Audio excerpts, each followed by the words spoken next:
Hey, Spotify, what are you doing? No shit, captioner. Hey, hi. Bring back. There we go.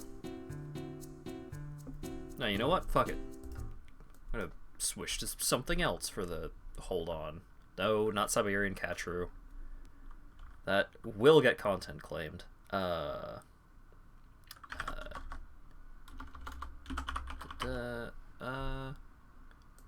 Uh-huh.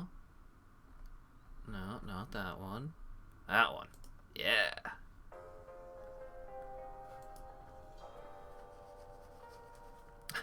Hat's not actually speaking unless it's recorded. Yeah, I don't know. If a tree falls in the woods, right? How's it going, folks? Trucks, huh? Alright. Sure, you do you, Captioner. So yeah, it's Dark Souls time.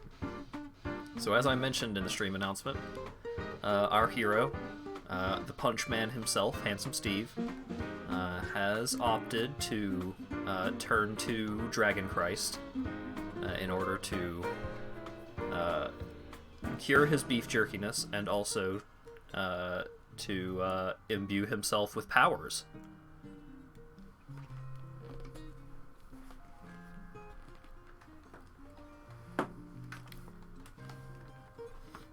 I spent a lot of time grinding in off stream, not necessarily because it was necessary, but because there was a couple of things that I wanted to do, a couple of things I wanted to get, and I discovered that shifting the build around, I gained a couple of levels, but not that many, but throughout the process of shifting the build around a little bit, I was able to just completely get rid of dexterity entirely and not lose that much damage.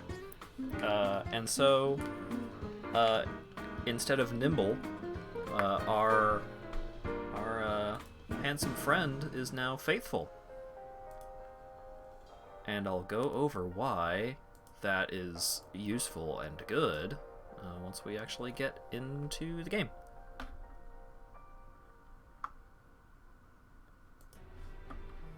Oh god. Hey, okay.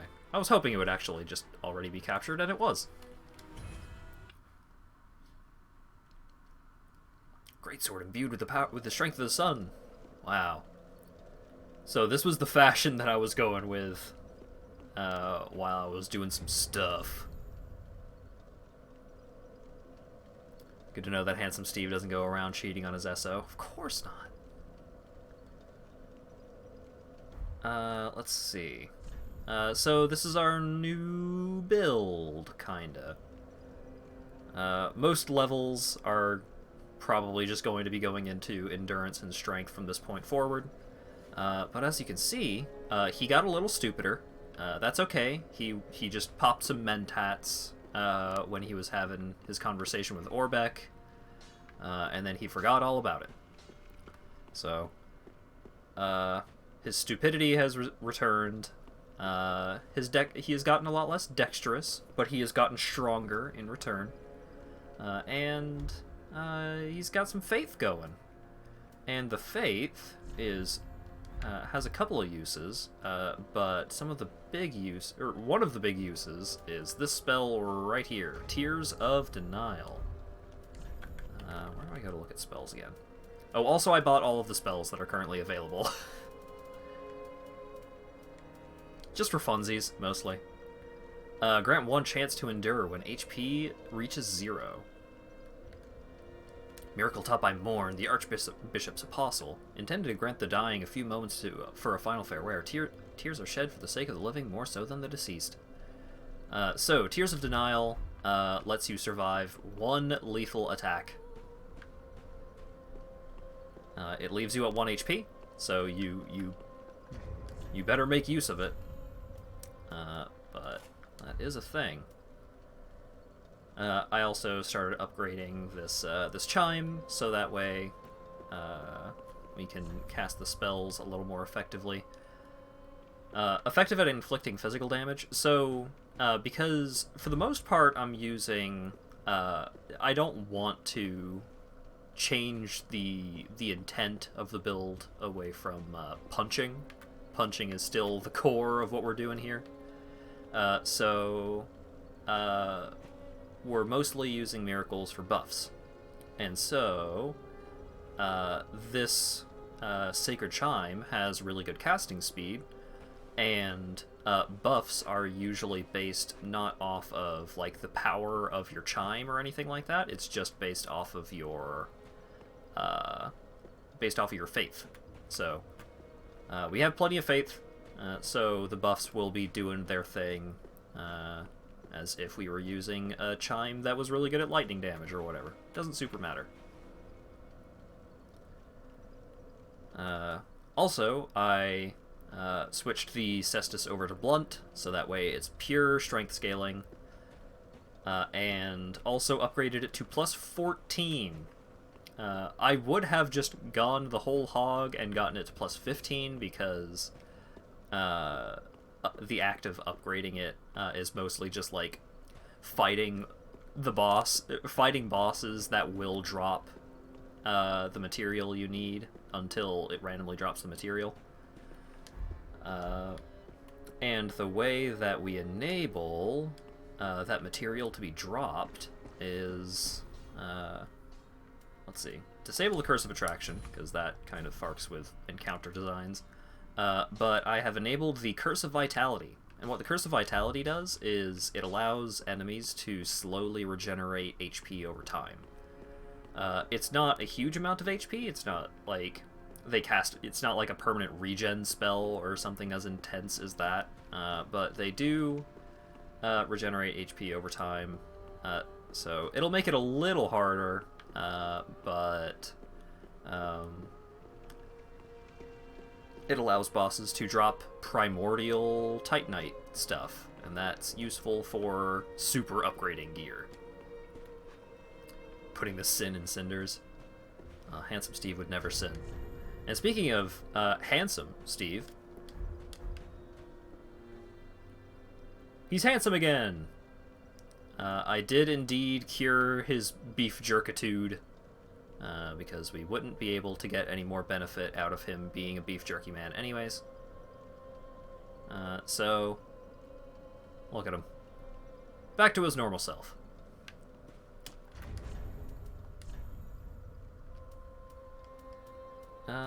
Let's see. Actually, you know what? Let's...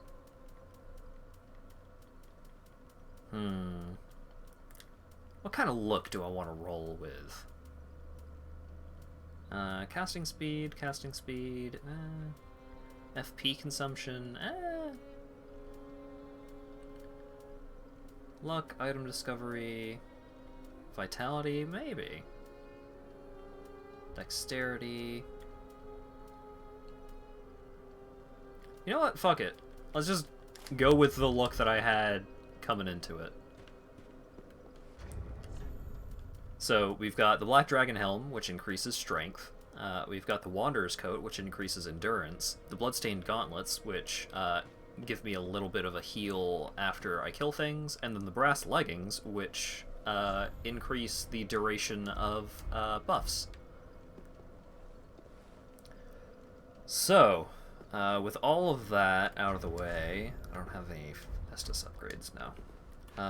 We've got a couple of different things that we can pursue. Let's see. You know what? I know we were part way through the Irithyll dungeon, but I do actually have an idea of what I want to do first. So we're gonna go to the Consumed King's Garden.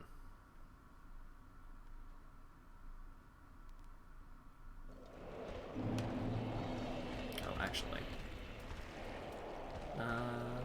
Tincture restores HP, strength. You know what? That's probably fine.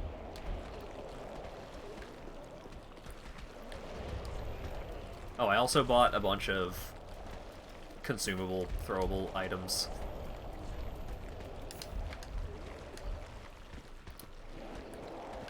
I tried very hard not to go just like, oh, well, I'm grinding this boss for a while, I guess I'll just level up 30 times. Tried to avoid that. Howdy, Rand.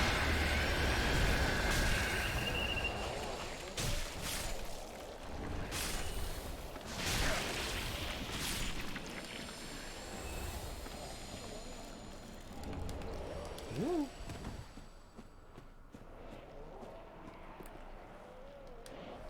Will this reach? Hey!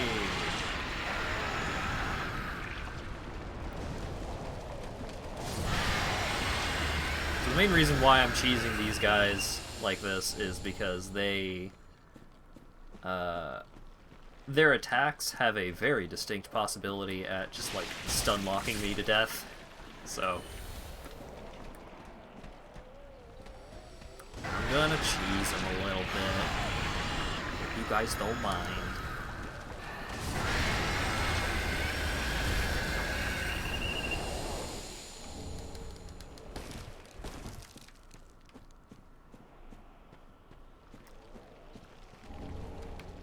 The human pine resin.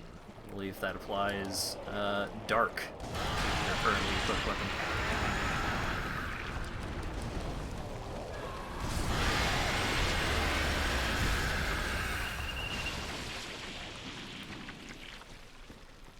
Why am I killing all these things when I'm probably gonna have to make a death run under there to get that? Actually, I don't have to make a death run. I also bought some moss clumps.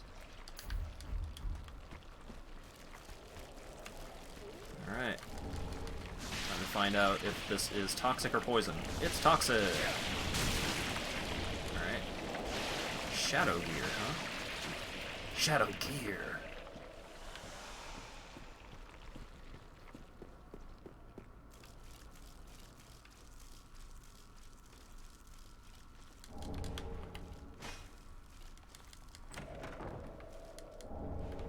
Cathedral Knight set, alright.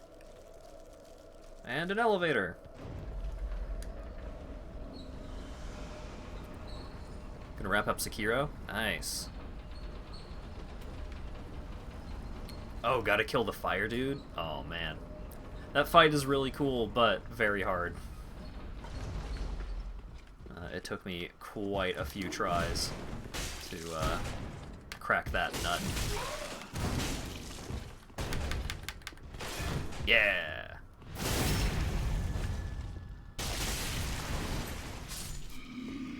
I don't know if he took more tries than the final boss, but it was definitely comparable.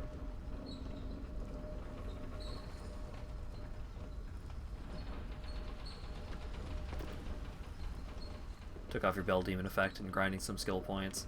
Grinding skill points was such a frustrating thing for me as someone that was trying to get all of the achievements. Because if you assemble the Dragon Mask, that allows you to spend skill points on attack upgrades. And I did that once, but because of the way that the experience required to level up scales, doing that once, it cost like 4 skill points, so I needed to level up an extra 4 times in order to be able to buy every skill in the game, which is... woo, buddy! Was one of the requirements for one of the achievements, and that took a minute.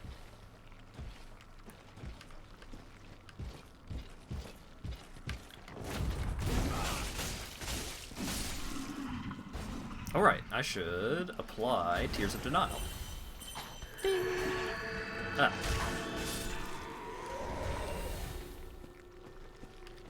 So Tears of Denial gives me this little spirit orb in the middle of my torso. So if that goes away, you know that it has saved... I have been saved from death. Or I have applied a buff that overwrites it in some way. I don't recall what all buffs will overwrite each other. I know it is... I know at least replenishment overwrites Tears of Denial. Ooh, that's an NPC. That NPC... Oh boy. Ow. The spell has the Moonlight Greatsword. I didn't mean to cast the spell. I'm a fool.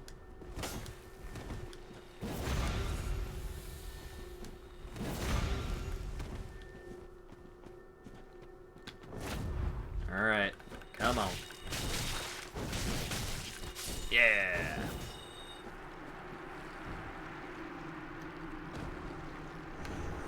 The dude that sells one of the parts is dead. Ah, it sucks.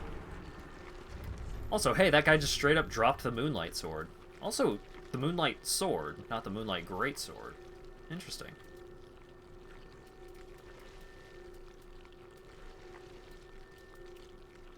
Pursuer's Ultra Greatsword. I need to clean up my inventory at some point. What is... Oh my goodness.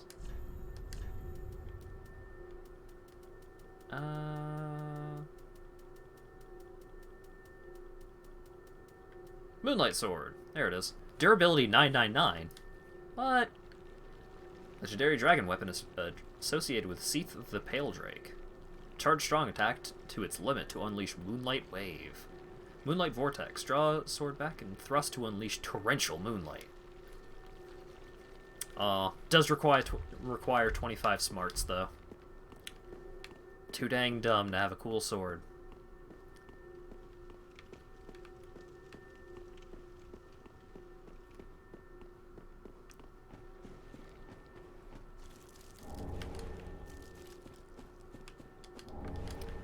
Titanite chunk. Okay, I don't actually remember where this elevator goes. So let's go on an adventure.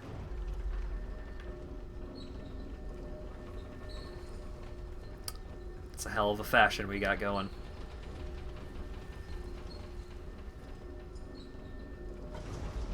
Can't get the last prayer bead in memory. Yeah. Can't get to the other version of the estate. And the other one, there's also... there's a missable boss somewhere that I had to go out of my way to get because... Oh god, it's one of these! No! Yeah, there was a missable boss that I did indeed miss on like 2 out of my 6 or 7 playthroughs.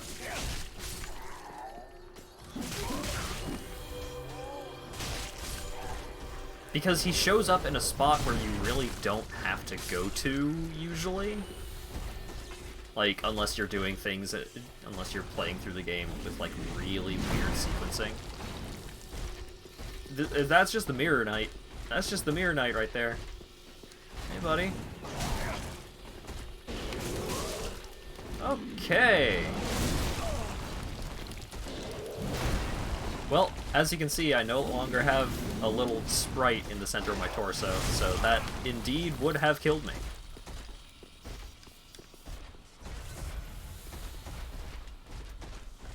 So let's buff back up.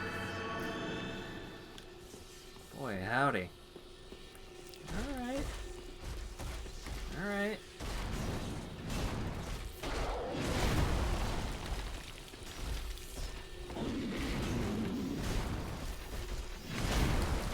Alright. Damn it. You're planning on doing an accursed run. Wish you luck. Accursed is the level 1, like, 0 stats across the board, right? I don't know why you would do that to yourself.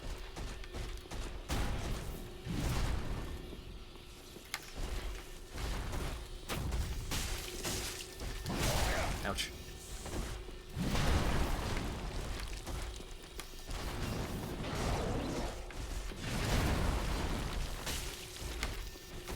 Ah!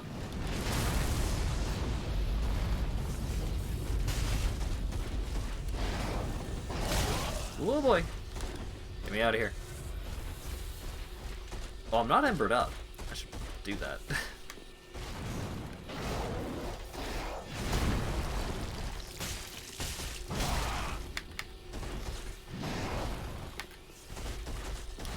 Ooh.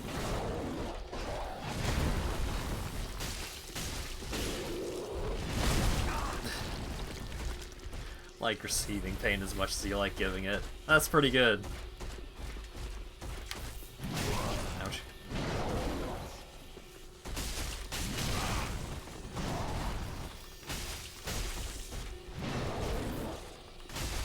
Come on.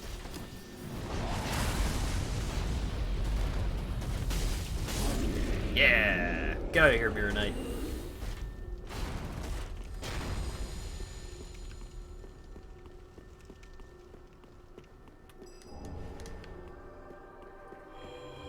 Someone's casting buffs up there.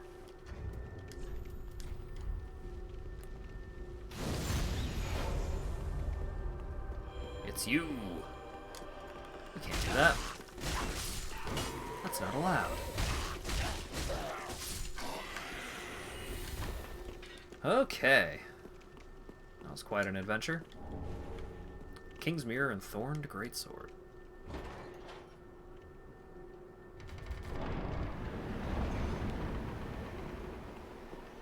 Right, okay.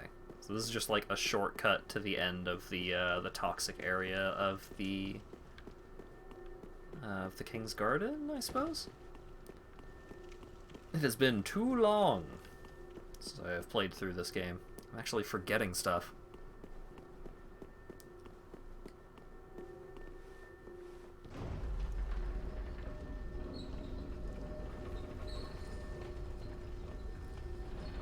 Wait, aha! I almost missed my stop. Dragon Scale Ring. What do you do?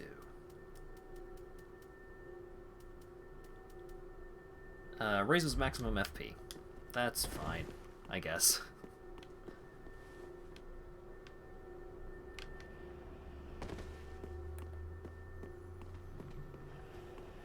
Hey, buddy.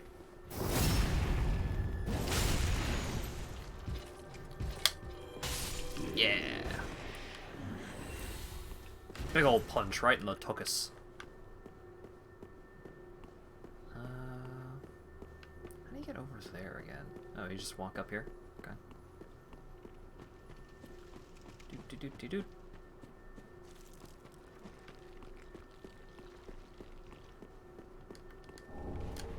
Oh boy, a Titanite chunk. Oh, hey, it's Hawkwood.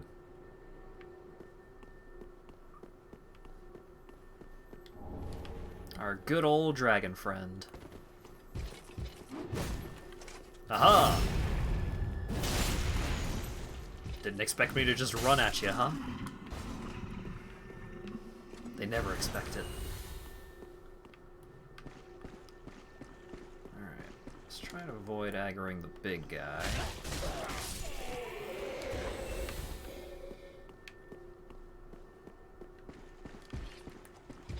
What's up? Oh, that's what's up. Okay, understood.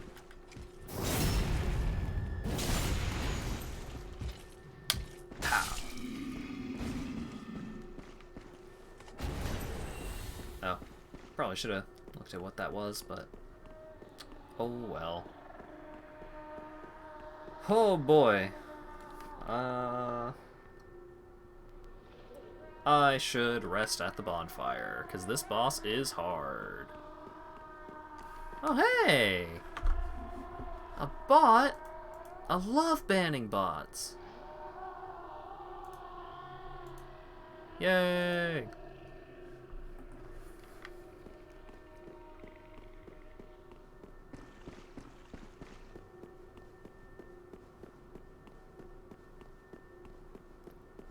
Okay. So we'll just zippity-doo-dah back to the bonfire. And then probably just make a mad dash past everything in hopes of getting to the boss.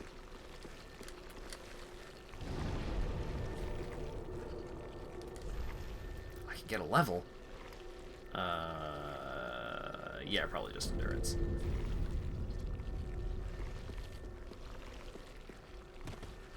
Alright. Later, fellas. Don't mind me. Don't worry about me, guys. I'm just gonna go punch a dragon. It's fine.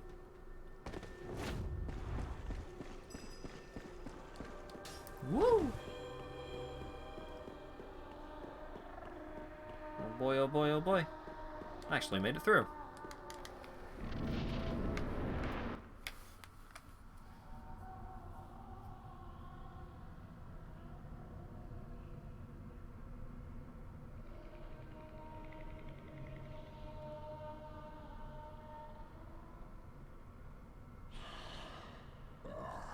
You ignorant slaves. Finally taken notice, have you? Of the power of my beloved Ocelot, child of dragons. Well, I will not give him up. For he is all that I have.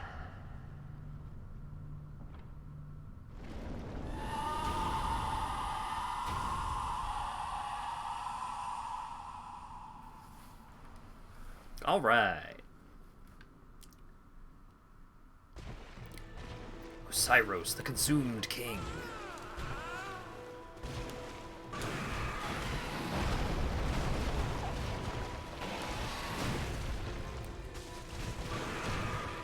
Woo. I recall this boss being pretty tough.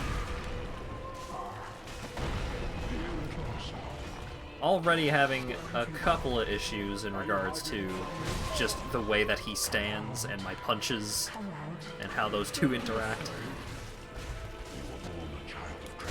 Damn it. Now, show yourself, Ocelot. My dear little Ocelot. He's a very lanky lad.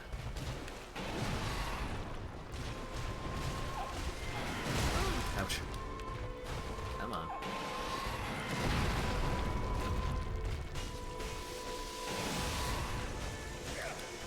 Oh boy.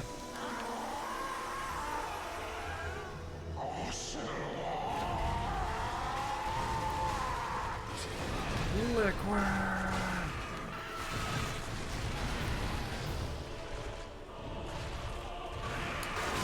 Ouch.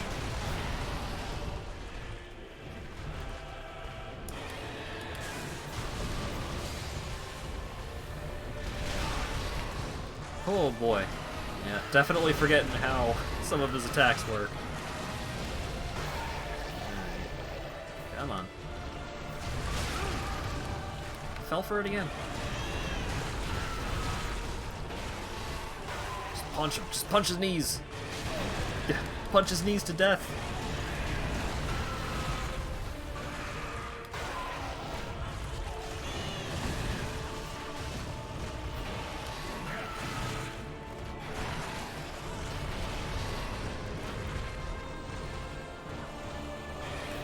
Nope. Oh, that's curse. Oh, that would be bad. That was a lot of curse build-up for how long I was in that breath.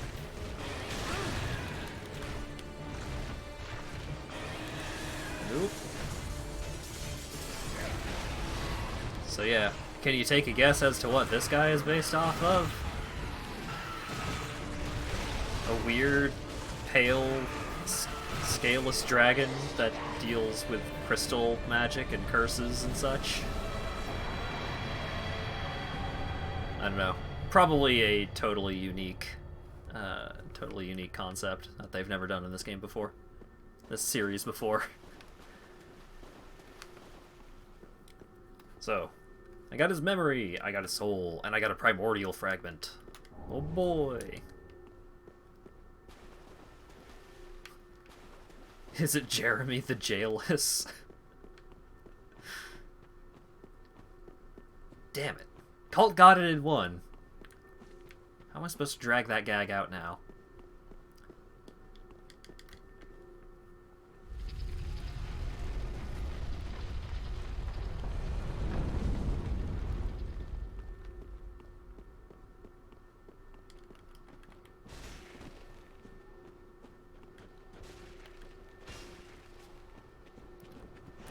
A lot of dead dragon snake fellas down here.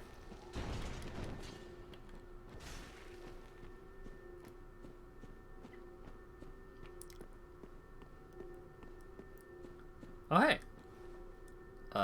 This fountain is missing its texture. Whoops.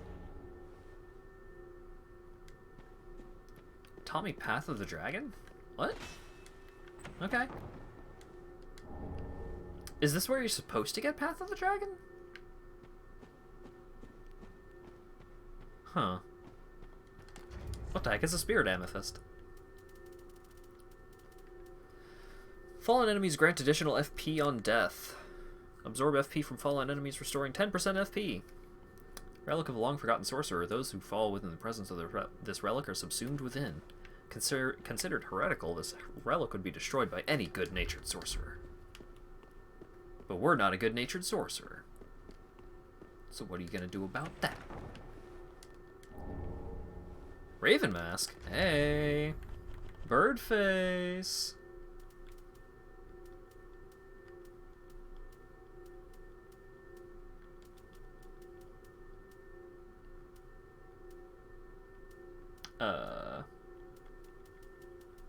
Where is it? I'm blinding a little bit.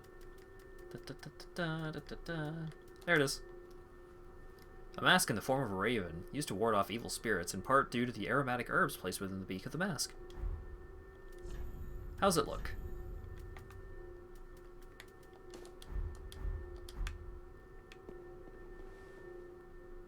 Yep, that's a Plague Doctor mask, alright. If it did something other than intelligence +2, I'd be a little more inclined to wear it, but Dragon Face, because it gives us strength. And also, hey, do you like illusory walls hidden behind treasure chests?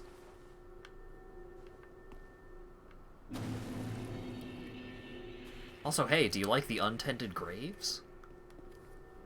It's a pretty cool zone. I recall, like, losing my shit when I first found this area in the base game. It's just so cool. Oh, actually, before I carry on, I should go back and level up.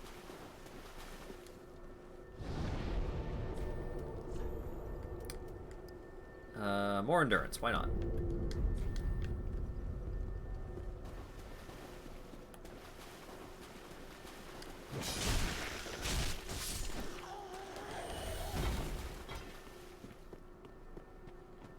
Oh. You guys just having a party over here, huh?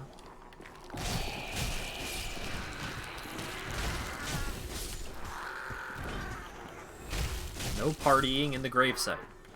Get out of here. The Ashen Estus Ring. Since we didn't start here in Cinders, you may not be commune.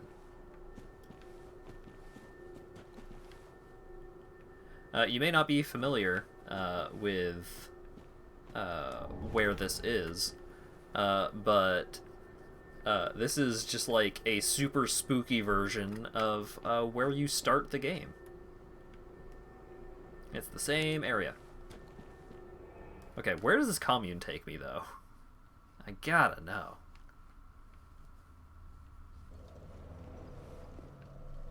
Oh, it takes me to the DLC. Alright, cool. That's two different areas that took me to the DLC. Oh, wait, no. It's the same area that took me to the DLC.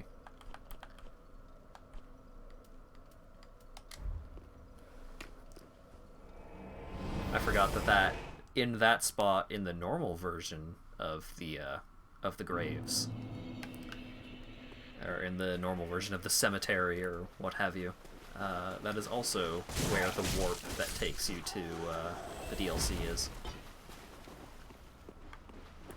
More specifically, the second DLC, which normally you can't access until you beat the first DLC. But we'll do the DLC later, because the DLC is hard.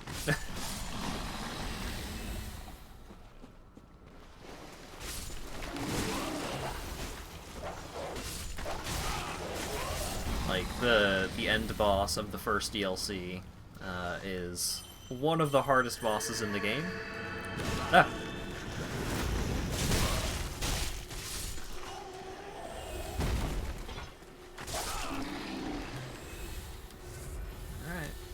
quick chug, I guess. Goodness. The Band of Darkness probably gives dark resist. If the other bands, yep, boost dark defense massively.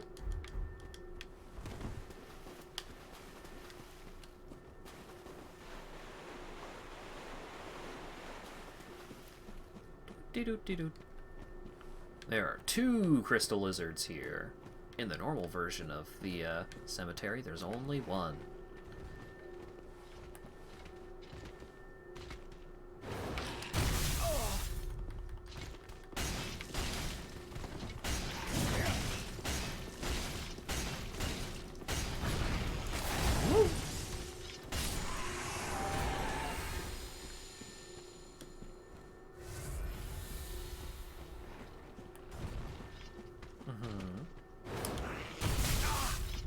Dang it.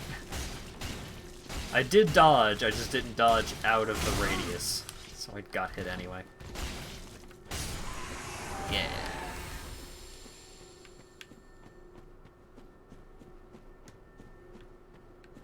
Nothing there. What a rip.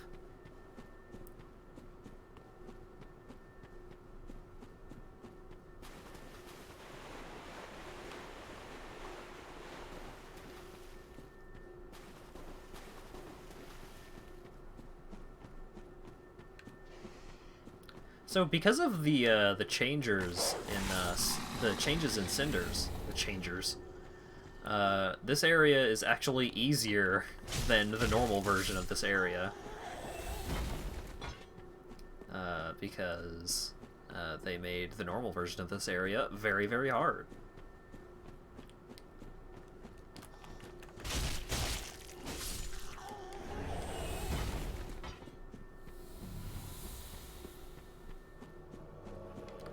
Invaded.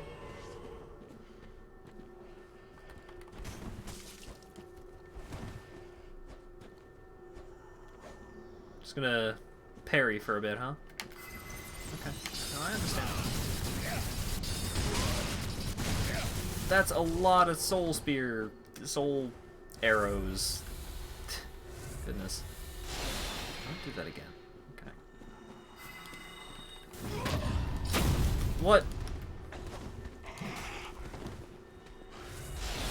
What was up with that parry?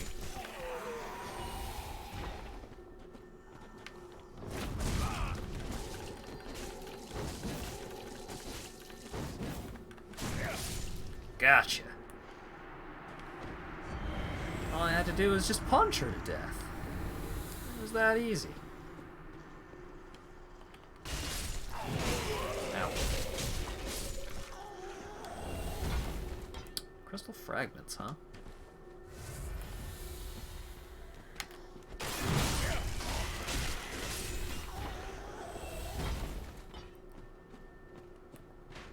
Woo!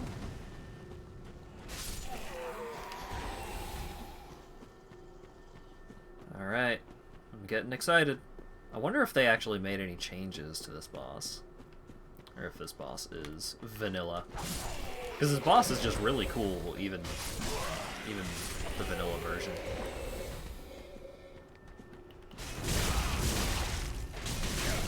Oh goodness.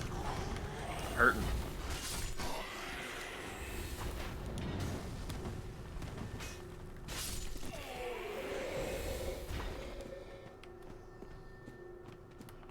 Woo!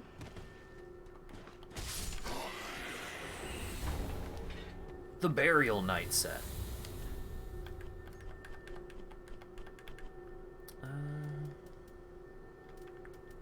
There we go. Helm of a long-forgotten burial night. Though warned, the knight was determined to venture deep below the catacombs. In the end, he was buried by his own folly. Increases vigor.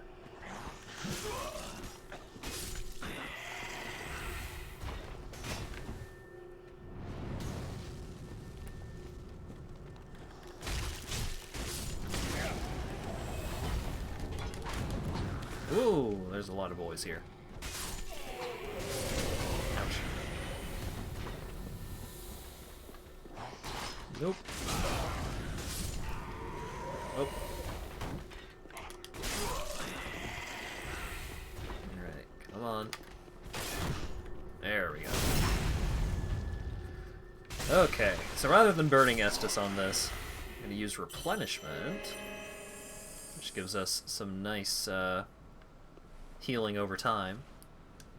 And we're going to hang out for a second here.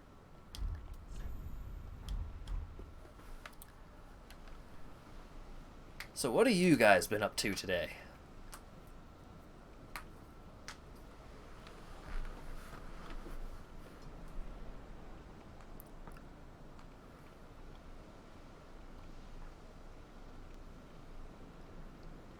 Been having a good time?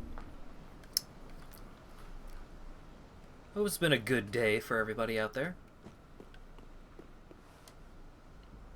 Oh.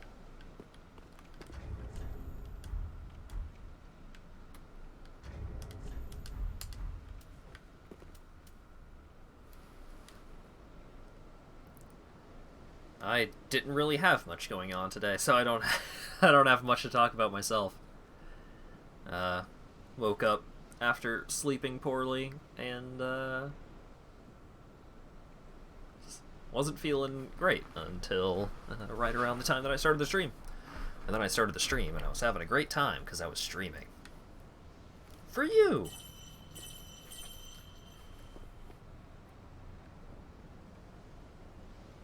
Wait, what? Tears of Denial can't overwrite Replenishment? Weird.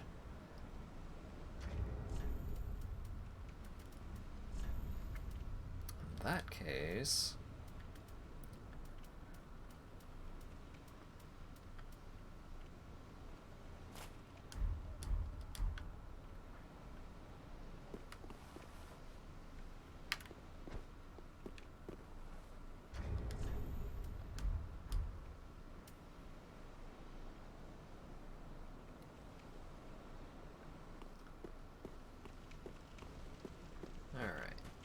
How about Sacred Oath? There we go. Alright, Sacred Oath increases attack and defense. So this is Champion Gundyr. This is the non-corrupted version of corrupted Gundyr. I suppose that makes sense. So this is just like... Hey, what if the other Gundyr were still, like, his normal badass self? Oh no. Ow.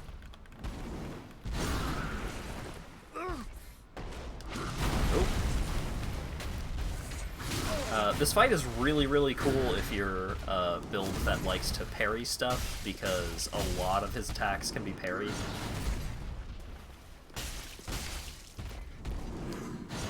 So it ends up being just like a really cool fight. Also, you can't stand behind him because he does this sick spin kick. But don't worry, he still totally has a hyper mode. It's just that this time his hyper mode is he just gets real strong instead of summoning a big ol' black kicker monster.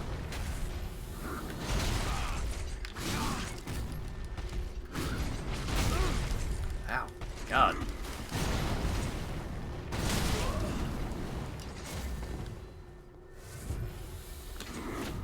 Alright, Perseverance.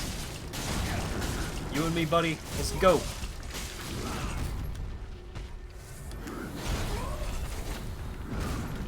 No, don't grapple.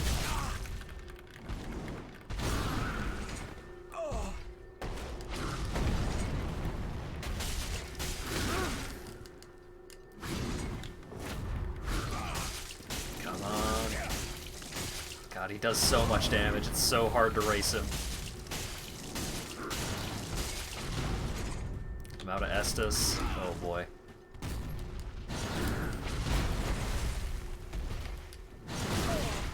Oh boy. Oh boy.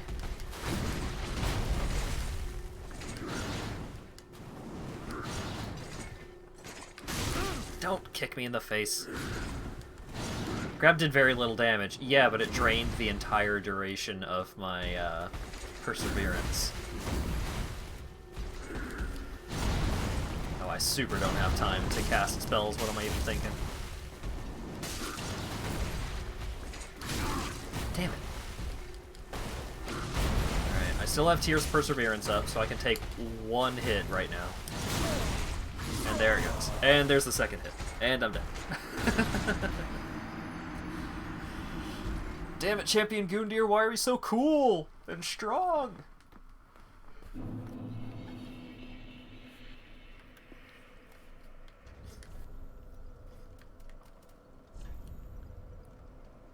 Okay. You know what? Let's switch back to the brass leggings. Let's switch the gloves to the brass as well.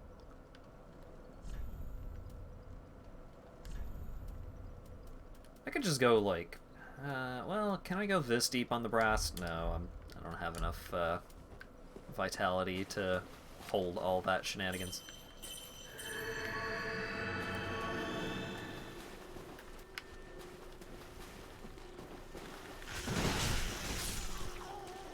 Fortunately, the bonfire is a little too far out to do like a full-on just rush to the boss door.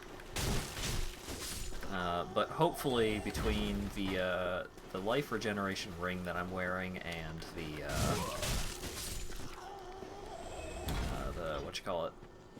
the ember that I'm gonna use to boost my life here at the end, should be okay.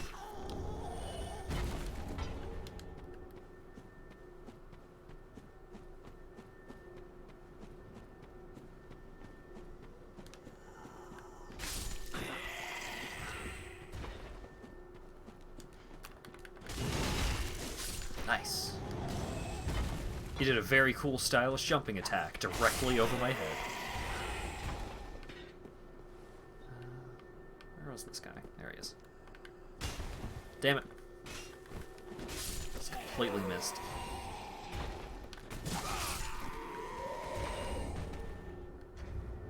Almost beat the demon? Nice. Okay. I'm actually running out of embers. Oof. Alright.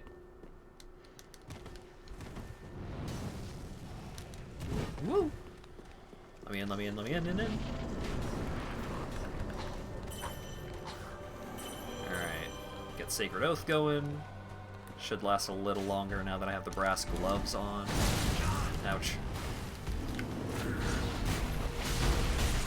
With the extra Estus that I'm coming into the fight with, fudge. I was hitting the button. Just didn't. I was stuck in the punch.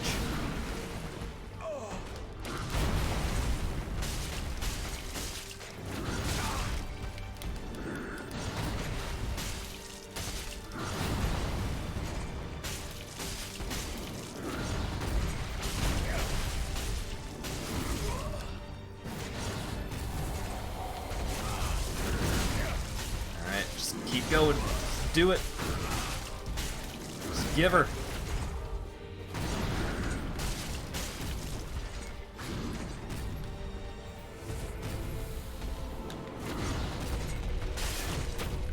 Yes! I staggered him. Yeah! Hell yeah.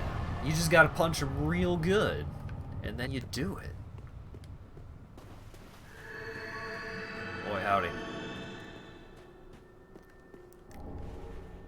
Ooh, the Black Knight Glaive. Which is the Black Knight Halberd, but it has been renamed to be more accurate, because the Black Knight Halberd is not a halberd. It is a glaive. Where is it? There it is. Yay! It's all reliable.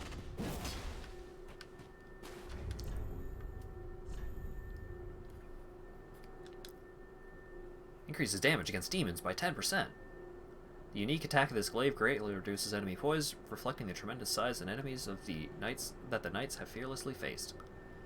Glaive of the Black Knights who wander the lands, used to face demons of chaos. Black Knight Halberd. That was my weapon of choice for my very first playthrough of Dark Souls 1. I found that I found it relatively early and used it for pretty much the entire game because it is really, really good.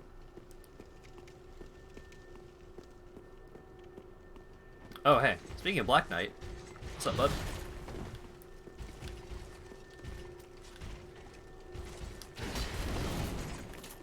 Ow.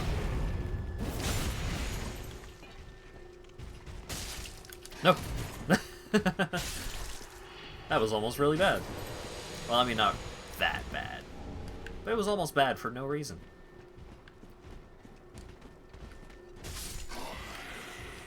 So yeah, this place is all full up on Black Knights. Hey, buddy.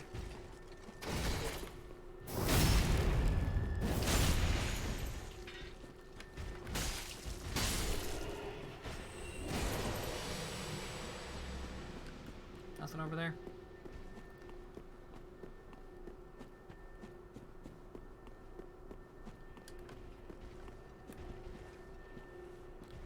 Sneaky, sneaky. Oh. This guy ain't fooled.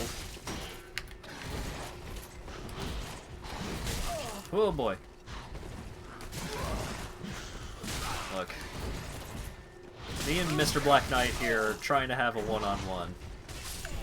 Oh god. Yeah, well. I guess that's just how it's gonna be, huh?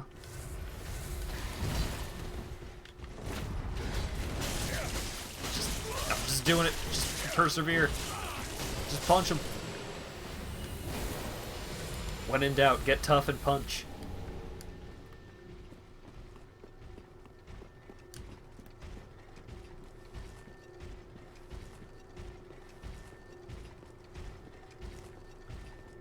Oh boy. Really hope I don't aggro any more knights while I'm trying to kill this one. Oh god.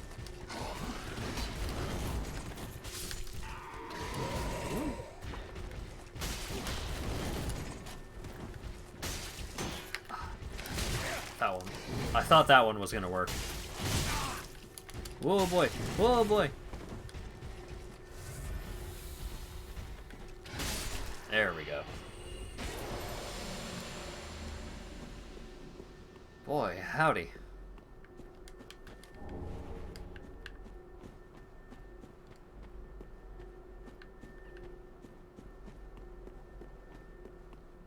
I'm constantly, like, just ricocheting between respecting my enemies too much and not respecting my enemies at all.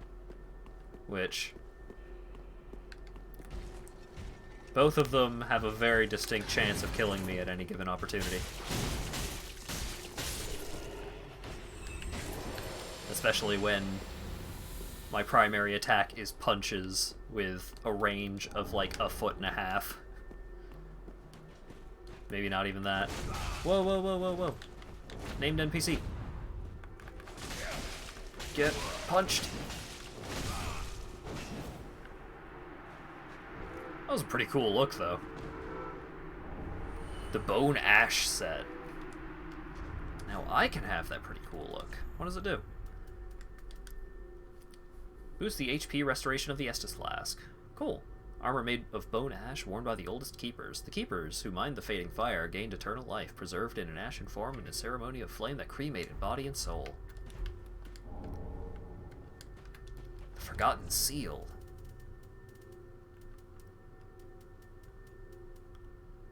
Take on the upper appearance of a Titanite demon. Oh, right. Yeah, sure. Boop. So, in case you weren't aware, Titanite demons have no head. So now, neither do I. Handsome Steve has become Headless Steve.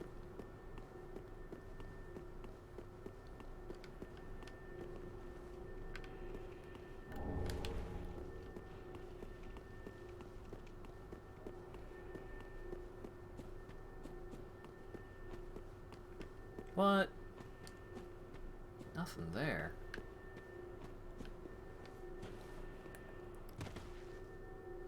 Who needs heads, really? I mean, most things and people. They're pretty useful. You can do all sorts of stuff with a head.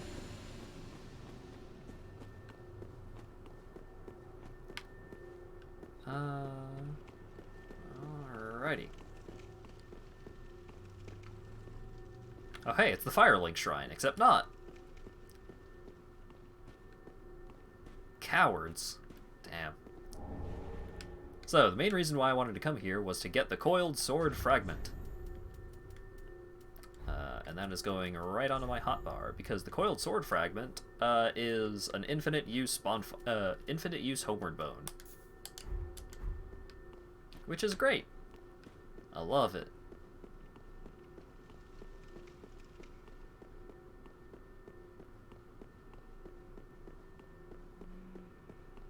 So we can do a little bit of exploring here. Hopefully not an hour's worth of exploring like the first time I went to Firelink Shrine in the Cinders pod streams.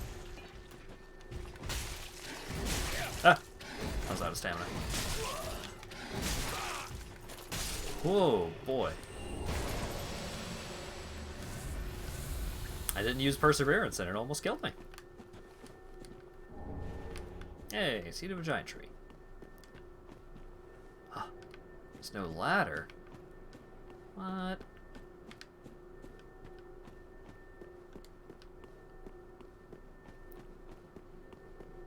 Doot-dee-doot-dee-doot.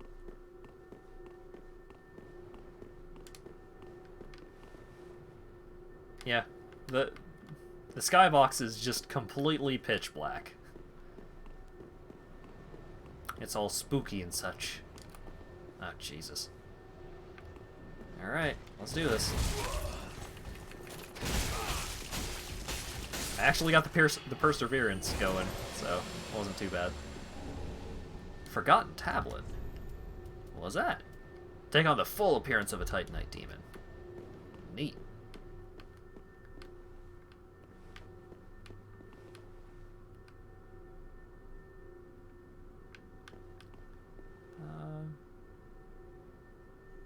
Okay, doesn't seem like there are any drops that I need to actually drop down there for, so. I had immediately forgotten that my character is currently headless. It was very baffling for a second when I turned around.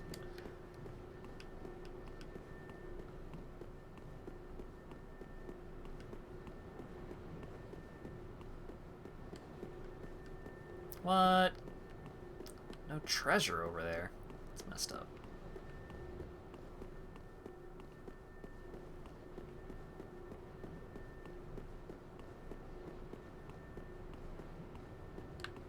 Nothing up here? Come on. Let's put like an armor set or something. Well, that's a shame. Pretty sure there's still more cool stuff to actually see inside the shrine itself, but being denied, like, having some sort of benefit to this exploration.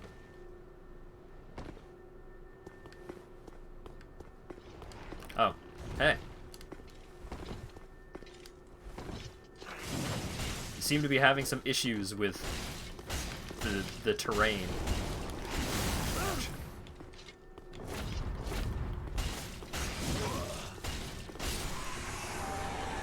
The Forgotten Key. Da-da-da. Key to a number of locked chests. Forgotten Key, once used to unlock a variety of chests. It says the chest makers... It is said of the chest maker that he was a cautious man and was apt to lock all of his chests before going to sleep. Aw, no nest. Oh, hey buddy.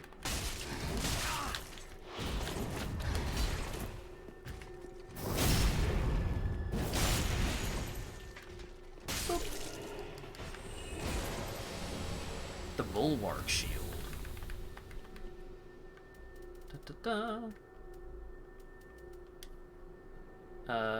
Gigantic shield used by a forgotten hero of enormous size. It's said to repel all kinds of malice, but it's tremendously heavy and difficult to handle. Oh, yeah.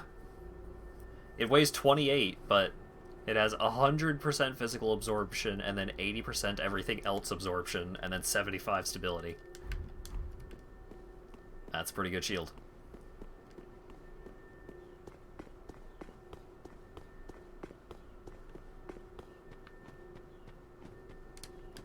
And what's back here, if anything? Quite possibly nothing. It's nothing! Okay, we'll loop back around. We'll do a quick check of the rafters.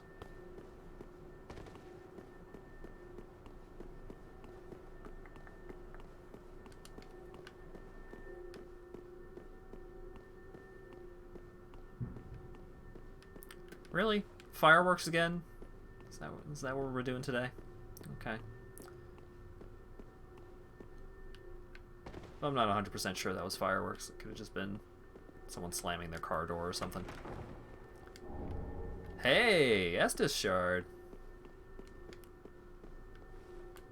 And nothing.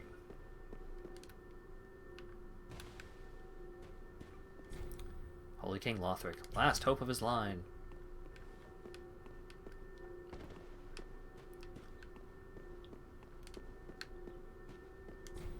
Watchers of the Abyss. Ludlith the Exiled. So, it is indeed mostly the same.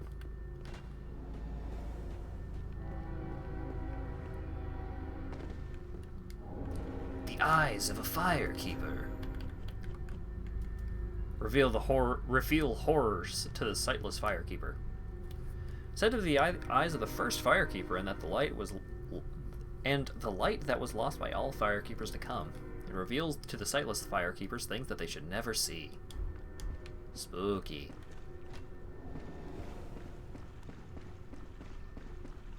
I wonder if El Hueso is in here.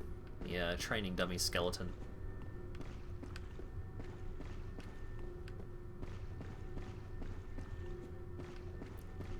Hey! How's it going, buddy? Oh, they took out...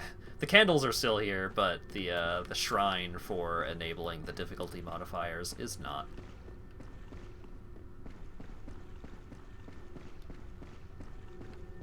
Whoop. Hold up. Where'd he go? There he is. Ah. I hope that got him. Gotta have a zero tolerance policy on flies. Okay. So, not a whole lot going on around here, but there is the blacksmith's nightmare. So, got the blacksmith hammer.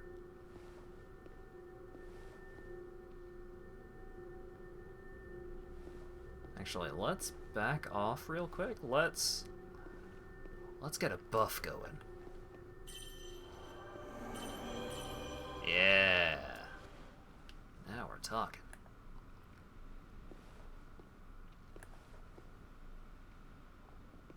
Let's see if we can get the backstab. Come on. Yeah.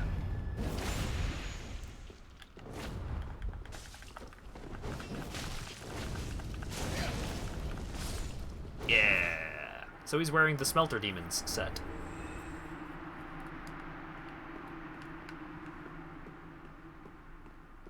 Which is pretty cool. Helm of the Smelter Demon, a great mass of iron that was given life. High fire defense. The old Iron King was possessed of a great bounty of ore, but was incinerated by a creature that rose from the infernal depths of the earth. Reduces pyromancy FP consumption. Interesting. Oh, also. Hey, lady. Well, fancy. fancy that? A lost lamb wandereth in, with nary a peep from the bell. Well, thou shouldst my purpose know. What can this old handmaid provide thee?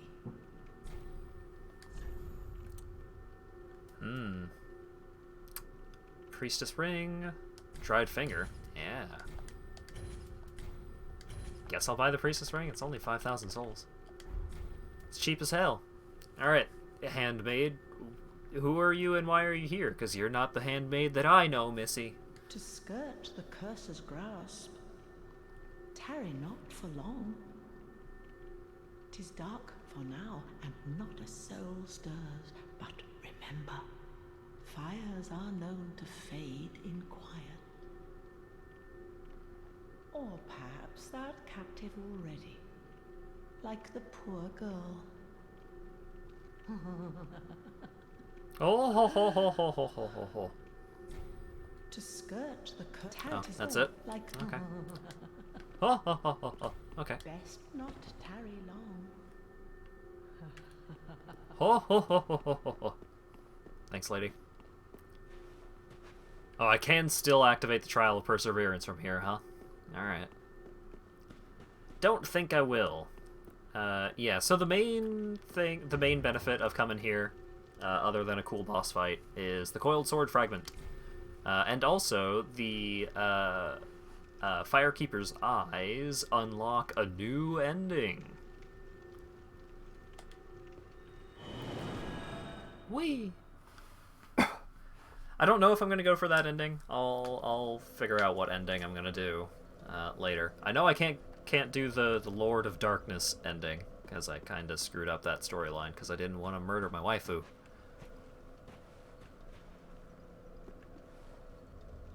New as in like not an ending that you have to unlock, not new as in like new to Cinders or anything like that.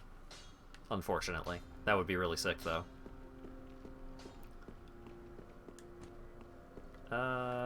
Yeah, let's level up.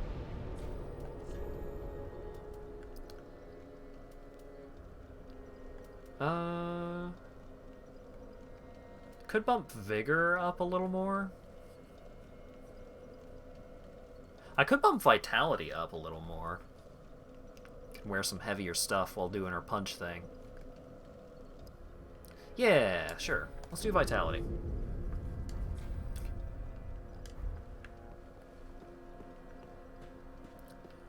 Anti-Pog. Okay.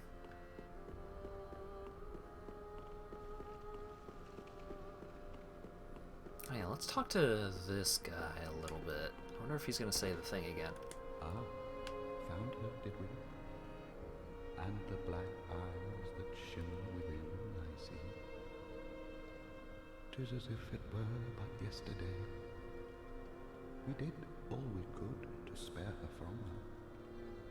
Much has happened since.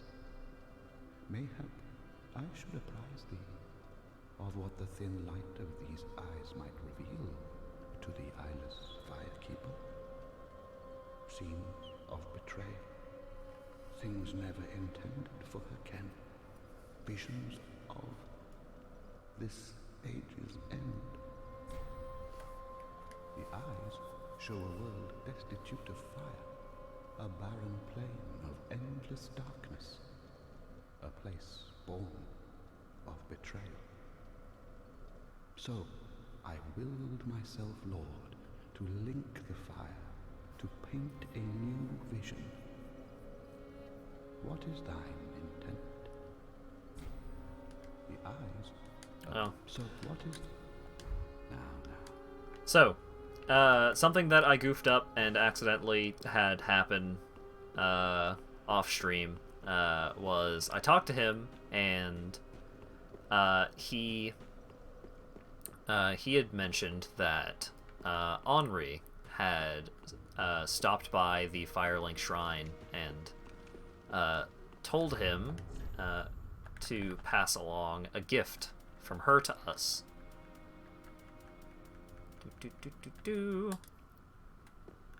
Sword precious to Henri, another of the unkindled. The dullest type of blade found in the ruined land of Astora. Only it was once the sword of an earnestly noble figure, and its attacks are boosted by that elusive essential property unique to humans, luck. So Henri's straight sword scales with luck. It's a really cool weapon. But Henri passed along her sword because she knew that once she had completed her task, that she would likely end up hollow or, meeting her untimely end. Or rather, not so untimely, because she did the thing that she had set out to do. But Henri is now dead.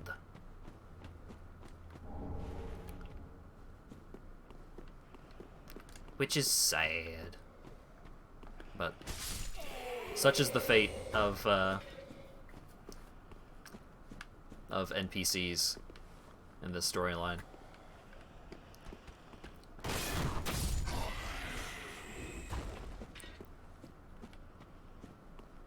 Well, okay. Technically, she's not confirmed to be dead as it stands, which is a rare occurrence. But the alternative storyline, if we had opted to marry her instead, she would have been assassinated by the creature that we killed back in that church, and then we stick a sword into her face, and then we're married.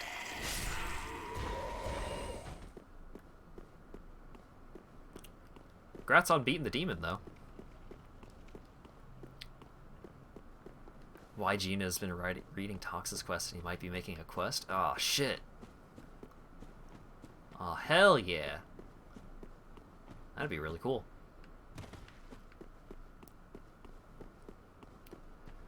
Okay. Now... Oh, let's go see if it'll let us do Cirrus's summon. Where do I have to go for that? What's the best bonfire for that? Just the bridge? I think so.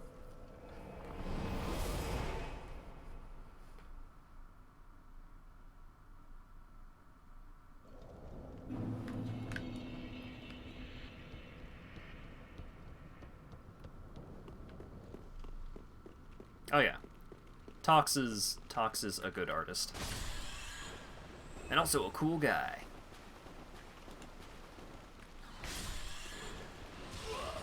I had a good time hanging out with him in person at MFF.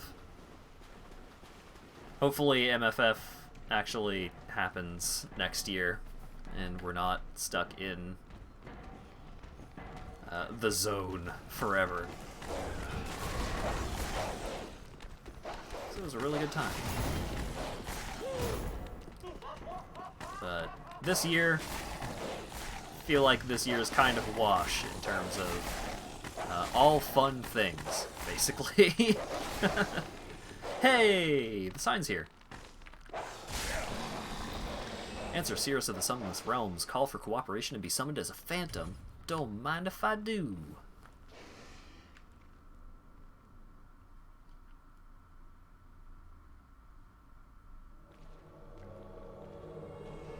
What's up, Cirrus?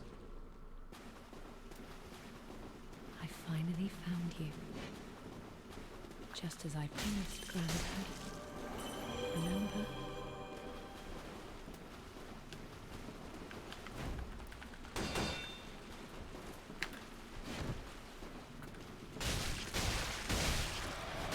Get out of here, Grandpa. Get dunked on. Granddad.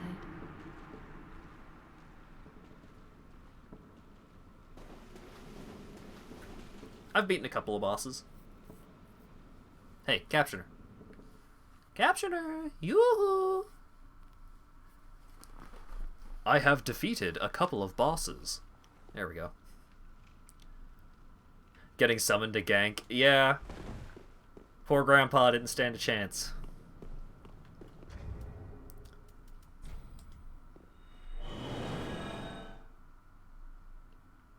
Blind. Huh. Hey, Cyrus. Oh, there you are. I'm afraid I've involved you in my affairs over a little promise at that. My sincerest thanks for your assistance. At last, my grandfather will rest in peace, and I can die. But there is one last. May I take a vow to serve you as a knight? Accept her knightly vow. Hell yeah, Cyrus. You're the coolest knight. Oh, I am most grateful. I, Cyrus, do hereby serve as your faithful knight. Wherever, whenever I am needed. My loyalty shall never waver. Blessing of the moon upon your journey. Nice. If I may ever be of assistance, I am your knight forever and true. Blessing of the moon upon your journey.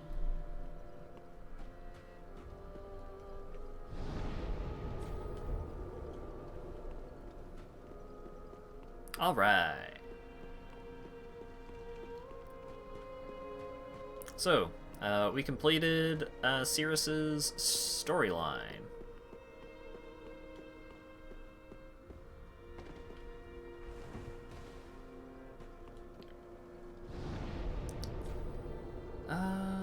Oh right, I need to go use that Estus Flash shard that I've got.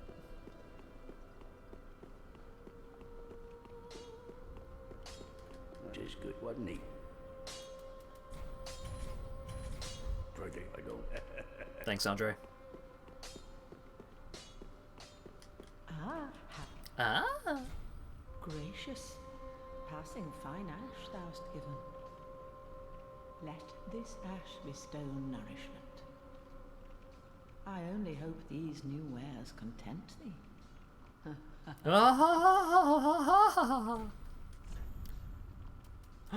Yes. Yes. Yes. Hold up. I'm gonna need to sell some items. Because I'm gonna need to buy all of these. What else you got? Cleansing elixir, I should get that. Grave key, sure. I don't think there's actually any use for it. Ooh, Smaug set. Grotesque armor associated with Smaug, the last knight to stand in defense of the ruined cathedral. Boasts extremely high defense and can be donned by humans, but not without great difficulty. Effect: imbues weapon absorbing a bunch of HP on kill. Ooh, that's a cool set bonus. Seems like you get about 100 HP on per kill while you're wearing that set. Reduces Wepona stamina consumption. Bit of a typo there. But that's Gundir's set. Ancient helm of a set of cast iron armor belonging to Champion Gundir, modeled after a former king. Gundir, or the belated champion, was bested by an unknown warrior. He then became sheathed to a coiled sword in hopes that someday the first flame would be linked once more. Black Iron Tarkus, or in this case, Night Slayer Sorig. Got his set available. We got Horus's set. The original owner was said to be a corrupt executioner who was killed and stripped of his armor. Horus is one of the 2 children to escape Aldrich's clutches. The Exile set. Old Demon King's Crown. Increases stamina recovery by 5. A primitive crown fashioned from the remains of the old Demon King. Whoops. The last of the great demons, the felling of the Demon King marked a true end to demonkind. Got the Eastern set. Got the set of favor. Helm of the Pitiable Embraced Knight. Depicts the affection of the goddess Fina. Adrift on a sea of isolation, only his faith and his love of his goddess remained true, and so the knight forsook everything else. Boosts soul absorption. Hey. That's pretty cool. The Undead Legion set. The Chain set. Wolnir's Crown. Increases strength, dexterity, and faith by 1. That's pretty cool. Once upon a time, such things were bequeathed judiciously upon each of the rightful lords until Wolnir brought them to their knees and ground their crowns to dust. Then the crowns became one in Balnir, the One High Lord. The Karthus Conqueror. Pontiff Sullivan's stuff. The Dancer's set, which is really cool. Reduces weapon stamina consumption. Ooh, I may pick that up at some point. Build Mask. Oh, that's Yoria's set. Increases max FP. Ooh, Carla's set. Increases max FP. Pointed Hat is the signature of a heretical sorceress. Carla, however, always kept it close. The stained coat is torn and odorous, telling of a long journey and even longer imprisonment. It would be madness to wear such a thing. And then, the Sage's Big Hat, which is one of my favorite hats in the game, and I will probably buy it at some point just to wear for fun. Enormous hat that completely obscures the face belonged to the twin gurus known as the Crystal Sages. The pair are said to be successors to the great sage Logan, and this big hat is a symbol of their pedigree. Cool. Ashen one. Ha ha ha ha ha ha ha ha ha ha ha ha. Okay. Let's go do the Dragon Zone. That sounds like a good time.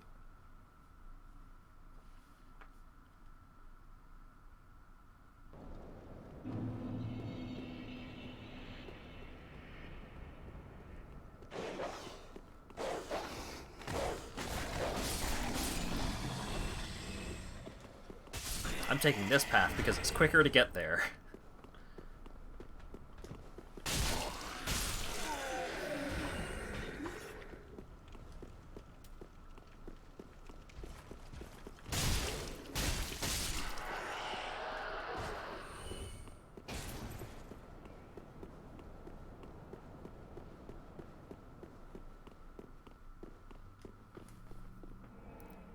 Woo!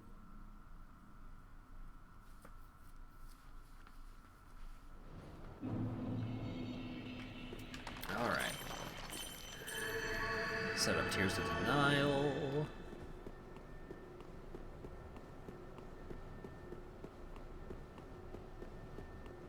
So, first time we came here, I was terrified by these snake dragon worshipper dudes. And I did resort to basically exclusively punting them off the cliff. But now I'm big and strong, and I don't scared of nothing. Hey, buddy, get over here. I am still going to punt this guy off the cliff for fun. But just for fun, not because I'm scared. Oh, one of you is here. Oh, two of you is here. Oh, I see. Cool. So, those guys do a lot of, like, way more damage than it would seem, and if you're not using a blunt weapon, their defenses are ludicrously high. Or not necessarily, a striking damage weapon, which is usually blunt weapons like the cestus and maces and hammers and so on. The Ring of Retribution. I assume that adds, based on the color of the gem, that adds lightning damage to rolls. Yeah. That's pretty fun.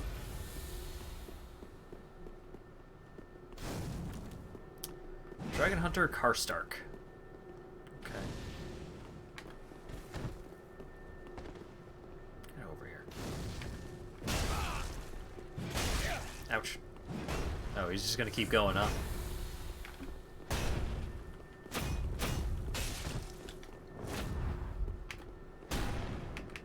Damn it, I'm trying to kick. There we go. Close enough. The Drake Keeper set. What's that all about? Da, da, da, da, da. Great onyx helm worn by the Drake Keepers of the Dragon Shrine. It's rumored that something dark indeed eats away at the Drake Keepers, eternal guardians of the shrine. Increases stamina damage by 6%. Oh, right. Reduces weapon consumption. Yeah, okay. I will stick with the Watchdogs for right now, because weapon stamina consumption reduction is really good for the punch gloves, because punch gloves are pretty much all about just comboing your opponent to death. Just give them the old 1, 2, 3, 4, 5, 6, 7, 8. So having a lot of being able to do that a lot, very handy.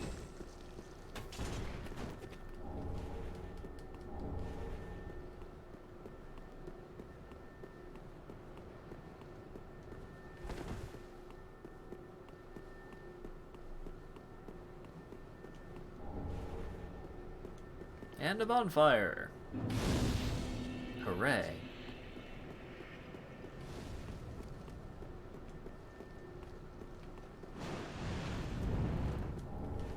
The Tailbone Club. Have you joined the Tailbone Club? Oh, I should have punted that guy off the cliff. What am I thinking? What am I even doing? Oh wait, no, I shouldn't have, because the lizard hide can be traded to the crows for some cool stuff.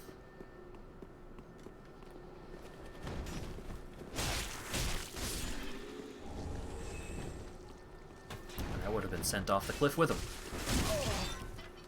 Also, there are large versions of these dudes.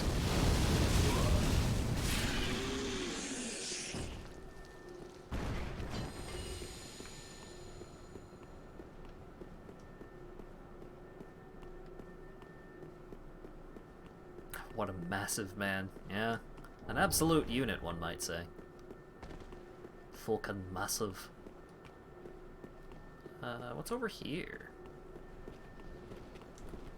A man. A corpse.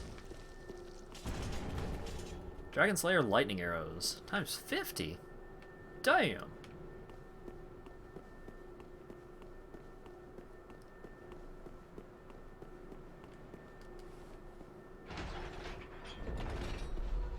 Alright, what's behind door number 1?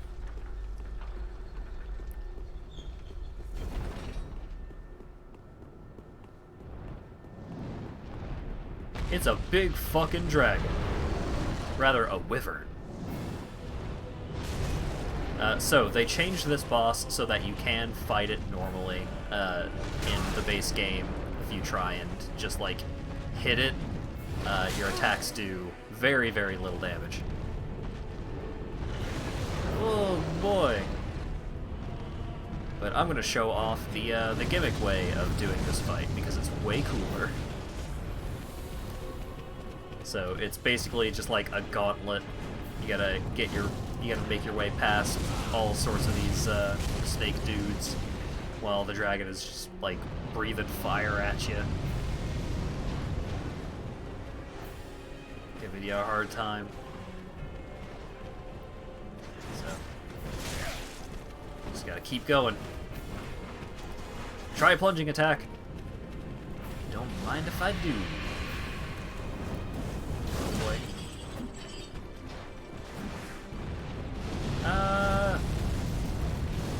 Just keep going. Just keep rolling. Let me up, let me up, let me up. No!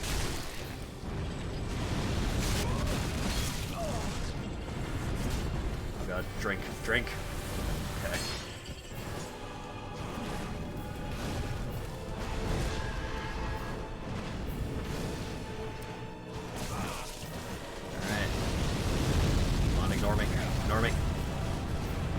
Let me up. No! God damn it. I'm probably gonna die here. Yeah, alright. There goes Tears of Denial. And there goes me. Damn it.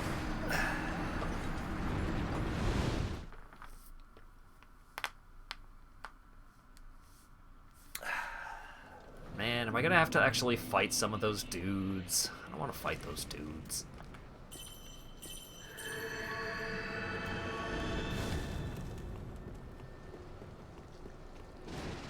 I recall that the last couple of times that I did this fight, I didn't have to kill the ads, but it is seeming like I am going to have to kill the ads.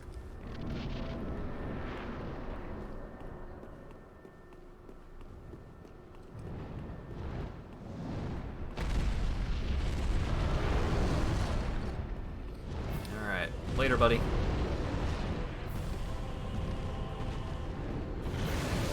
Oh boy. Pardon me. God damn it. Tried to do a roll, but it didn't come out. Okay, so I should be able to ignore a couple of these dudes leading up to... here is probably a safe spot. Yeah, okay. Alright. Oh my god. Stun locked. Get out of here.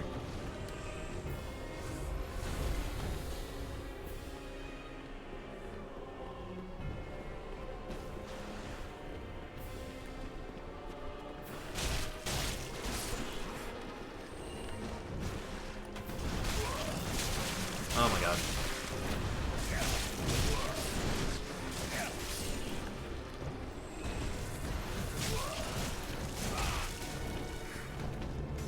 These guys are maintaining their aggro range way deeper into this zone than I remember them doing.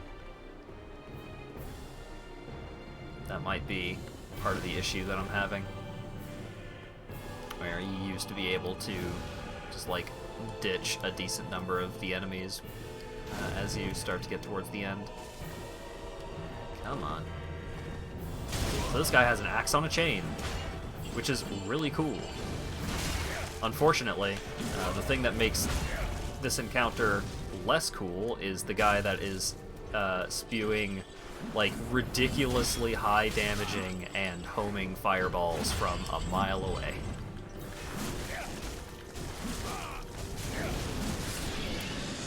Dear God. Okay.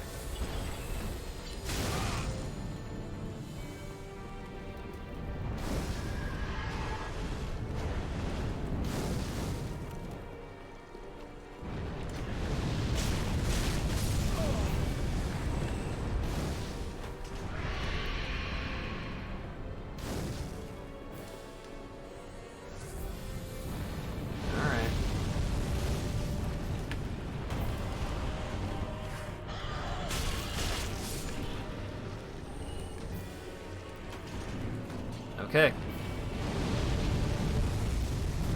Oh boy. What, you? How are you here? Get out here. Another one? Good lord. Yeah, the Roly Boys are bad news.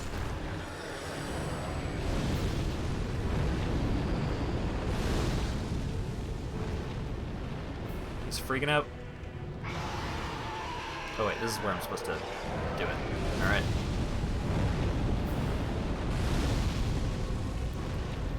Weakness, head. Plunging attack. Plunging attack! Yeah!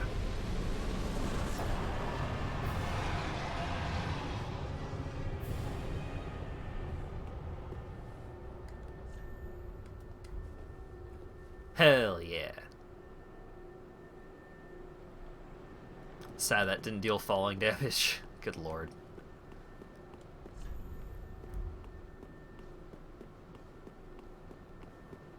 So yeah. That boss dies to a single plunging attack. But in Cinders mod, you can fight him normal. I don't know why you would, because just killing him with a single plunging attack is really cool.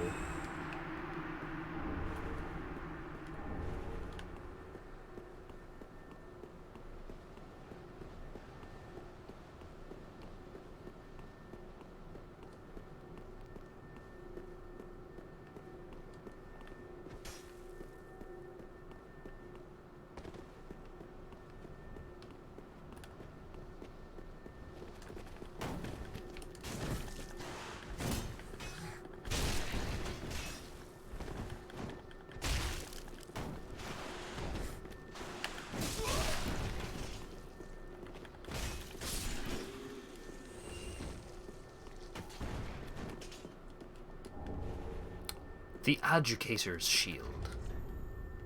I recall that being pretty cool.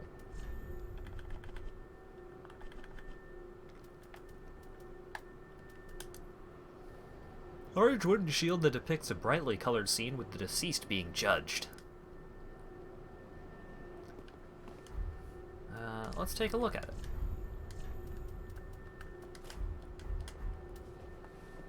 No, not recasting Tears of Denial. There we go. Yeah. So this is a shield from Demon's Souls. And the thing that is depicted on it is one of the bosses from Demon's Souls.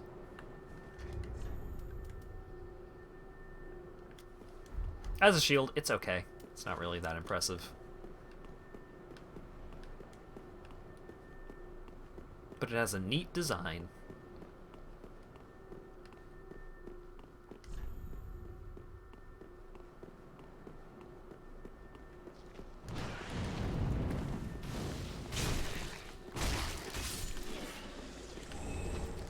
So now, gotta make my way back through this zone and gotta find all the sick loot.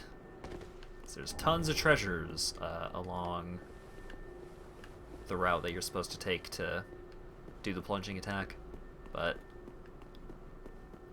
shit is kind of popping off a little bit, so it's hard to actually take the time to explore.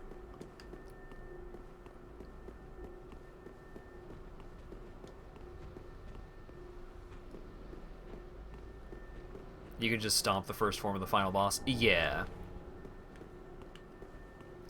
Like, the, I had, after the many attempts on the final boss in Sekiro, there were definitely, whoa, Dragon Cultist! There were definitely quite a few attempts where I would take literally no damage from the first boss, from the first form. It was just completely unfair. I was just bullying that man, and then the next couple of forms happened, and then I was the one being bullied very badly. 'Cause that boss is very hard.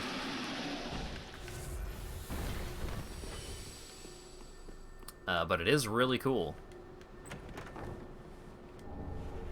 Band of Stone. Does that just increase physical resist?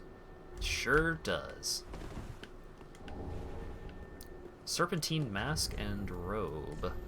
What's up with that? Increases attunement. Metallic mask worn by a man-serpent priest. There were those among the man-serpents, as well as people.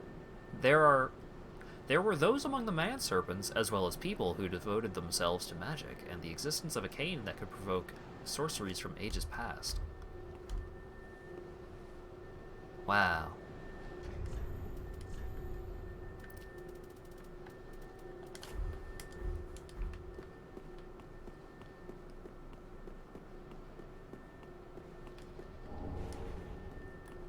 Hey, buddy. Hell yeah, lizard hide. These lizards can't hide from me.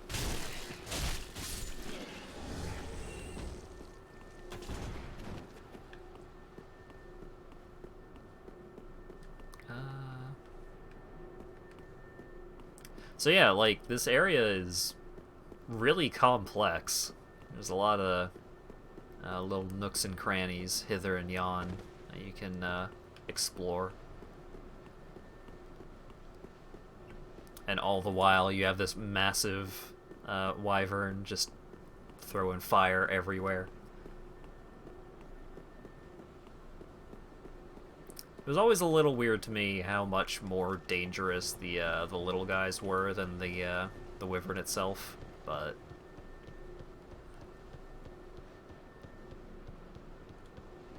oh well. These things happen.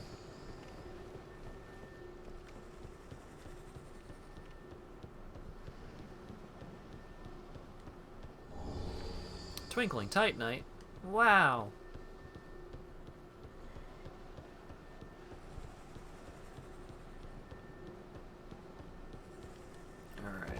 So there should... Yeah, okay.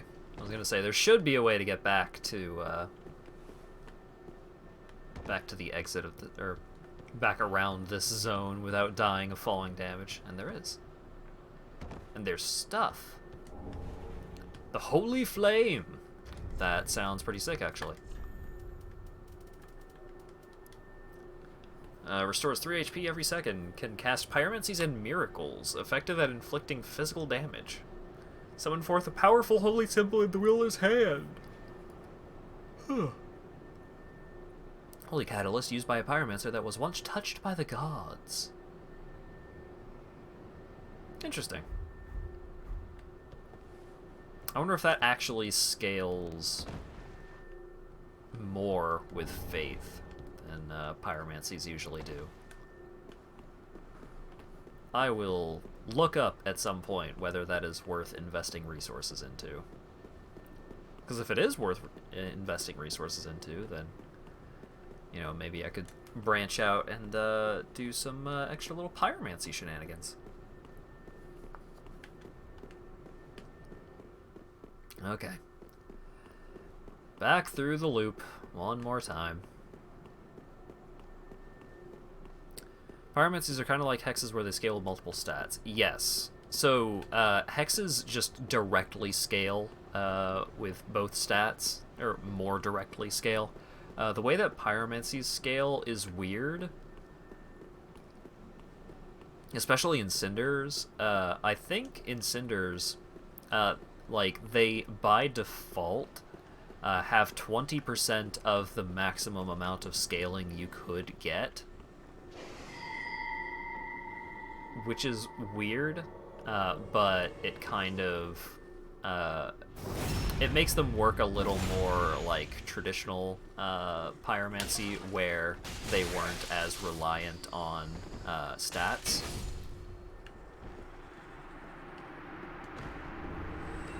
Drakeblood Greatsword. Wow.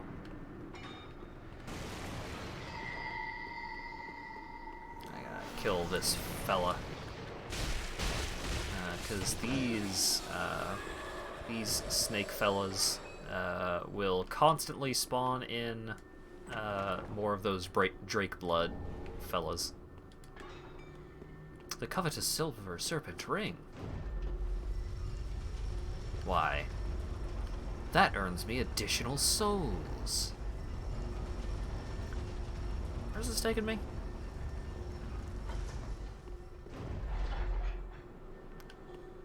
Why am I playing Hitman instead? What? Oh, actually, you know what? Oh, there's an item up there. I should go grab that item. I'll grab that item and then rest at the bonfire, and then I'll just take that shortcut to get back up to where I was. Because I'm not sure if there's actually a bonfire up in that area. No, don't make me fight you. I don't want to fight you. I just want to go back to where I was with full Estus. Get out of here.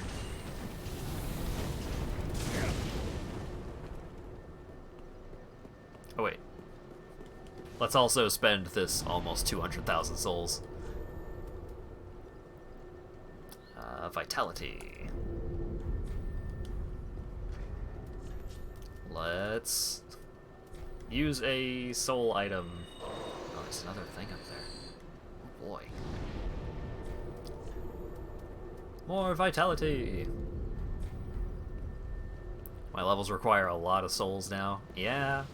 Like, I get a lot of souls, just from stuff. Especially because I... hang on. Let me focus on doing this real quick. Woo! Later, dude. Don't mind me. Don't follow me onto the elevator. Goodbye. I infused my shield with the greed effect, which reduces the stability of my shield, but increases soul absorption by 10%. So now my shield gives me 30% additional souls instead of the just the 20 that the shield gives on its own, which is pretty cool.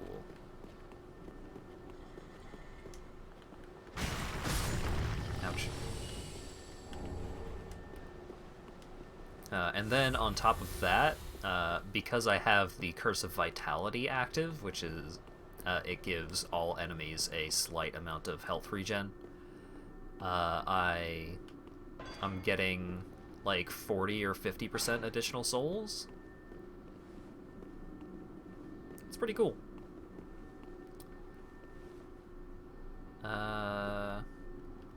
Let's do some Path of the Dragon shenanigans. Let's Path of the Dragon here at this shrine of dragonliness. I got the Dragon Chaser's ashes.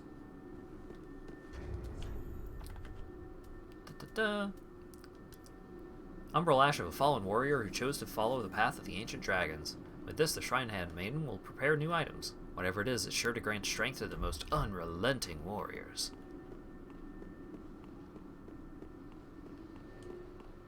Yeah, I think this is where the bonfire was in the base game.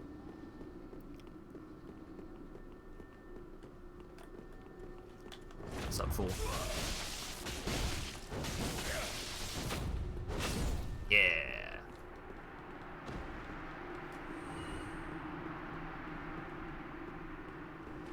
Ah. God, please let me perseverance. I almost got wombo combo to death.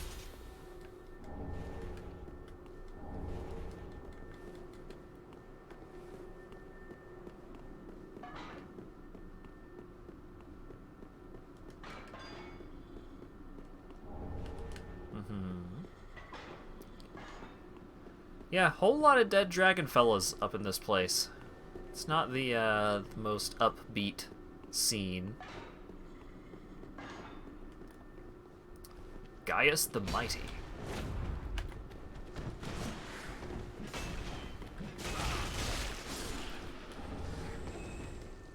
I'm more than happy to fight you, Gaius, but I would rather you not have a friend with you.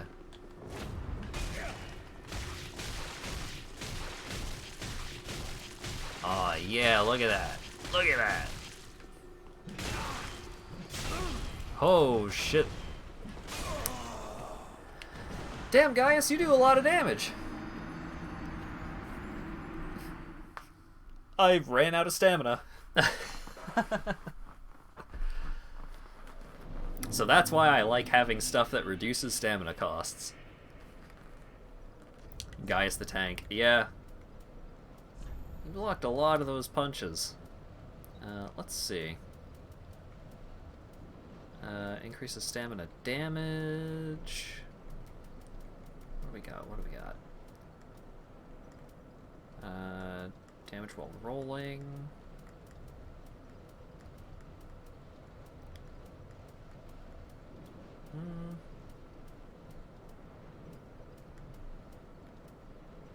Increases casting speed.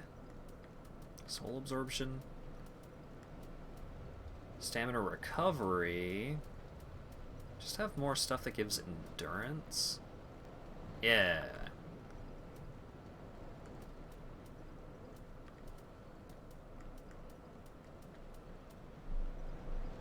Ooh, the Outrider Knights give frost. Cool.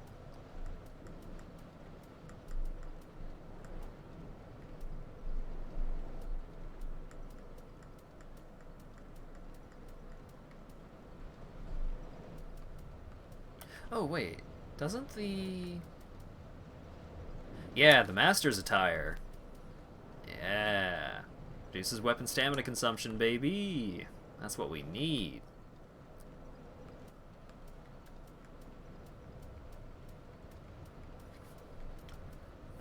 Stamina damage.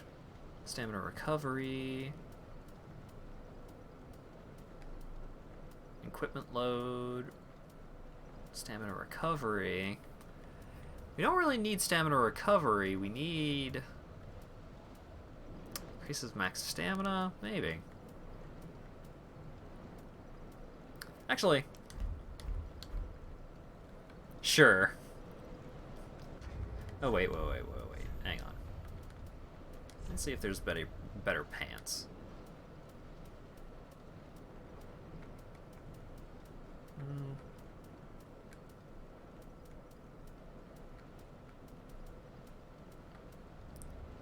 Weapon stamina consumption. There we go. Perfect.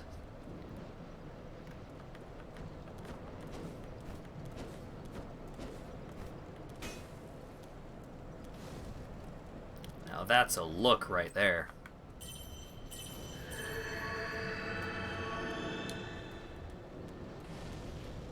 Alright, I am gonna have to fight these guys because the stamina is not currently lowered. Or the stamina is not lowered. The elevator is not lowered. Whoop, whoop.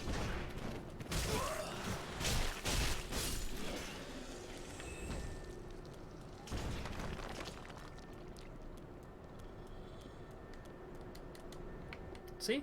If I ran in there, I would have just fell right to my death.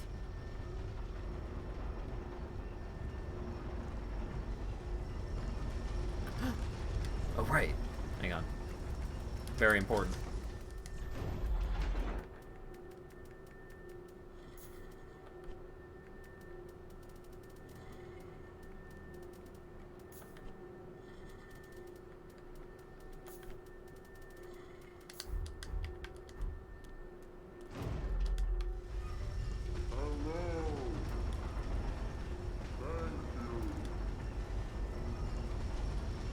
What?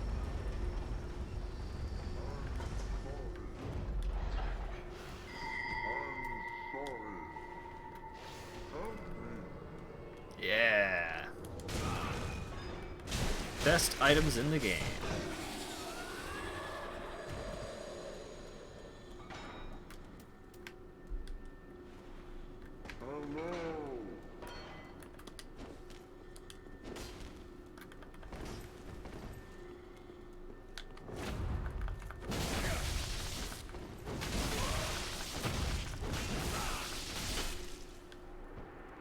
Alright, this may be a hell of a look, but I'm realizing that I am actually taking a considerable amount more damage from this, so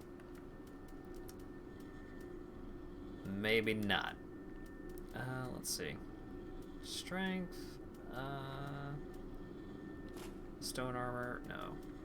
Black dragon armor, there we go.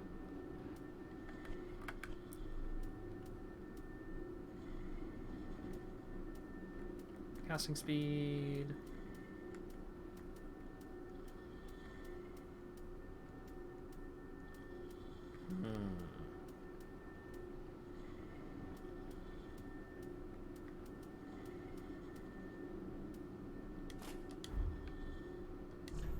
Let's get some frosty gauntlets going.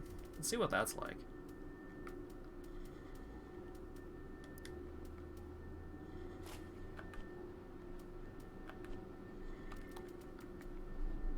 Increases endurance? What? Yeah.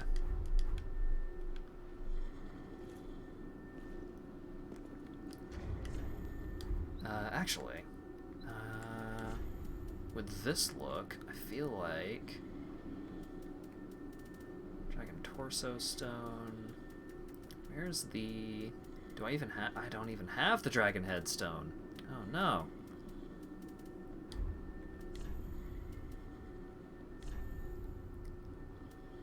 Alright. Let's go full fashion.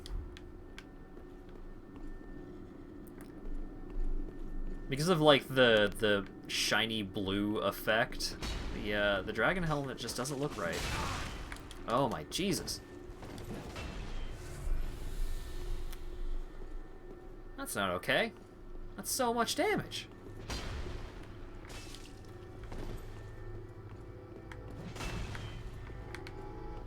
Yes. Yes.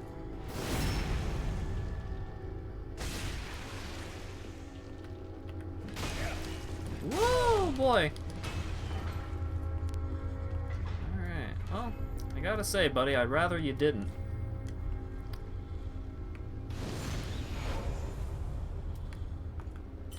Alright, don't mind me, just buffing up. Just buffing up a little. Yes! He's dead. He's so dead. Yeah! Get out of here, Gaius. Almost one-shotting me. Get out of here.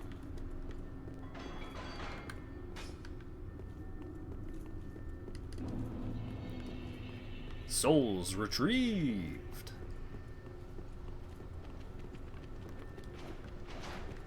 What? Oh. These fellas caught on to me, huh?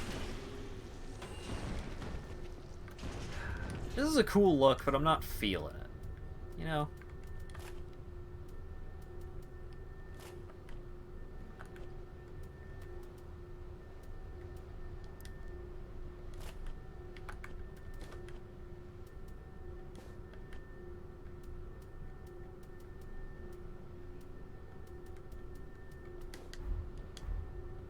Yeah.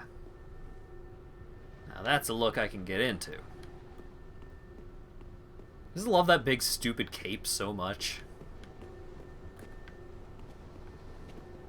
Alright, come on. Damn it. That was the exact scenario I was trying very hard to avoid. But they were very determined to make it happen.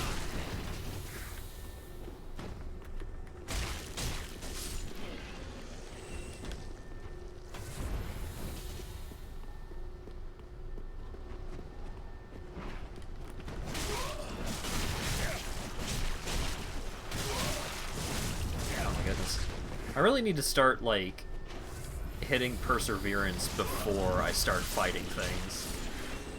Just, like, in most cases, I'm gonna want Perseverance active.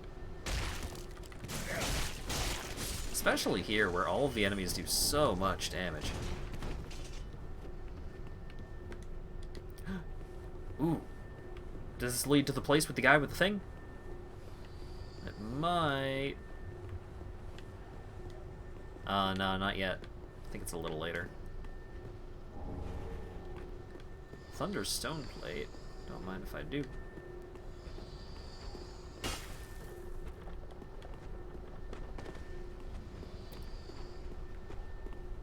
Oh boy. Alright, I'm gonna go back down to make sure I'm not missing anything. Because I know there's a couple of different ways that you can get around this area. Ouch.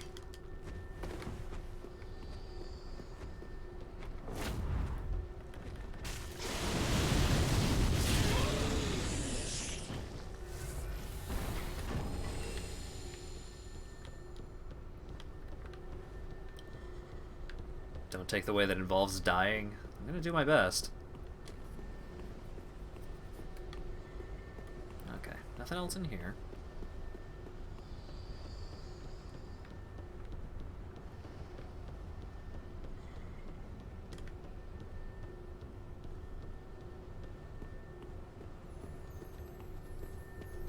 Aha!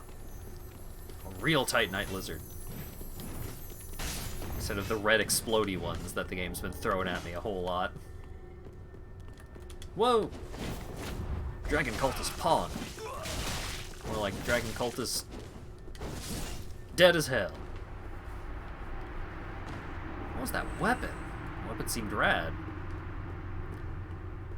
Gotta grind for spirit emblems. Oh no. Whoop!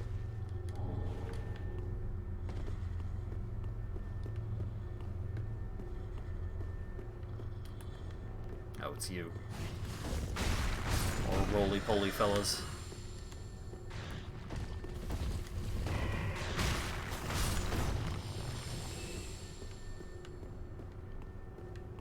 Whoop. Ah! Oh, hey friend.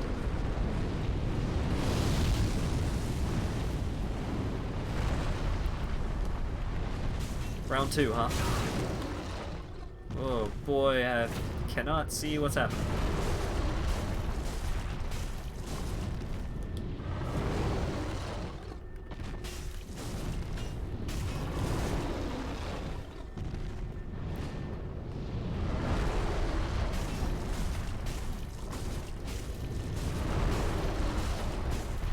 gonna keep punching his ankle.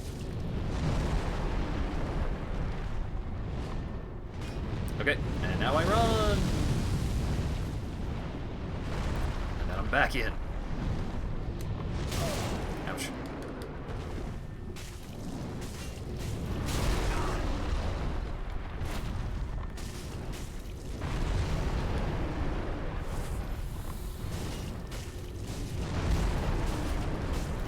Keep on punching that ankle.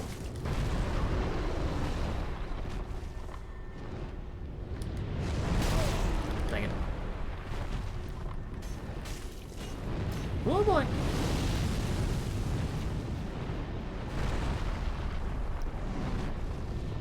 Yeah, I'm not big on the Spirit Emblem mechanic. Especially with, like, I'm not opposed to having some kind of mechanic that somehow limits your shinobi prosthetic usage, but it feels like the way that Spirit Emblems were implemented just didn't turn out great.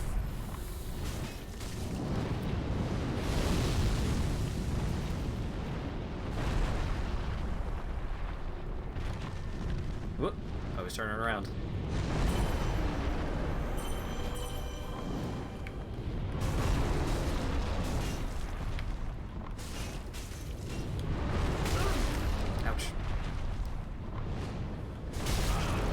The camera is not doing me any favors on this fight, I'll tell you what.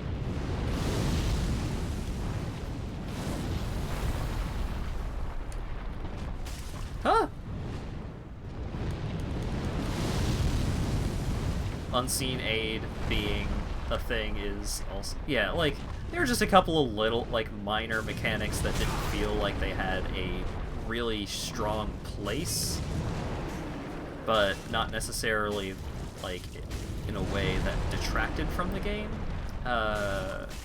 Spirit Emblem's definitely the worst among them, in terms of, like, actually detracting from the game. But stuff like Unseen Aid, it's just like... Especially with the way that it describes, where it's like...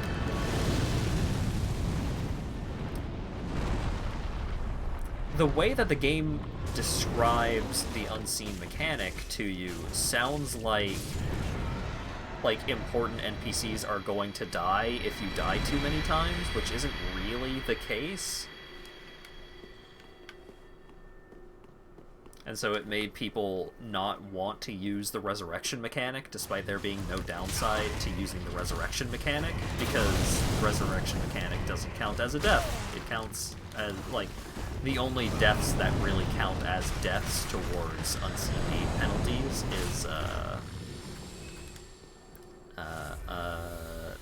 like, if you the red death, like, if you die and don't resurrect.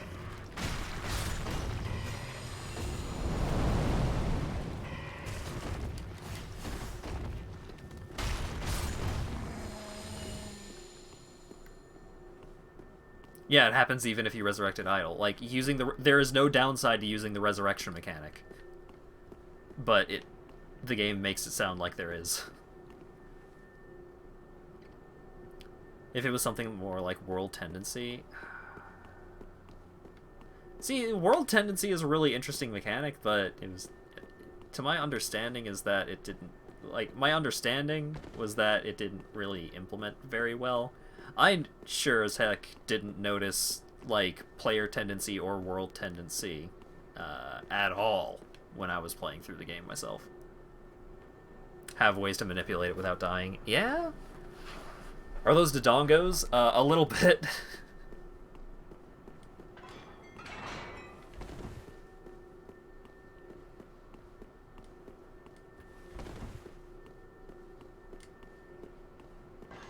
Yeah, like, having the Dragon Rot have some kind of, like, notable effect on the world, rather than just, like, sometimes NPCs start coughing. Wow. And then you can just fix it. Wow. Also, remember this lad?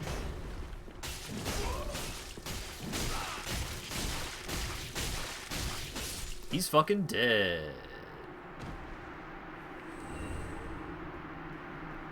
Hell yeah, hell yeah, hell yeah. Havel's ring, Havel's ring. Give me Havel's ring.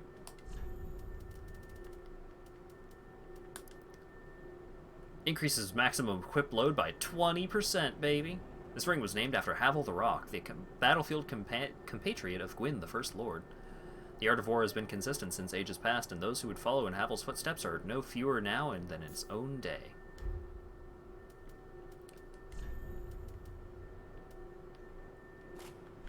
Alright. Black Dragon armor. Black Dragon gauntlets.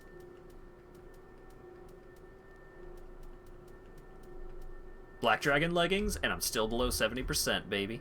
Hell yeah. Hell yeah. So, I'm gonna roll with this for a bit. I'm not gonna roll with it too terribly long, because then that's kind of chomping Dark Souls 2's flavor a little too much.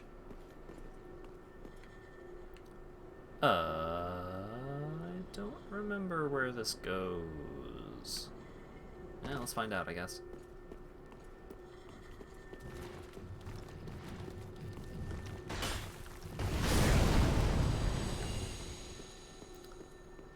Hey, are you a mimic? Nope. It's clear. Hey, Twinkling Titanite. Don't mind if I do.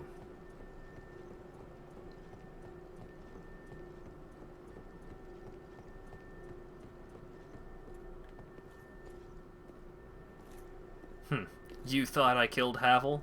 That was just some fake shit summoned up by an idiot. This is the real guy.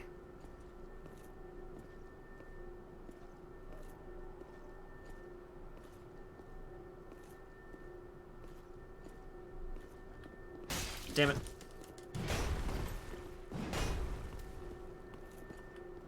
Alright. Let's buff up. Jesus. Please let me help. Please help me fight this really cool guy.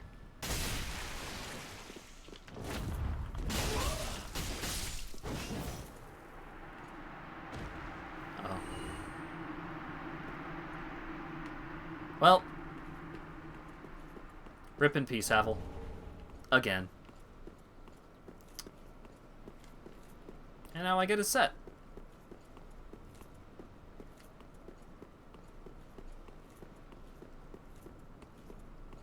So now I've got the full Havel cosplay available.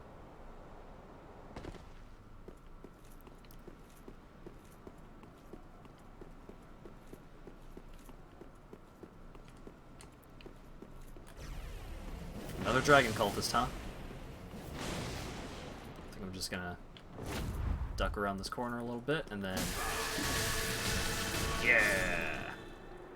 So, the buff, Sacred Oath, is making me deal a whole lot more damage, but the Black Dragon armor is actually adding a considerable amount of damage as well, because each piece of the Black Dragon armor increases my strength, and my damage increases a whole lot when I increase my strength.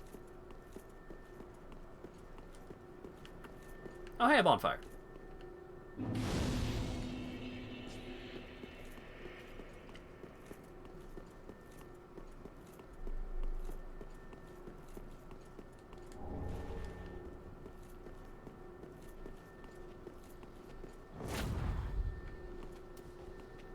Oh wait, I goofed. Gotta cast Sacred Oath first, because it lasts longer. And also it takes up literally my entire FP bar. Sacred Oath and Tears of Denial both cost 1,000 FP, and I had to put a considerable amount of levels into attunement to get up to 1,000 FP.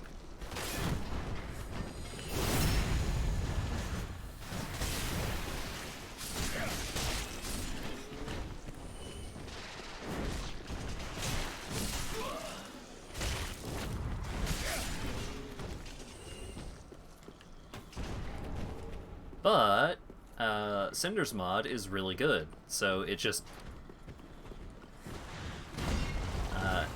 I can just regain all of that FP pretty quickly, just over time.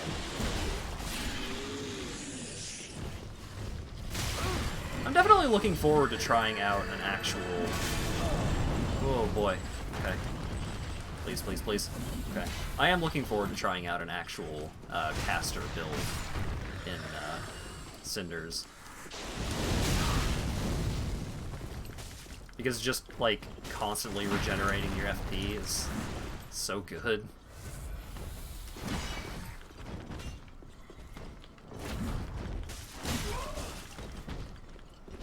FP is such an unfortunate word for MP because you just think flower points. Yeah, so do I.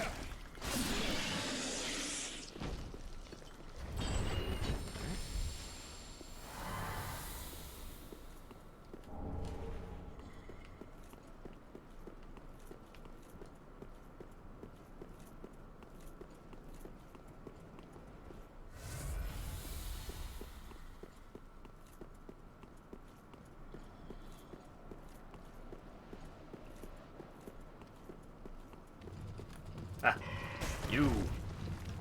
Get out of here.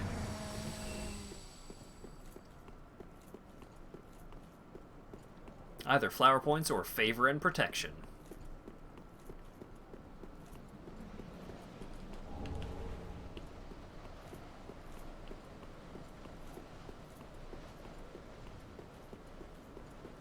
All right.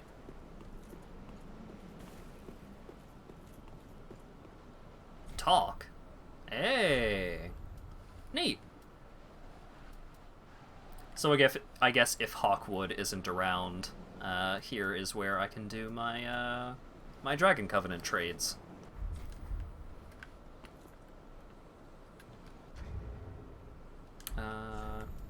Let's use Path of the Dragon.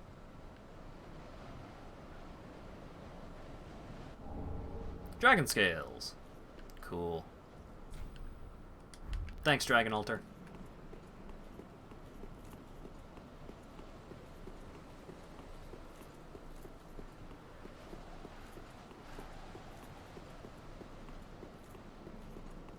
Okay, one moment, actually. I should have looked this up before I started the stream, but I had forgotten that it was a thing.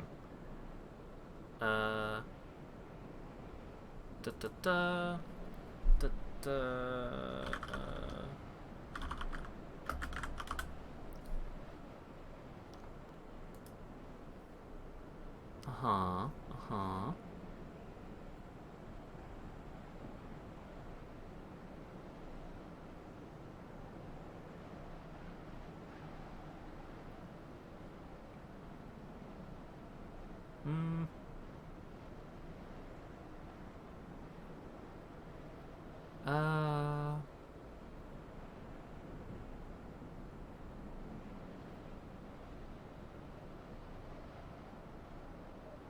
Okay.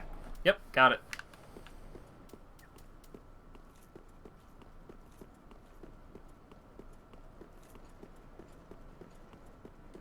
Alright. Come on, HatVod.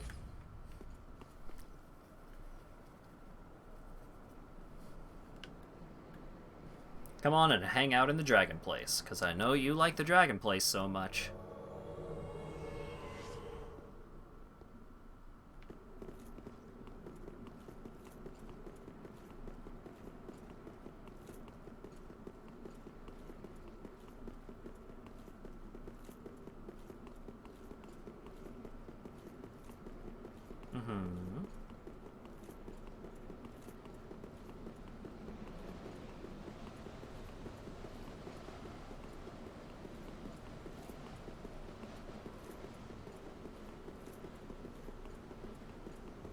Oh man, he also wants to check out the cool altar. And he's also doing the Path of the Dragon thing. Oh. Goodbye, HatVod. May we meet again.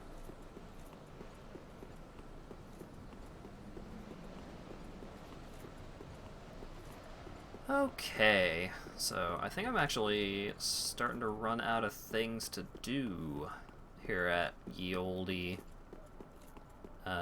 dragon shrine temple place.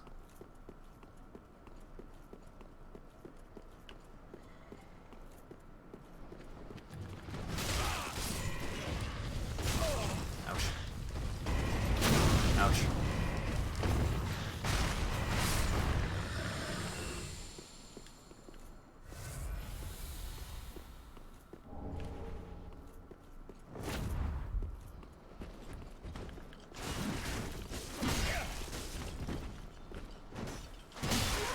What? What? I didn't do the kick. I didn't do the motion for the kick. I call shenanigans.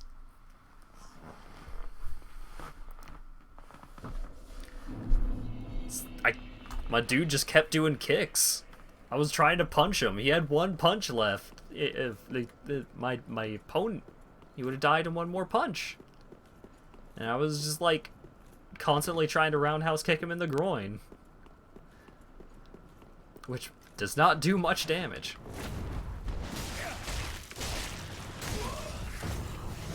Another dragon cultist is out there, huh?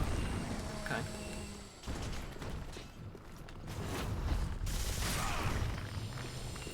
Also, if you poise through the Dodongo's attacks, that happens. Where it's just like, oh, just gonna hit you 30 times in a row and drain half of your health bar.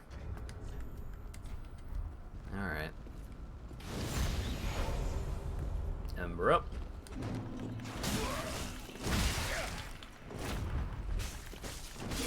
There we go. It was not that difficult. I don't know why that other fight went so poorly. Alright, let's get us some TOD.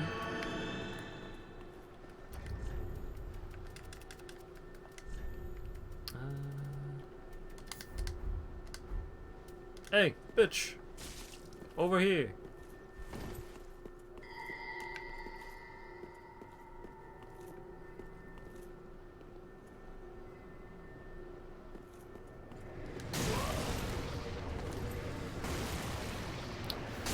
Not gonna approach, huh? Alright, fine.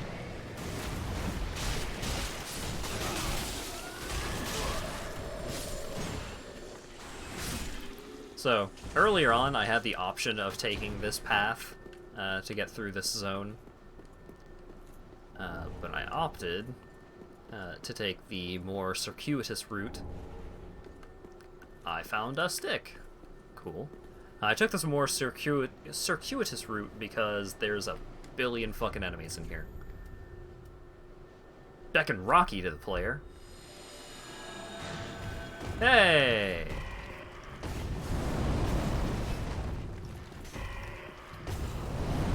Rocky's freaking out.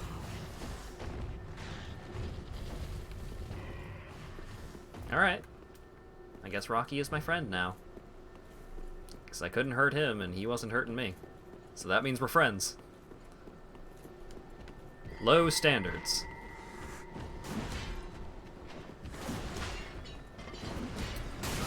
Ouch. Alright. Let's get Sacred Oath up.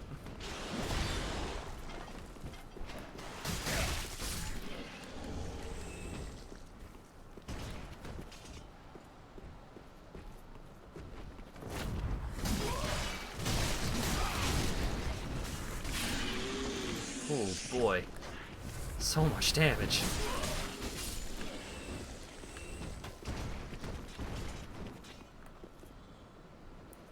Alright. Sneaky breaky. Damn it. Oh well. Didn't stand a chance.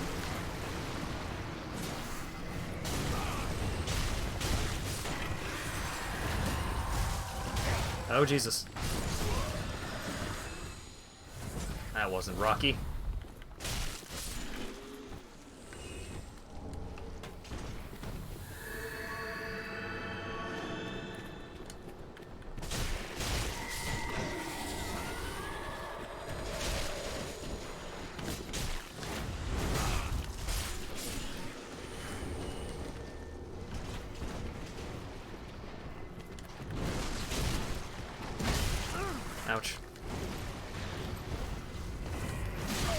So many dudes. Oh god. I can't go through there.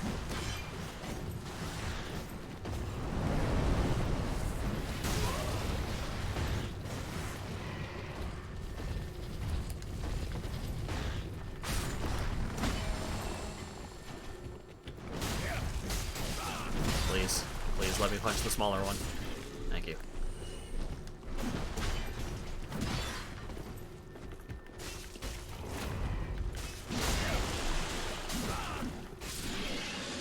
Oh boy. That was real close. I have so many souls here. Good lord. Gotten like 100,000 souls just by clearing out this bridge.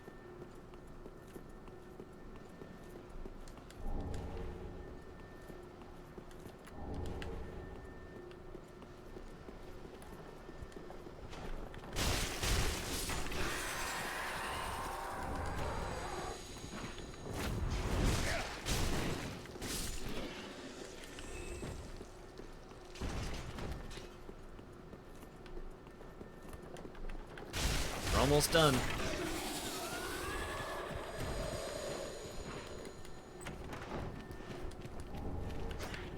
I got Ornstein set. What's the special effect on that? Let's not get killed while I'm in the menu.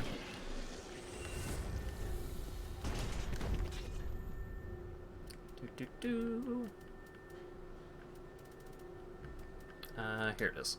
Increases faith. Okay, that makes sense. Golden Lion Helm associated with Dragon Slayer Ornstein from the Age of Gods and imbued with the strength of lightning. In the Dragonless Age, this knight, who long guarded a ruined cathedral, left the land in search of the Nameless King.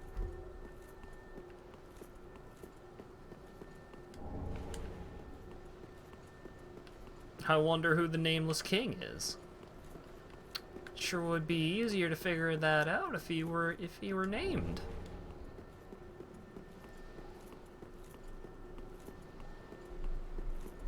Oh. Thing. Drake Fist, which I already have.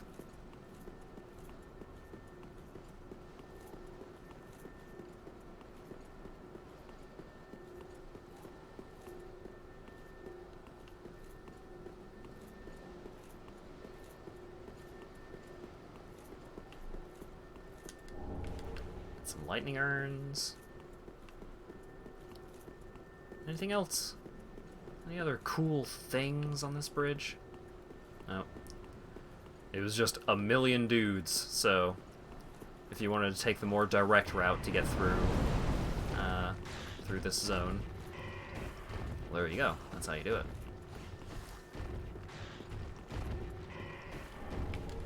Seems like Rocky is having a couple of issues over there, so I'll just leave him to it.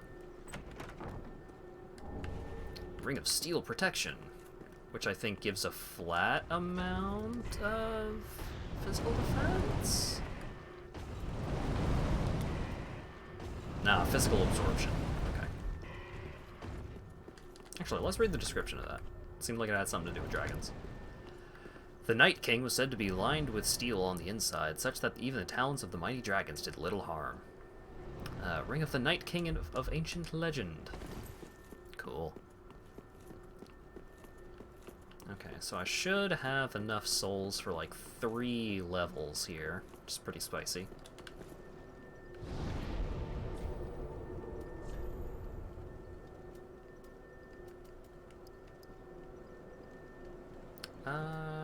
And some vigor. Let's bring vigor up to 30, and then we'll keep pumping vitality.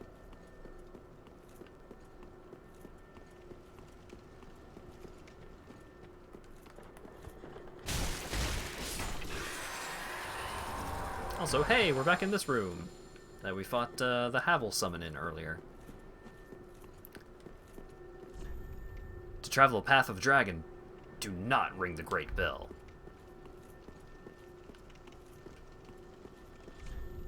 Nothing will remain once the bell has tolled.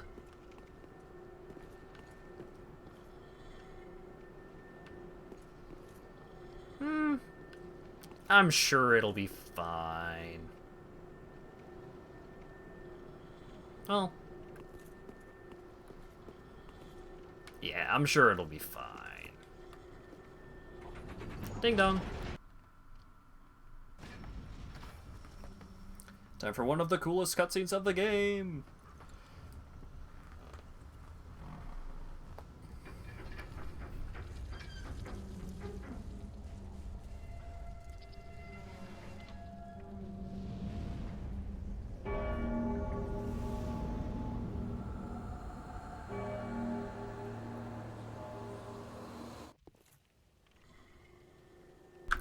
My fucking elbow hit the controller. I am the worst.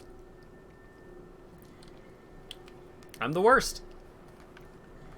Just an embarrassment of a human being.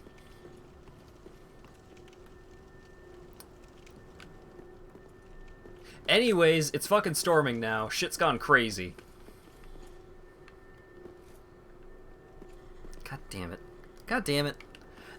And the start button on the PlayStation controller is so fucking small.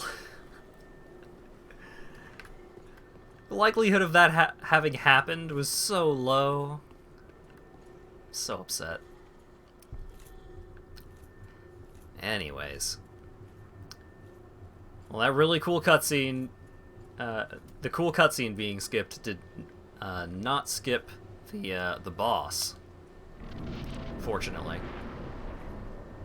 Because this boss is also extremely fucking cool. And here he is. Motherfucker Unlimited.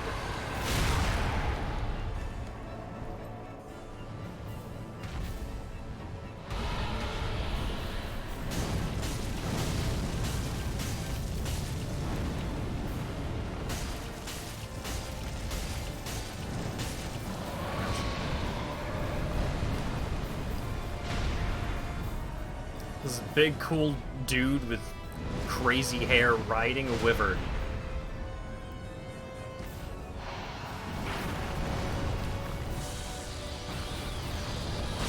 And throwing big-ass lightning spears. Damn it.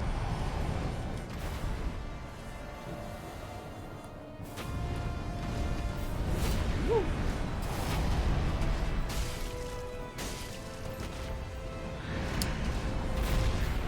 May be a little bit of an issue, actually. Hey, remember how some bosses regenerate health? Or how everything regenerates health really slowly? This guy is regenerating health very quickly. And I am not doing much damage at all. I may actually need to go upgrade a new weapon in order to deal with this fella.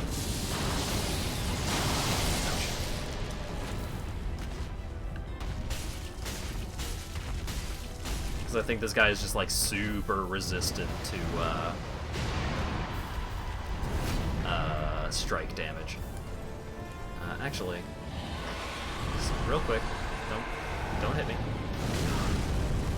Only hit me.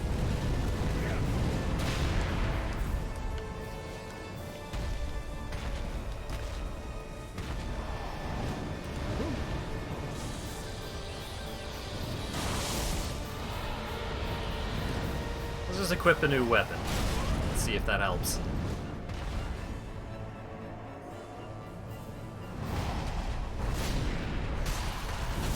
Nope. It's not helping at all.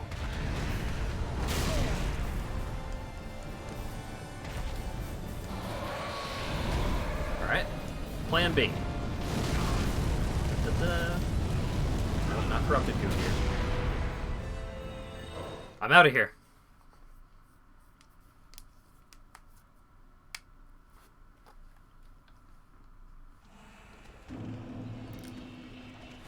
So, I discovered that fun little detail about the memories. The memories can just yoink you out of boss fights if shit's going bad. They can yoink you out of basically any situation if shit's going bad, in fact.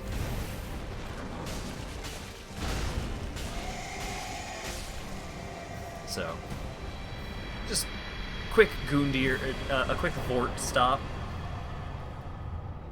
just to get out of that situation.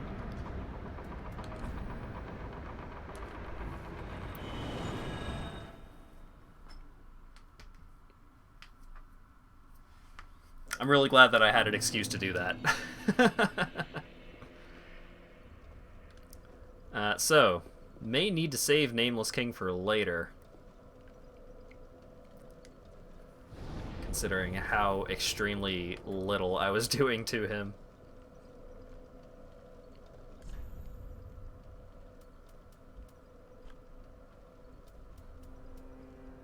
Alternatively, maybe I could just cut the regeneration modifier, but there's a little bit I can do before we go have the rematch. Shockwave, elementary yet practical sorcery from long ago. Wow.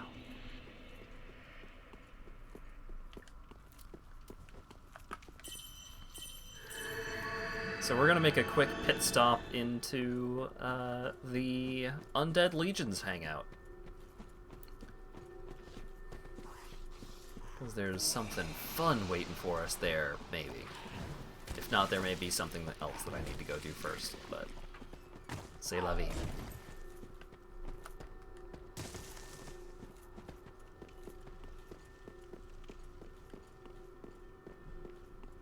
Ah, yeah. There is something I need to go do first. Thankfully, we have the coiled sword fragment. Get us back to Firelink real quick.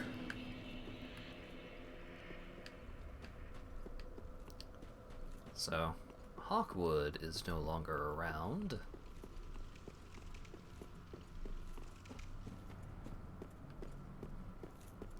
Take a quick tour of the graveyard. Oh, what's up? Hawkwood's shield. He left it at the gravestone that he, whenever he wasn't in the Firelink Shrine itself, he was out there hanging out at that grave. So that's where he left his shield. Because we helped him, we brought him up to the Dragon Shrine. And he did the dragon pose and everything, so.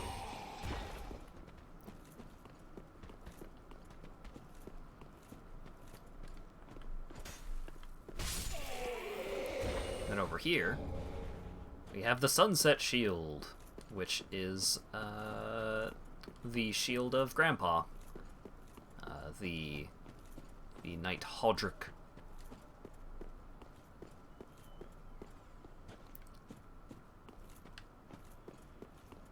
Let's see. Anything else to do at the moment around here?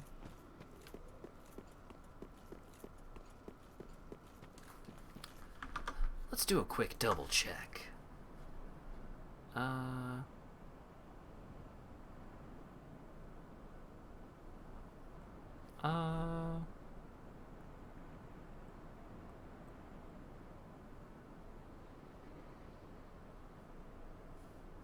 Wait.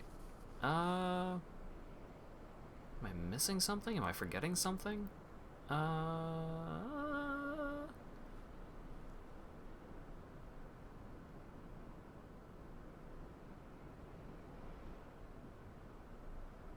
Wait a second.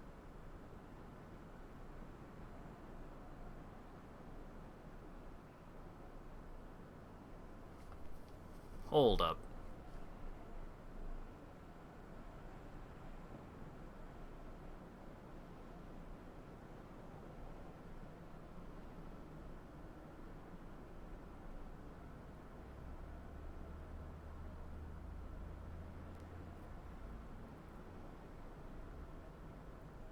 Hold up. I think something ended up being a little goofy because of some Cinders changes. Sorry. That's why I was confused.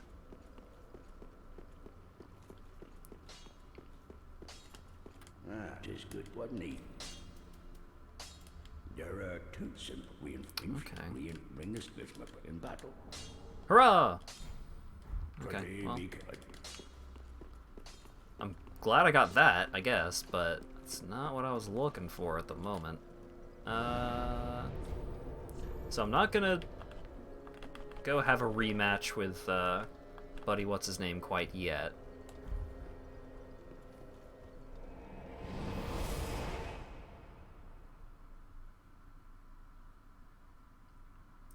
But...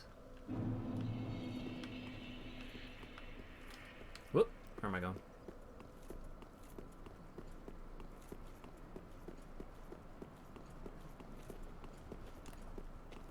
Oh yeah, the entire zone is now permanently stormy, by the way. This is a world state change, ringing that bell.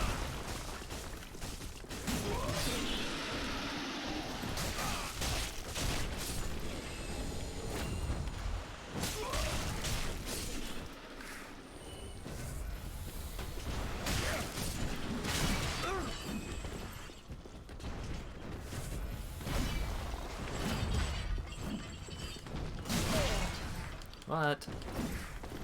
I was persevering, though. Oh, God. Can I just run past these guys? Probably not, but...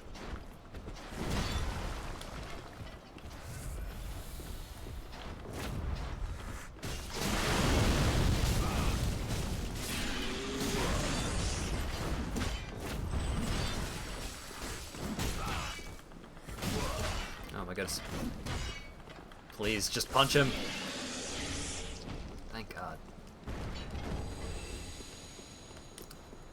Oh, wait. I don't think I have enough dragon eyes. No, I don't. Ouch.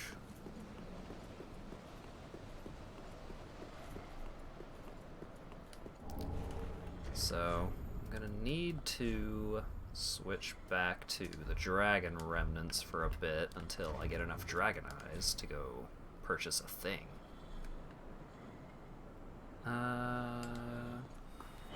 Let's see. Oh, there's a couple of things that I can do at the Firelink Shrine.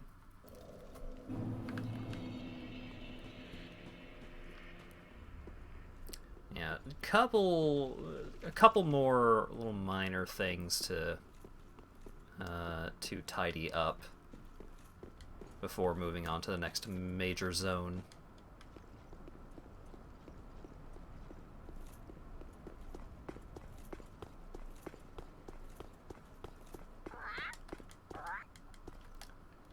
Okay.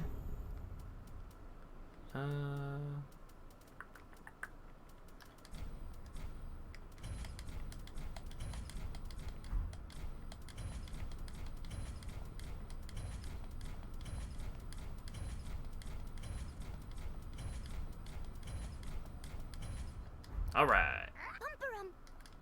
Bumper 'em. Yeah. All right, got some embers, got some twinkling titanite, titanite scales, got a titanite slab from those, which is pretty cool.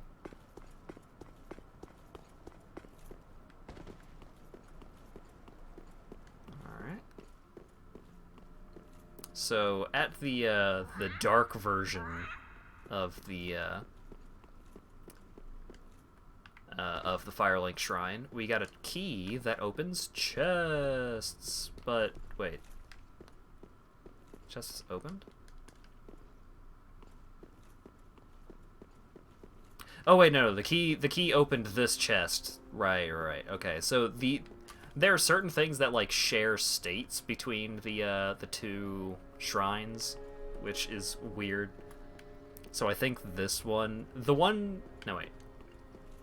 one had the Dashmaster string in it, and we were able to get that right away.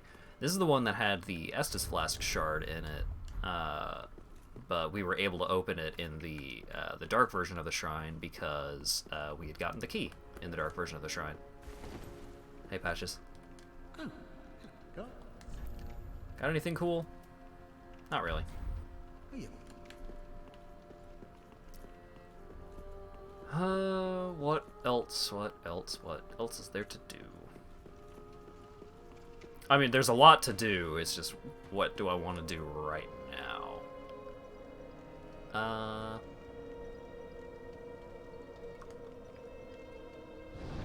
Let's go finish off the Irithyll dungeon. How about that?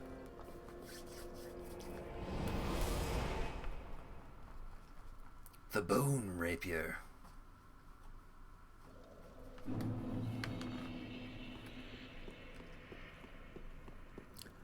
Let's hope I remember where that shortcut was.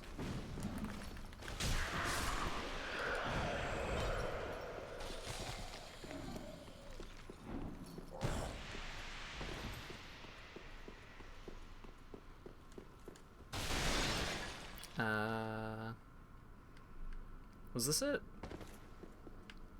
No, this wasn't it. Whoops. Oh, wait. I think I know how to get there from here, though.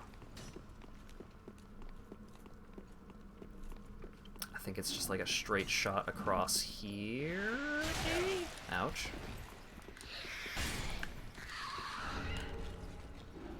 Aha! Okay, that should be it.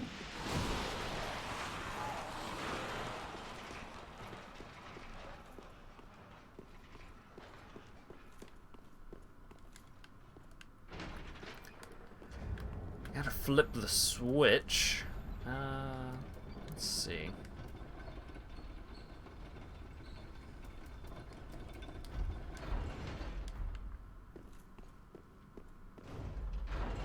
I think we're just gonna stick with the dragon set for now. Huh. Oh boy, that was spooky.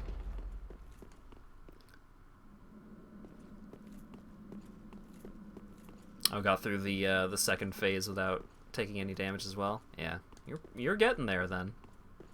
But man, it sure does get a whole lot more difficult once you get into the third and fourth phases.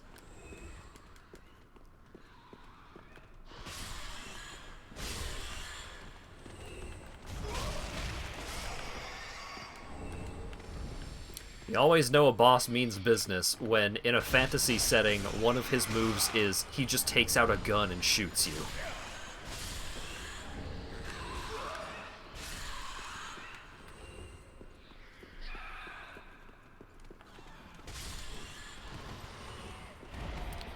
Power word gun, yeah.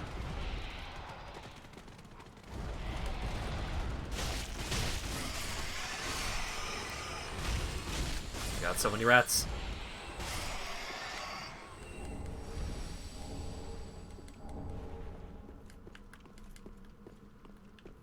Yeah, like I think that the final boss of Sekiro is just overall fantastic. It really takes everything from the rest of the game and really draws a lot of inspiration from it. Don't you dare. I'm doing it.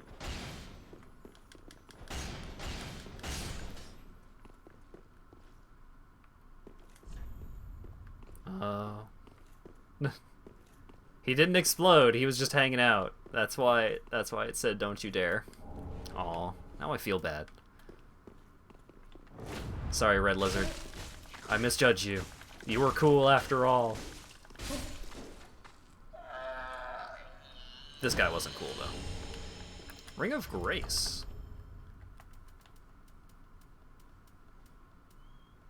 Increases dexterity? Allows you to jump easily. Oh, okay. It has that effect. It has the same effect as that other weird weapon that lets you just left trigger to jump. So normally, this is where the hex teacher lady, not Yuria, oh wait, I think, the lady that teaches hexes, that's the jail cell that she is in. So normally you don't get access to her until real late in the game.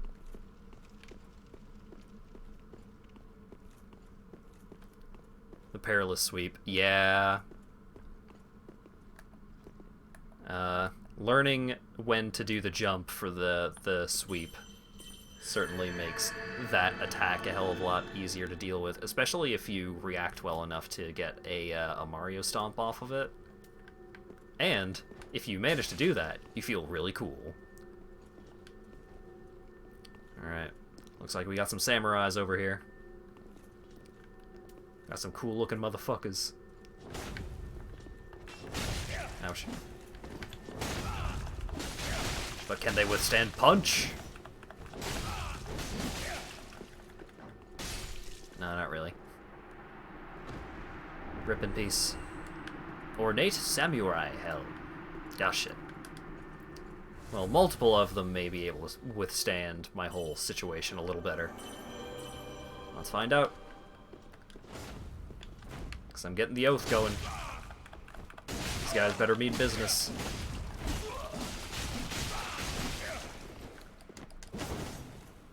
We got Lord Takatsuji. Lieutenant Ugali. No! He parried me! Oh god, I'm gonna bleed. Oh god, if they proc bleed, I am probably going to take a truckload of damage. No! Yep, I sure did. Boy howdy, that would have been embarrassing.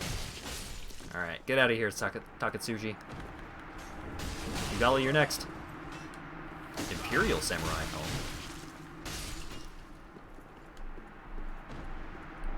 And the Horned Samurai Helm.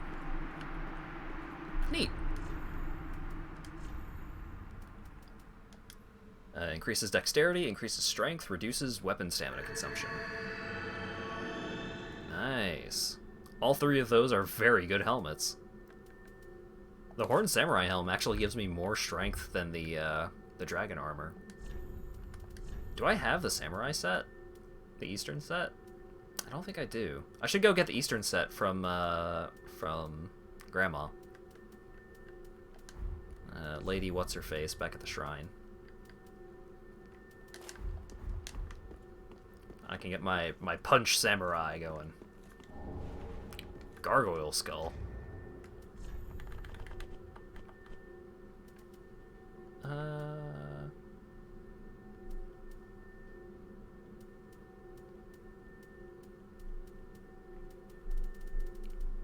Oh, there it is. The rock skull of a gargoyle. Perched above, the sight of a gargoyle streaks fear into even the bravest men. Increases stamina damage. Okay. And a soul.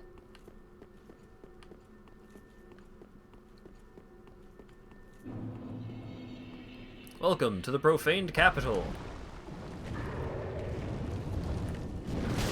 Welcome to fighting gargoyles on a very precariously thin bridge. So, fuck that, actually.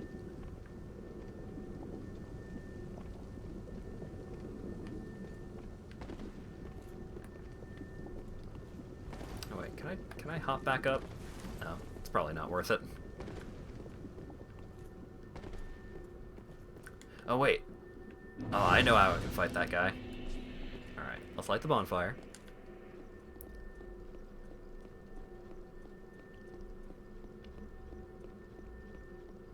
Oh, I hope I have enough, hope I have enough dexterity for this. Where is it? Yeah!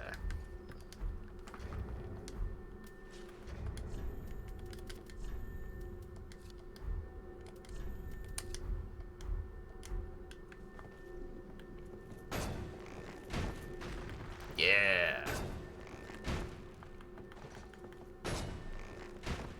I love the Dragon Slayer Great Bow. Like, the Great Bows in general are so cool because you have, like, the bow is so huge you just have to plant it on the ground in order to be able to fire it.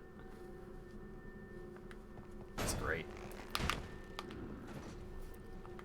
One thing you're disappointed about in Sekiro's fight design, it relies so hard on rock, paper, scissors of deflect, jump, Mikiri, step dodge, because it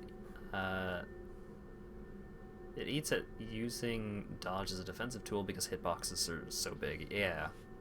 Perilous attacks feel ambiguous at times. Yep, that's fair. An altered visual. Yeah, so I agree with a lot of the points that you're making with, like, ooh, stretch out. Oh, wait. It's Gilligan. Gilligan the Ladder Maker. That would explain why there's ladders all over the place. That guy is one of the town NPCs from Dark Souls 2. And now he's dead.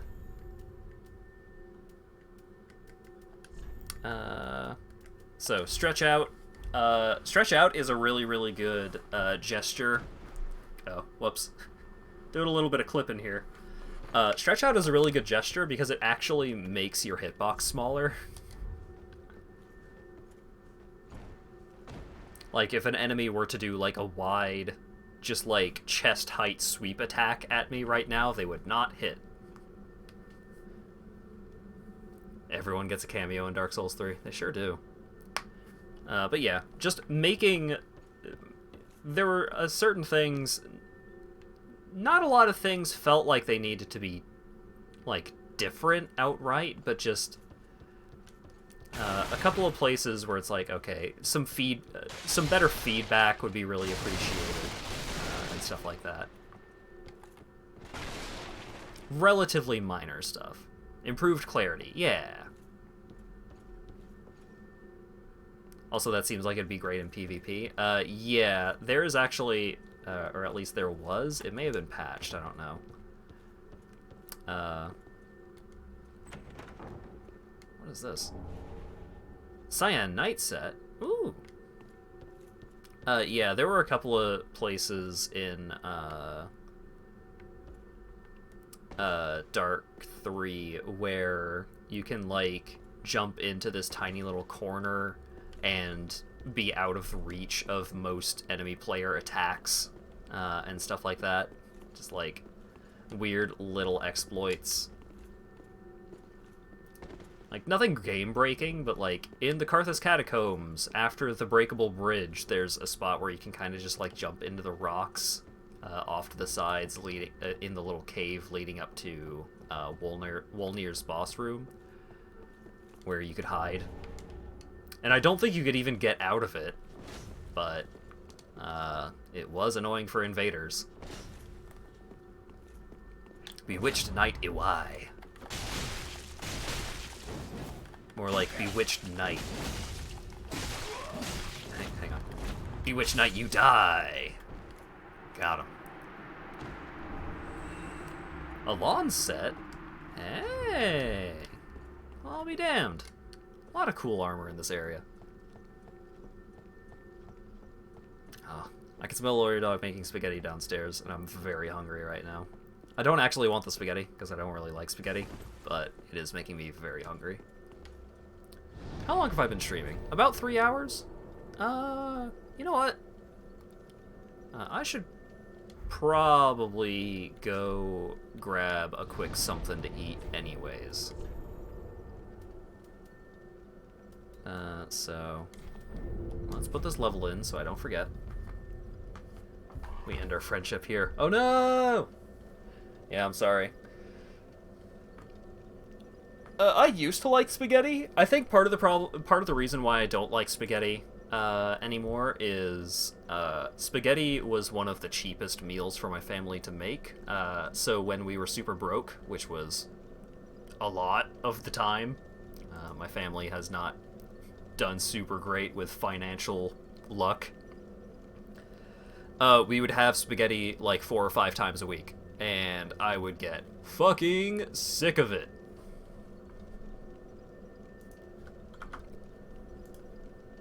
So, yeah. It's unfortunate, but I just don't really enjoy it anymore.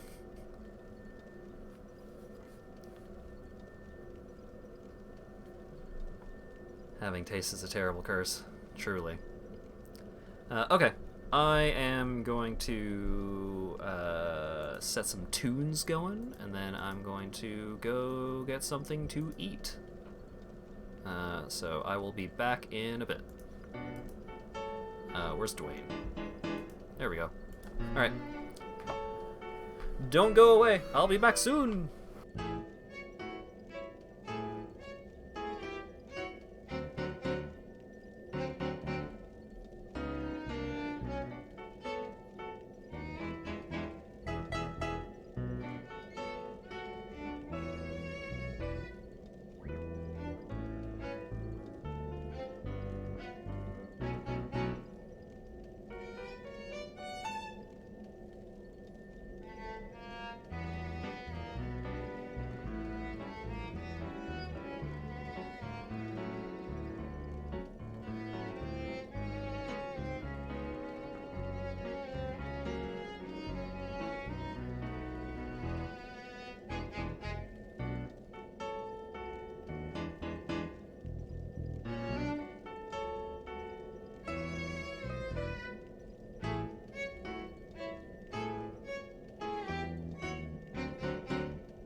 Let's look at the book.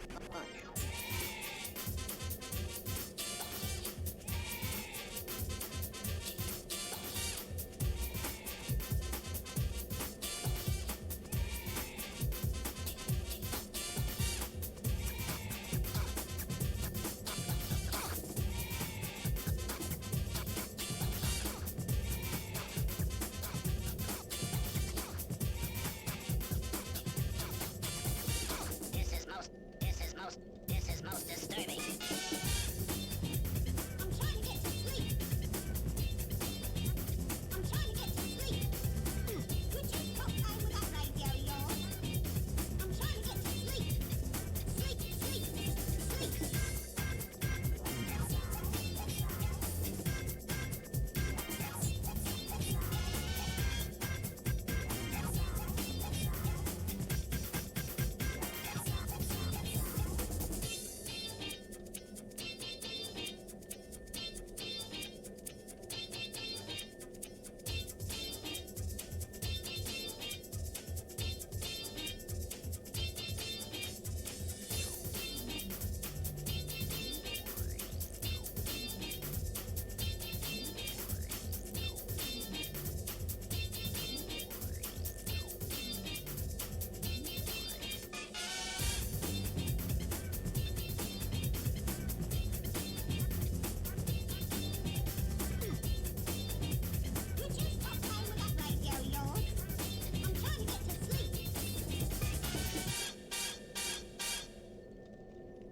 I'm back with a burnt finger.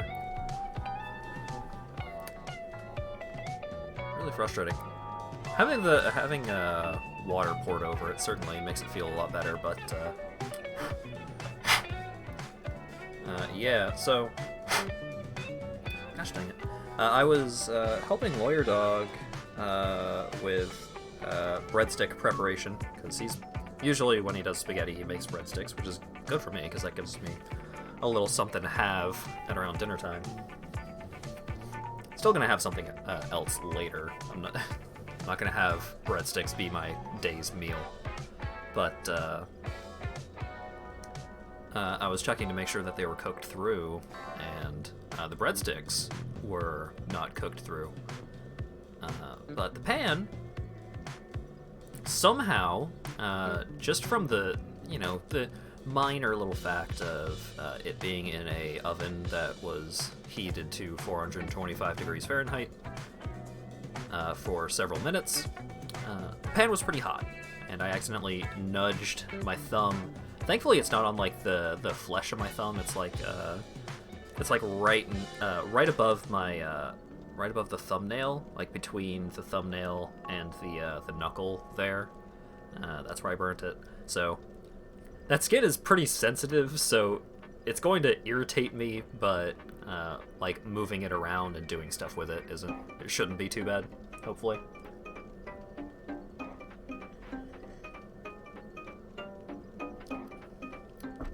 Yeah, it's not like super bad.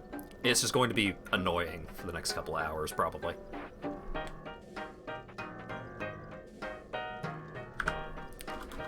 But I guess we'll see. You beat the final boss. Nice. What did you think of the final form? I thought the final form was incredibly cool.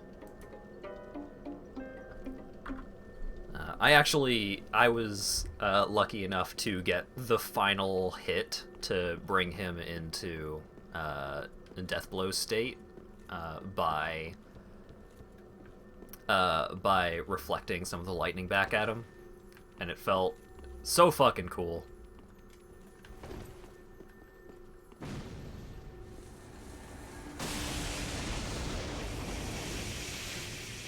The lightning reflecting mechanic is just so cool. Fester the Jester.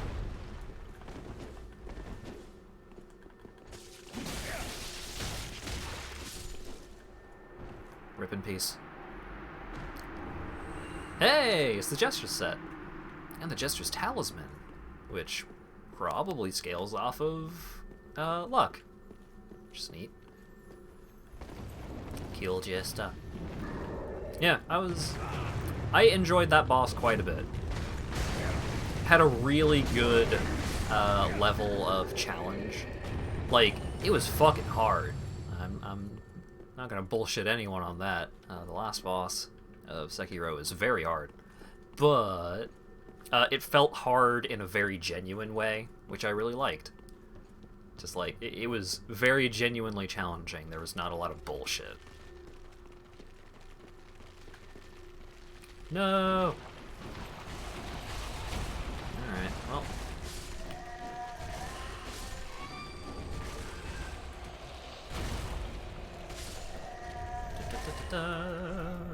Blooming purple moss clump. It requires learning. You really have to embrace the playstyle. Yeah, like it's you can't lame it out. It's you just gotta do it. You just gotta do good.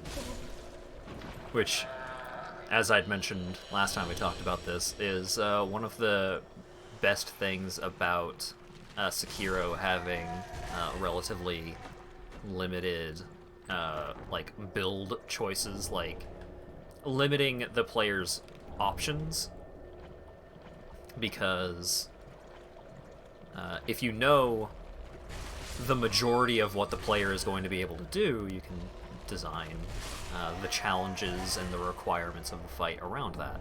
It's great.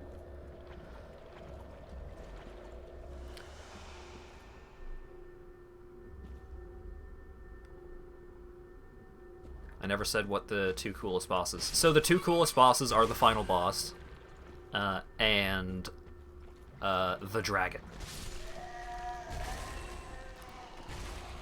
The dragon fight is so, like, the dragon fight is not really challenging at all. It's kind of like a puzzle boss, and even so far as being a puzzle boss goes, it was really forgiving in terms of, like, the requirements for what you have to do. But it's so cool, though.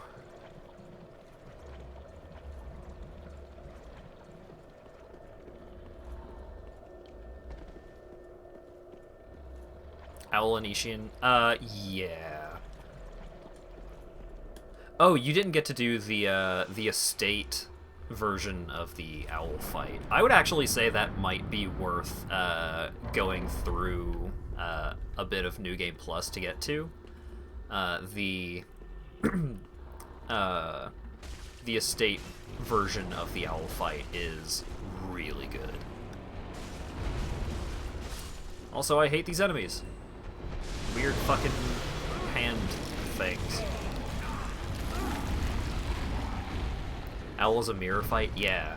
And that's what makes the estate version of the fight even better, is that he gets a couple more moves that mirror the player's capabilities, but he also gets like a couple of extra new abilities to use. Trying very hard not to get grabbed by these ghoulies.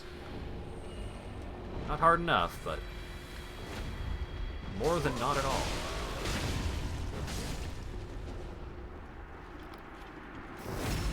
Wait, what? What the fuck's happening? Oh, he was in critical state. Chikage? Ooh! Interesting.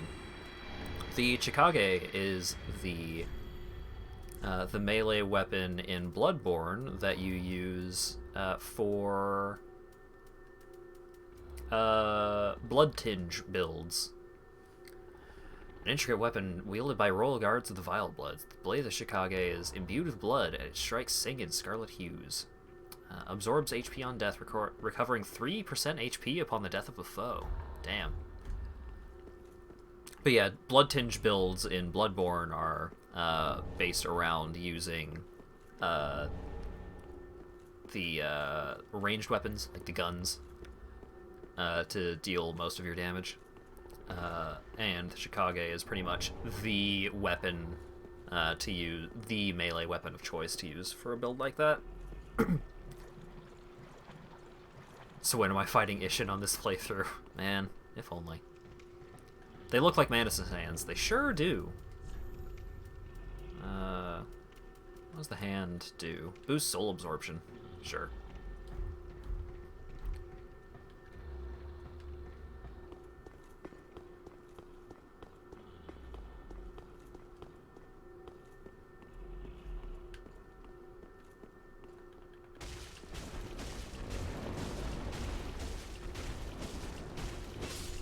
Got him.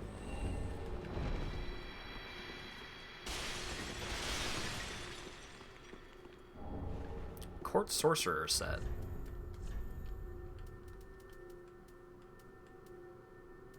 Painting Guardian reduces FP consumption. Court Sorcerer. Hood worn by the court sorcerers of the profaned capital. This tall, dark headpiece suggests they had also been oracles. There are many sorcerers who claim heirship to the great sage Big Hat Logan, and the profaned capital is housed one of the two leading schools. Reduces sorcery FP consumption.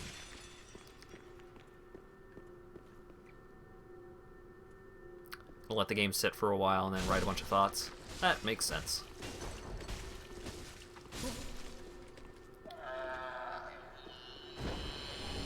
I am looking forward to doing... Ooh, the Profane Pyromancy Tome. I'm looking forward to doing a stream of Sekiro. Hey, Undead Bone Shard! But yeah, because I am just such a massive fan of the series and the genre. Hey, the Vile Blood set. Neat. I'm probably going to end up doing a lot of Souls-like games on stream. Like Neo is another fun one that I'm looking forward to doing. It's a little grindier because it has a lot more RPG elements, like it has like randomized loot, which is a blessing and a curse. It certainly makes it feel a lot different from Dark Souls. The game could have worked with multiple different weapons, but having it focus, yeah. So, you know, it wouldn't have been necessarily worse overall if you had a variety of weapons, but like really focusing in on just the one weapon, the one moveset, certainly helped in a lot of places, like with the design of certain bosses, like Ishin. Definitely would have improved playability. Yeah.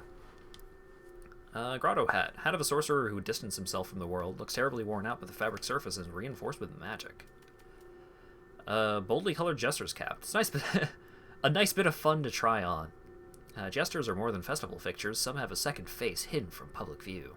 Increases item discovery. Yeah, that makes sense. Oh, I wonder if the rest of the Jesters set does the things that they did in Dark 2. I'll have to look at that. What was the set that I just got? The Vile Blood set.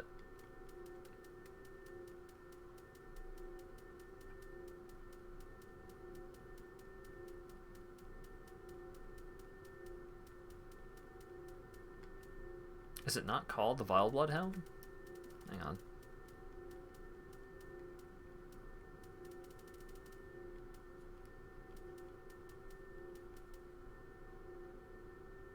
Iron Keeper Helm prevents headshot damage. Weird.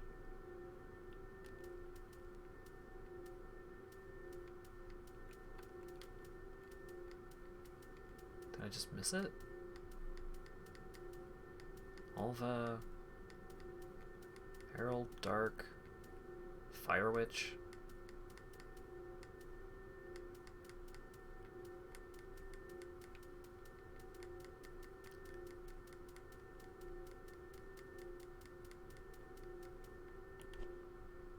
Where is the Vile Blood armor I just got?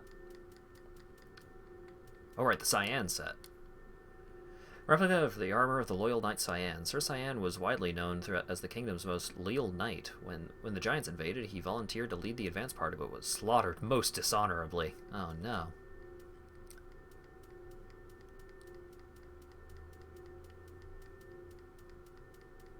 Vile Blood. There we go. Silver armor worn by the royal guards who protect the queen of the Vile Bloods. This paper-thin silver armor is said to deflect blood of ill intent, and is what allows the royal guards to capture prey for their most beloved queen, so that each day she may bear a child of blood.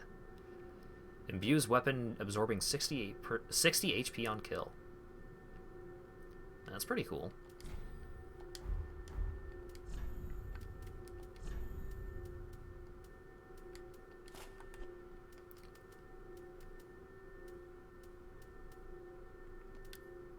Oh, there's the Vile Blood Helm.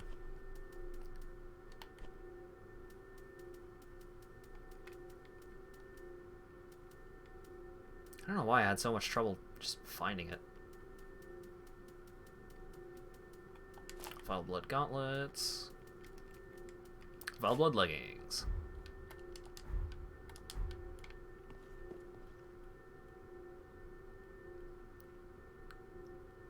That is a pretty Bloodborne look. Although it's kind of hard to tell what with the big yellow spirit. Which bosses drop umbilical cords in this game? Yeah. It's amusing how much it crams in the stuff from the other games. Yeah. Like, Cinders is great.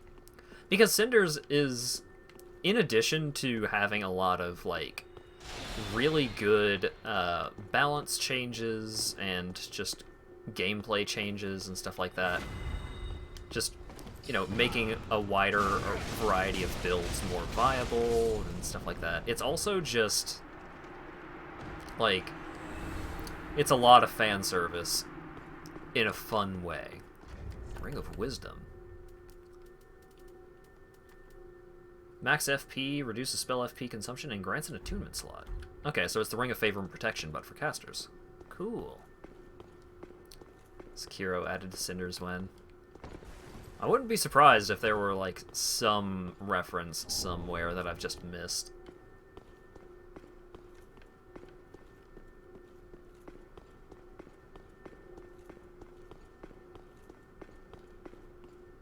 Whee! Oh, this is where the bonfire is. Alright. Those samurai were in the base game? No, but I don't know if they're outright Sekiro references. Let's check the item descriptions. Samurai helm worn by Easterners of a certain status. Worn by war chiefs in the East, this helm marks its wearer as one of the Imperial lieutenants tasked with maintaining order. This helm marks its wearer as one of the vanguard leading the charge into battle. This helm marks its wearer as one of Imperial origin. Oh, wait. No, this is... Is this one of the... The design certainly looks familiar.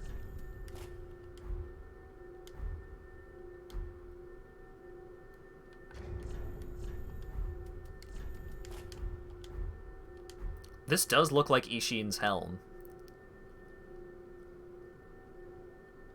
Huh.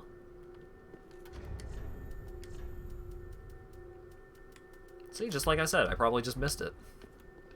'Cause I'm a doofus. Whoa!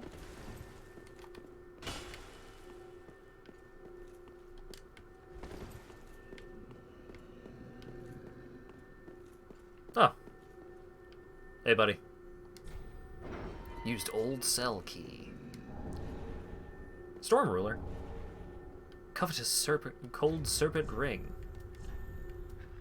I do have the stats to wield the Storm Ruler, right? If I don't, that's pretty whack.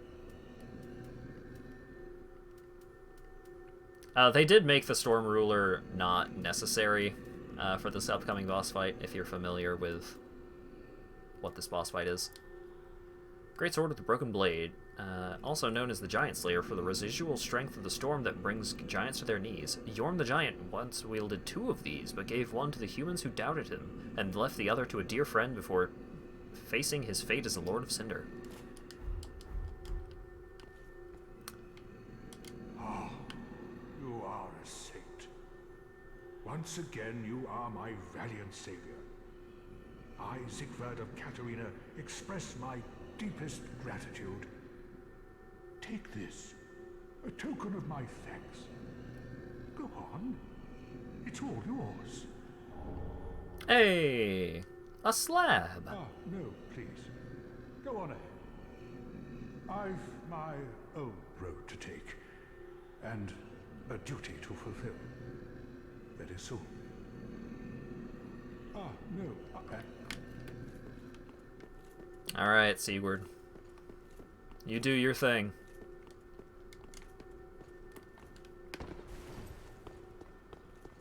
I also like how the Vile Blood armor is also just, like, super light, but also not super protective. Much like most of the armor in Bloodborne.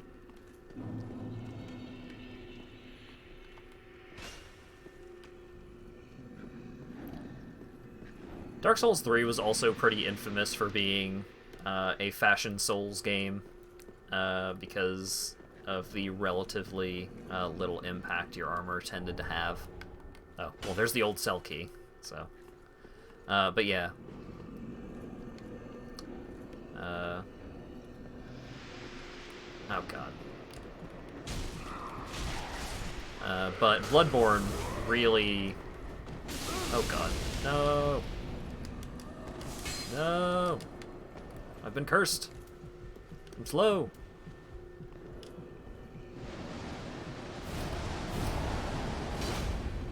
Oh. Okay.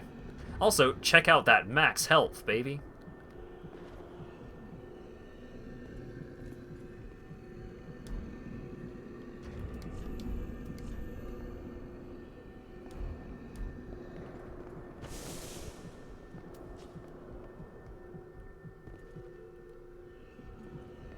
I just wanted to show off the cool thing that Storm Ruler can do. Dang it. Whoa. But it didn't work. It didn't go good.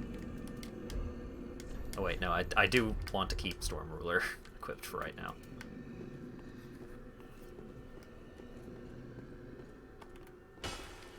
Because I know they changed the fight against the boss that you're supposed to use that against. But I don't know to what extent.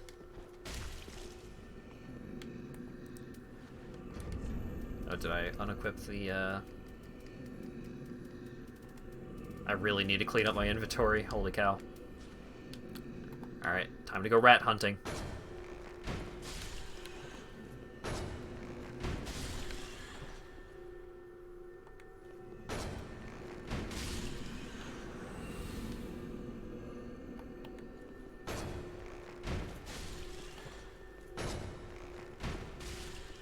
Haha! Okay. Actually, you know what? I'm above 30, so the amount of encumbrance you have between 30 and 70% doesn't matter a ton.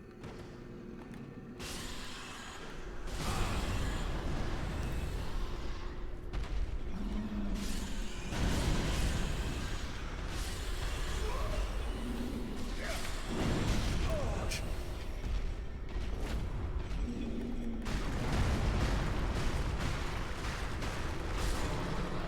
Oh boy, hype train. Oh, he's already dead, huh? Hey, I got the helmet that those giants wear. Got a braille tome.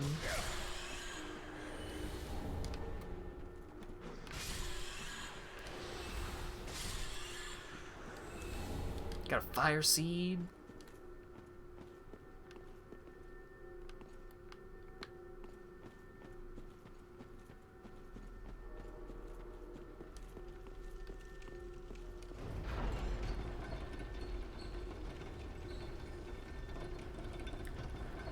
Have a good laydown, Rand. Thanks for dropping in.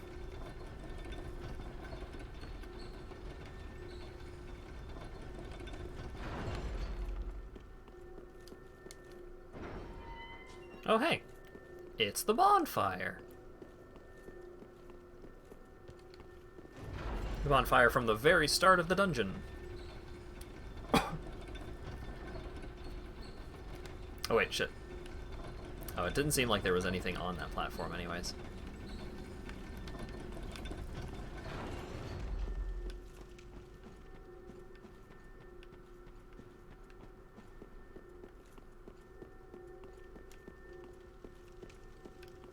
Boy, I wonder if this is a mimic. Get up. Wake up so you can die, asshole. Hey, lightning clutch ring. Neat.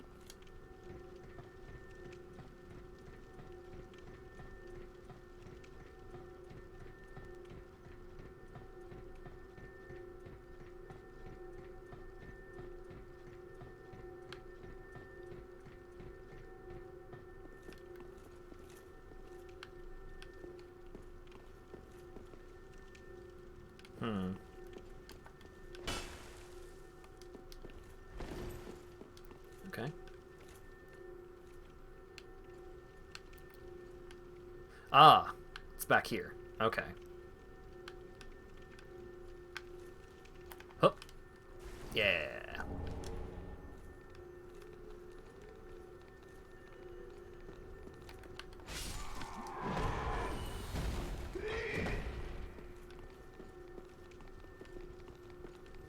Whee!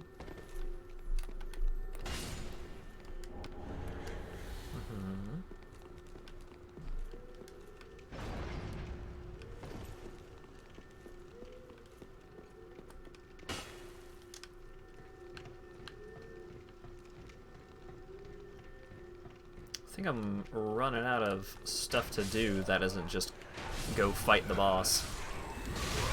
And all of the stuff that happens outside the front of the boss room. Not that that's a problem. Because the boss is pretty cool.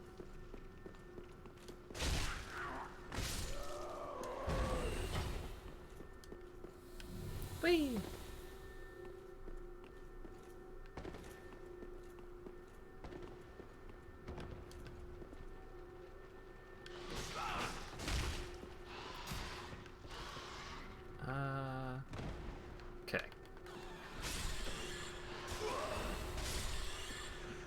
Man, that's a lot of healing off of every kill, actually.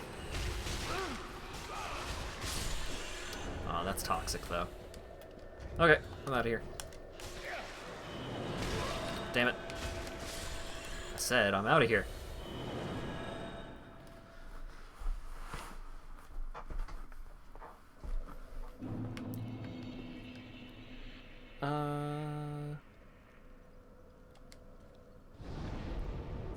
Let's go ahead and level up.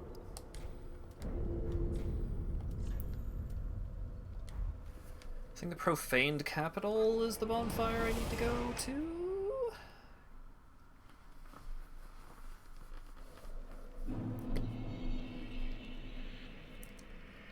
I think.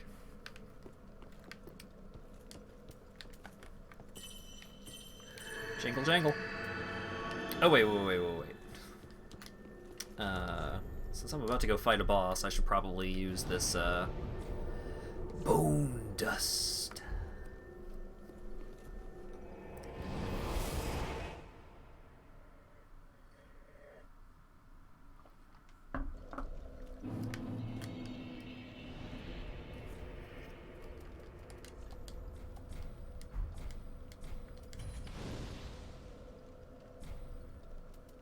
Okay, now travel back to the Profane Capital. Let's see. After I do this, I could go do that. Yeah. I'm definitely starting to close off some of these branching paths.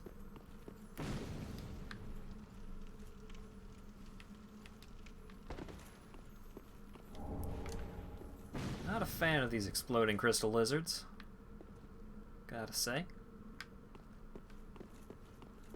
Oh, right. I am now remembering how this section goes.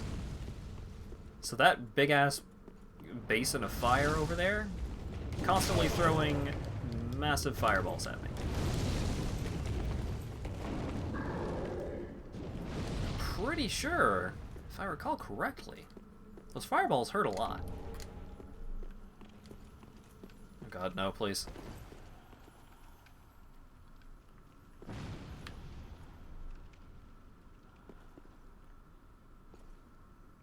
Mm-hmm.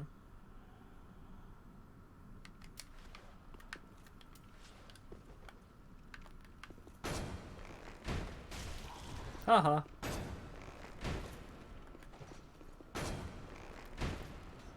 Dang it.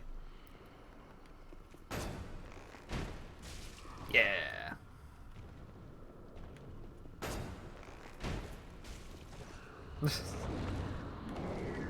Whoop. Alright, there he is.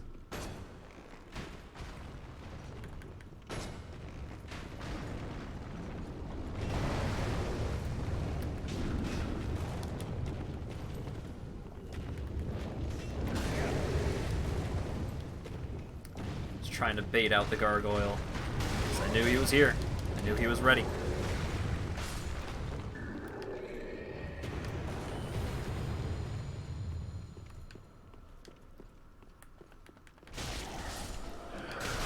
Nope. Okay. I was worried that the lizard was gonna actually, like, run at me and try and explode at me, rather than just keeping to himself. He kept his distance.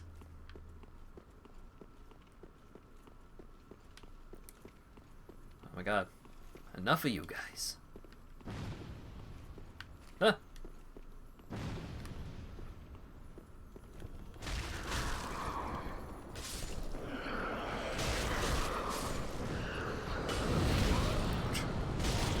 Actually, that barely did any damage at all.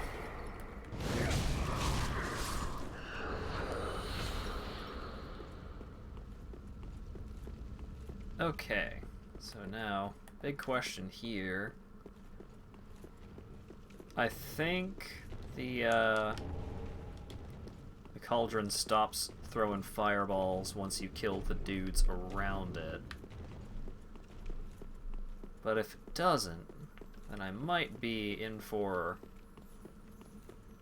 a hurt at some point along here. I think I'm good.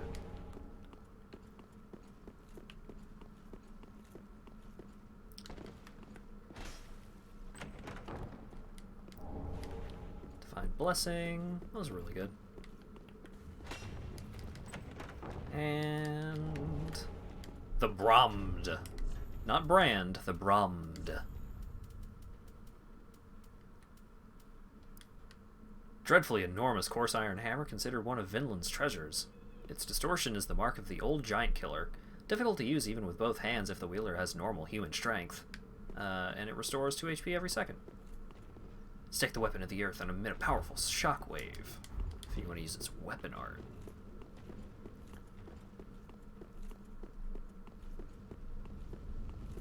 What? Oh. It's just a ledge. I thought it was a chest.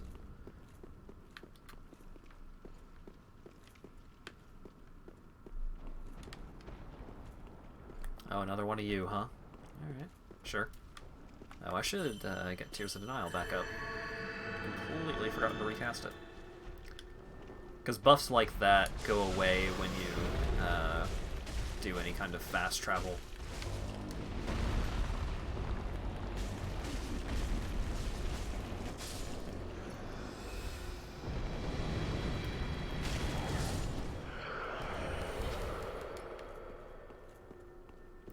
A lot of chests in this room.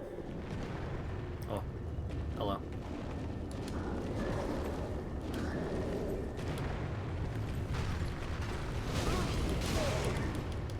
Dang it. Get out of the sky, mister.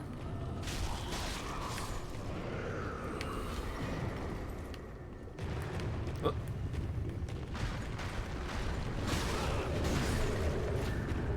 Yeah.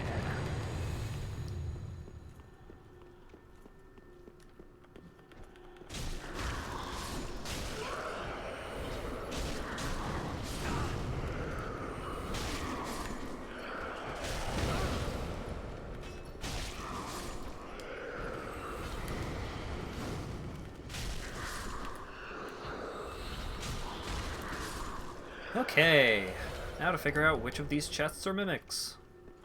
Probably a lot of them.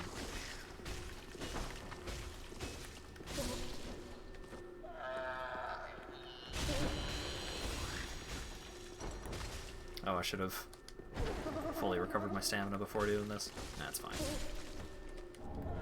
Great Shield of Glory. Yorm's set. Whoa. We'll take a look at Yorm's set after I finish this fight. Ooh, black metal hat. That looks like the hat that the rats, as they're called, wear. Oh, yep, so it is. A black metal hat worn by peasants from an eastern land. In Sekiro. Some enemies wear these. Cool.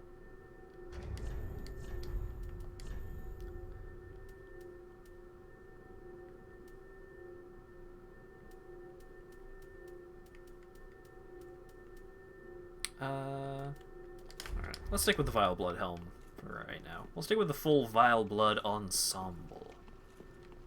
Because it's cool. Okay, I still have the Storm Ruler equipped, so that's good.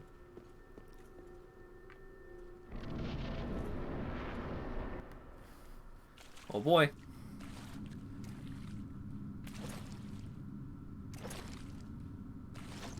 Yeah!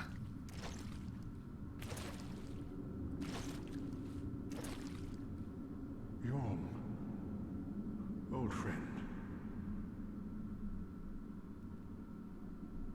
I, Siegfried of the Knights of Katarina, have come to uphold my promise. Let the sun shine upon this Lord of Cinder. Yeah!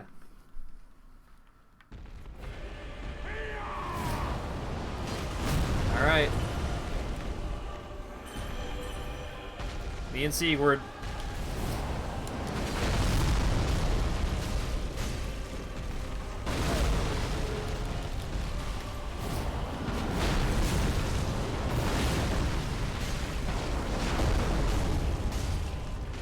Yeah, it seems like the Storm Ruler is not doing a whole lot.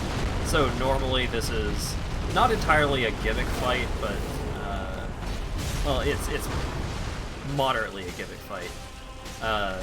Normally he is very weak to the Storm Ruler. You can beat him without the Storm Ruler, but he's very weak to it.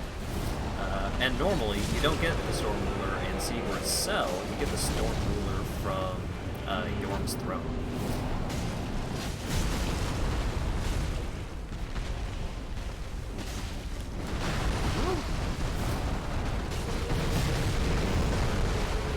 So having Sigurd helping out in this fight is really good because since he is using the Storm Ruler is still pretty good against Yorm because it staggers him pretty well.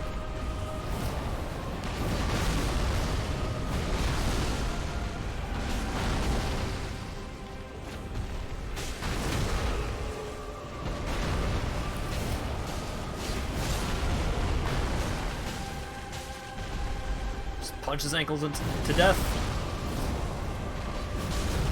as is tradition.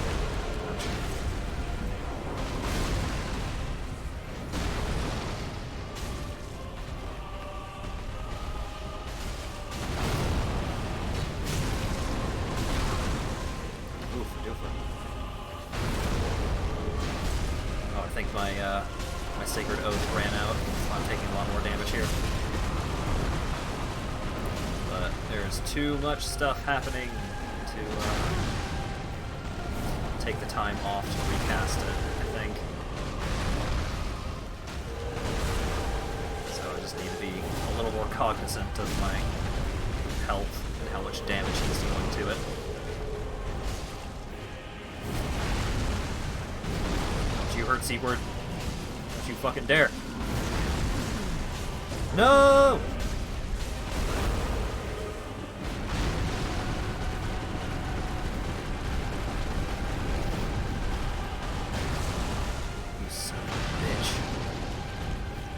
Dare you?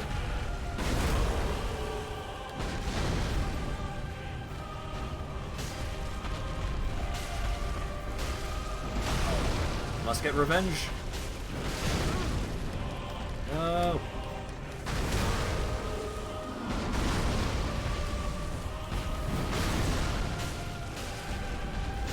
Just gotta get him.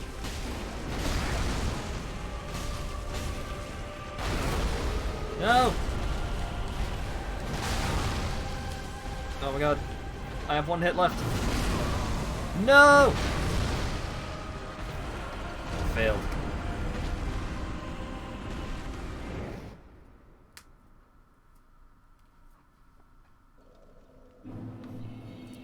I would have killed him if it weren't for the health regeneration. Which is kind of a bummer.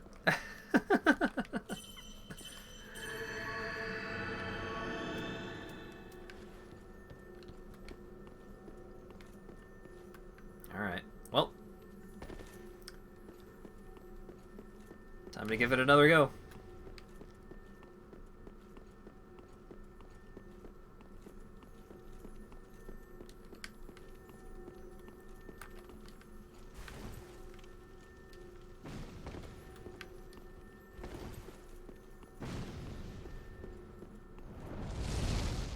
I don't recall if Sigurd comes back if you die in that fight.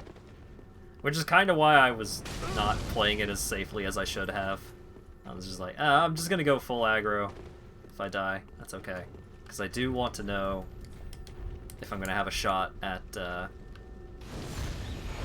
letting Sigurd live. So let's find out.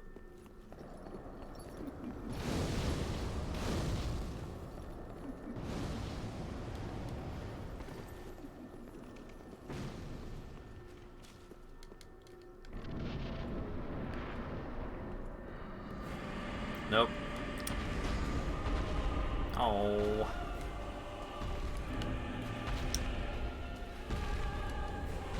Yep.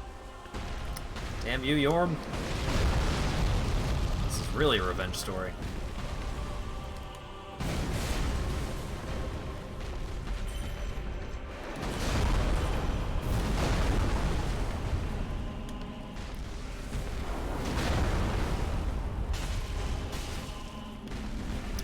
This fight should go smoother, though. I think I'm dealing more damage to him because I don't have my my friend with me.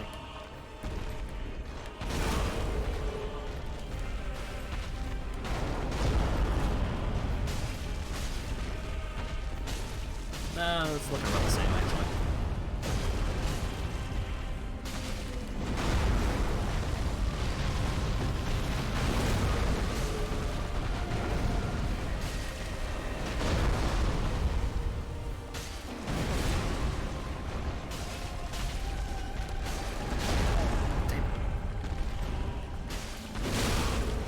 Damn my tiny, tiny reach.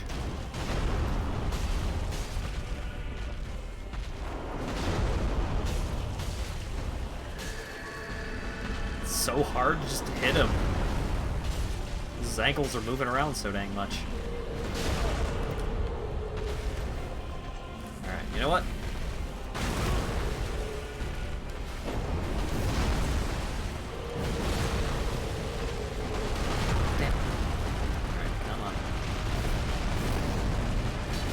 Get him! That did, like, nothing.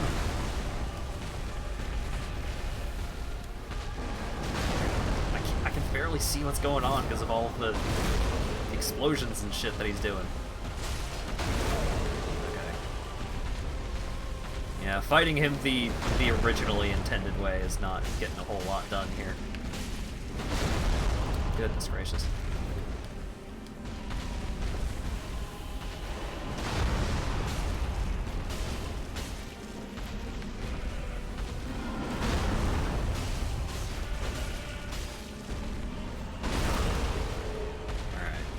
Try and bait out.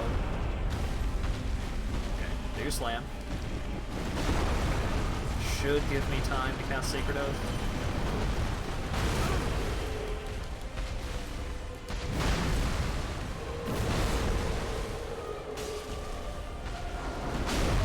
Oh my goodness.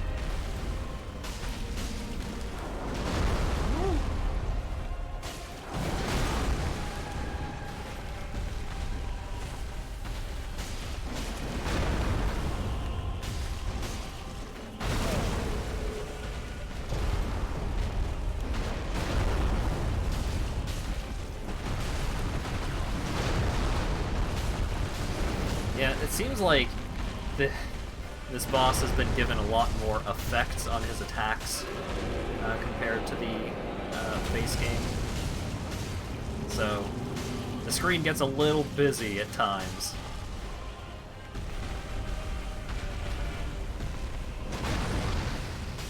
But if I can keep baiting out that same attack,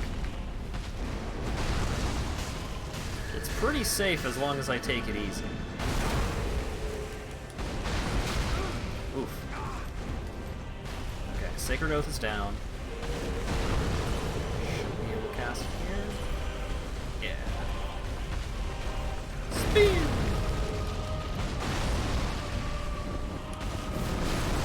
Oh boy.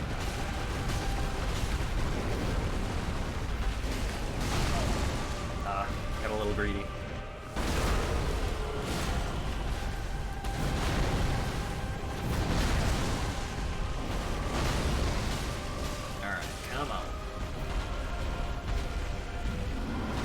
Punching.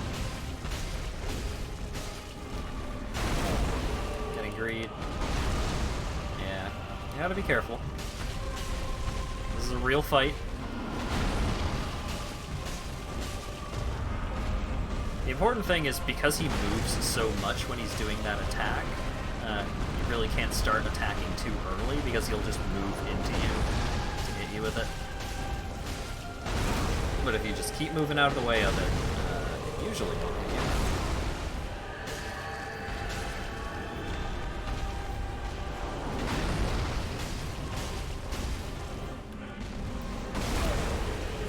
Oath is down again.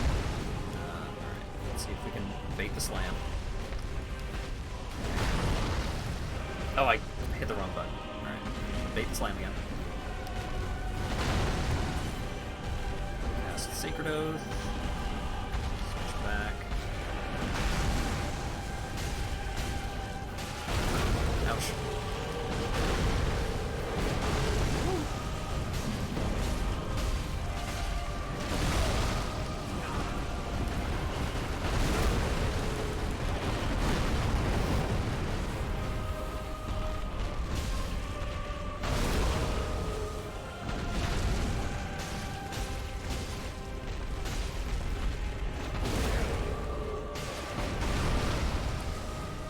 Alright, getting close.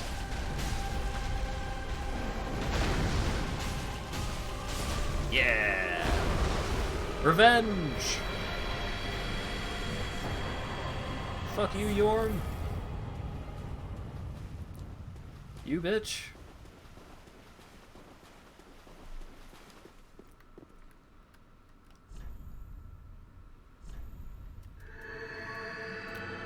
And to our fallen friend. Long may the sun shine.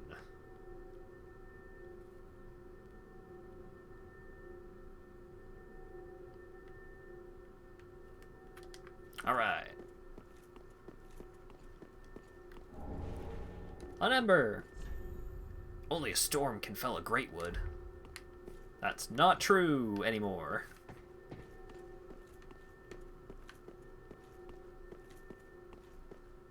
Yeah, the fight was a lot more exciting when I had Siegward helping out, because I was able to be a lot more aggressive, but thus ends the line of Siegmeyer. Yeah, as it would be, considering that this is, as they say, the last of the Souls games. Or of the Dark Souls games, at least.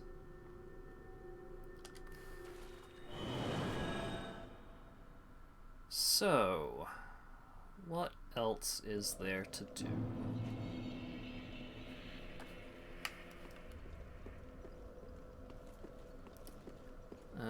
Well, let's level up real quick.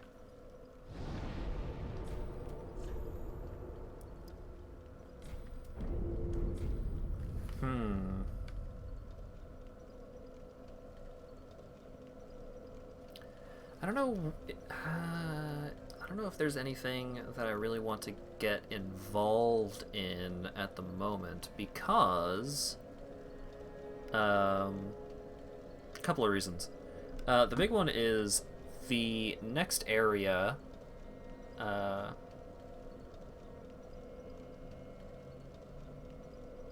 It's not as though Siegward would bother living long after fulfilling his duty. Yeah, that's the thing, is that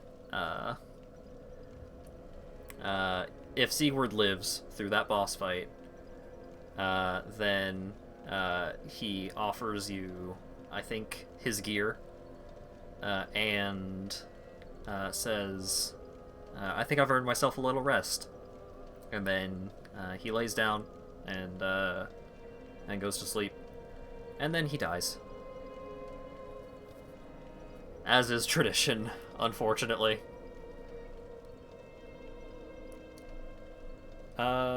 So, the next, the remaining area that I have to complete...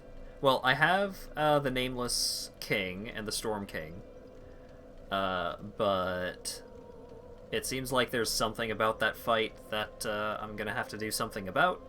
I'm gonna try and figure out how to do the dang thing, and be prepared to do so on the next stream. But the next major area to work through, Lothric Castle, is kind of a big deal. It's a large and a very long zone. Well, not like a super.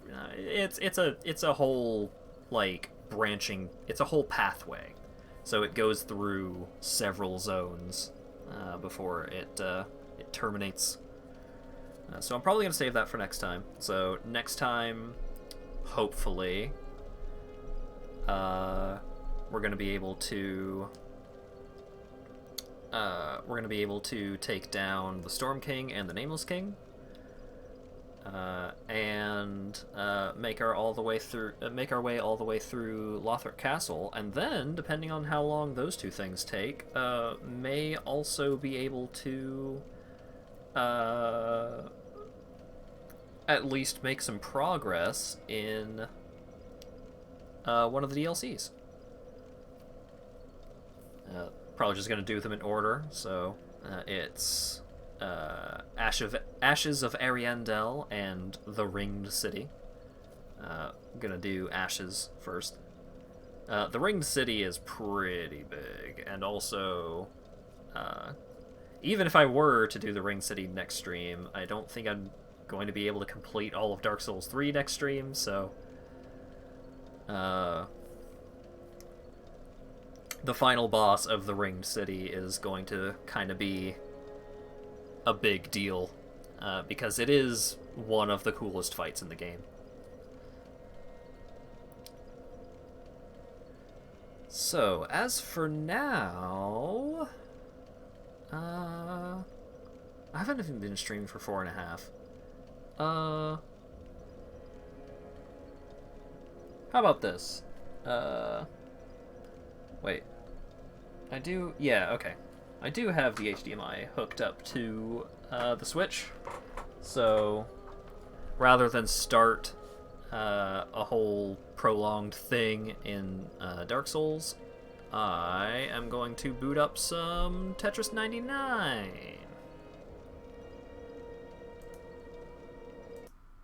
Whoop. Where's the power button on this ding-dang thing?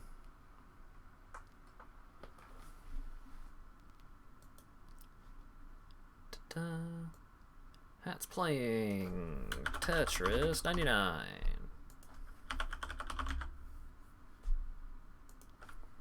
Ta-da.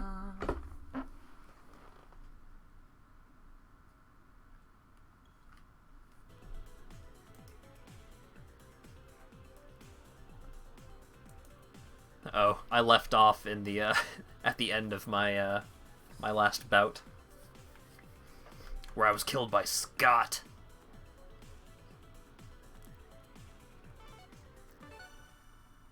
Yeah, second place already. I know, right?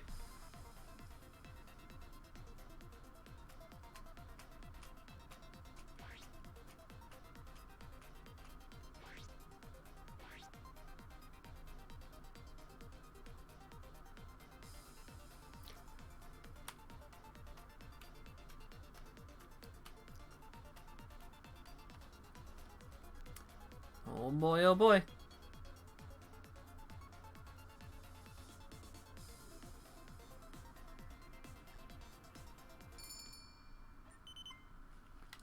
Oh, I need to turn the audio up.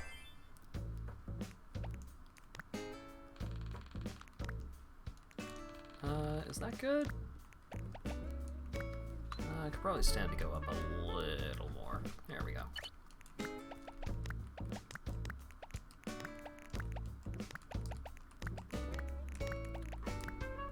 I'm gonna be a Tetris master, just watch.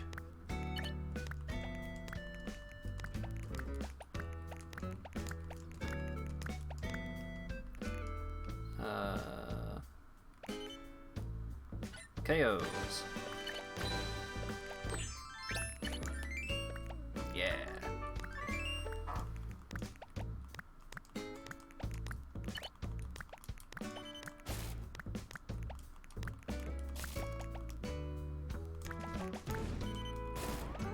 Oh. Oh no, that's not the piece that I thought I had. Whoopsie doodles. That'll be fine, but it should have been better.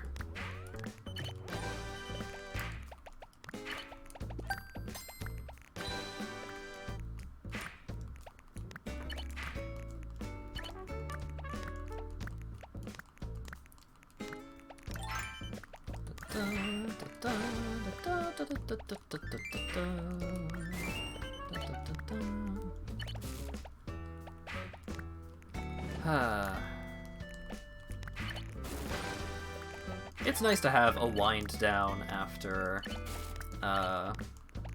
after a Dark Souls stream. Because it always, like, even in sections where I feel pretty confident, it's still,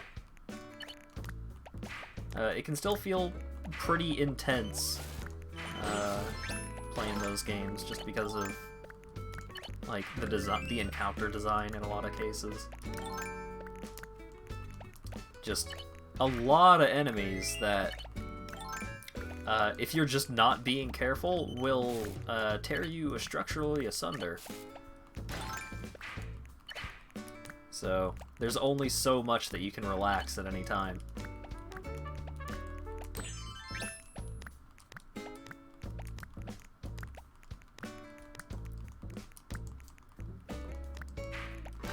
Although I don't want to imply that I'm, like, stressed out when I'm playing those games. It's more like, if I just completely chill out and relax, I'm probably going to get owned, and not even in a particularly funny way. It's just like, Hat, what are you doing? kind of way. So.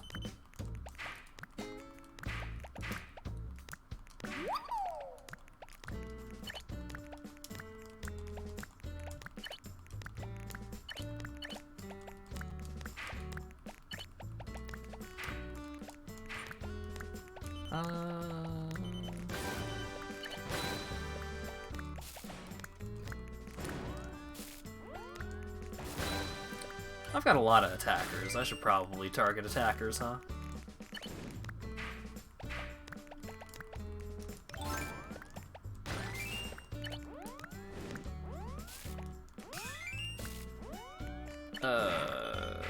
Gross.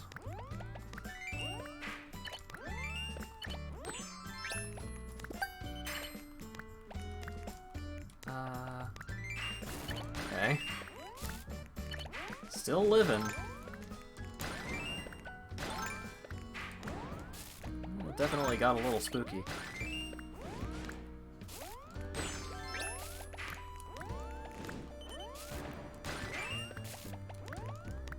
Oh, I have a lot of badges. That's probably why I'm getting targeted so aggressively.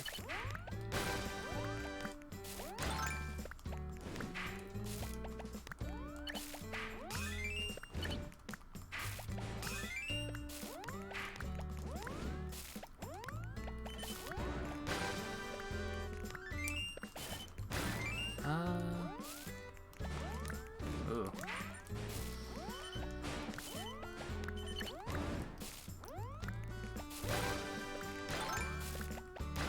There we go. Not even close, baby!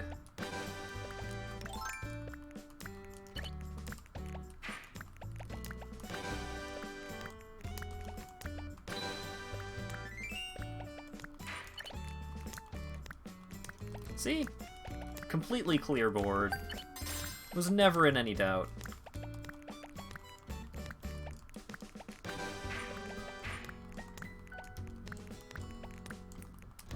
Still got some hungry fellas. Craving my McNuggies, as they say.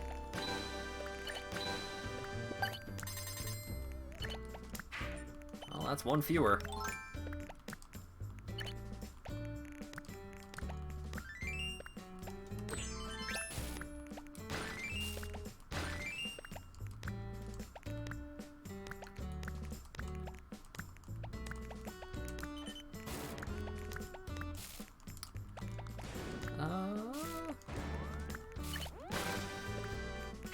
There's gonna be a Skate 4. Damn! Pretty strong announcement. I was saying earlier that it seems like they're in a pretty good position right now to try and earn some brownie points, because they finally, you know, they're bringing their library back to Steam. And I do say back to Steam because they did have those games on Steam before and took them off.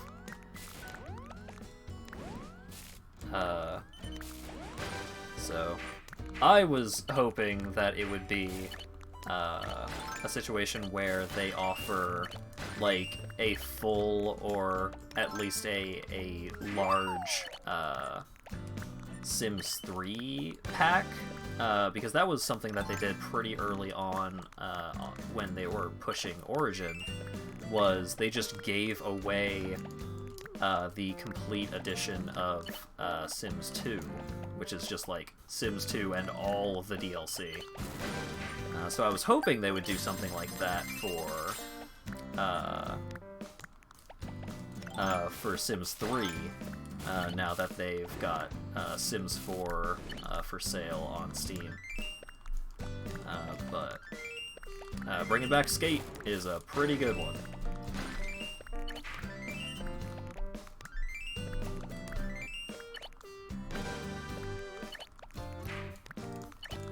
Not sure if HAT is panicking or input is lagging. A little bit of both.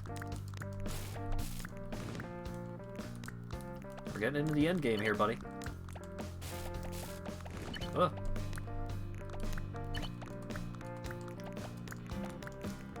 I can't be slacking when I'm in the top 10.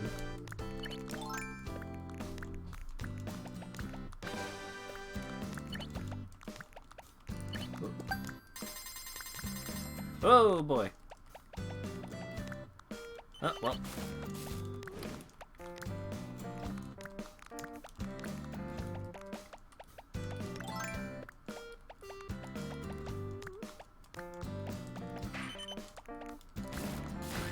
Oh, the double target right when I'm in the middle of cleanup duty, huh?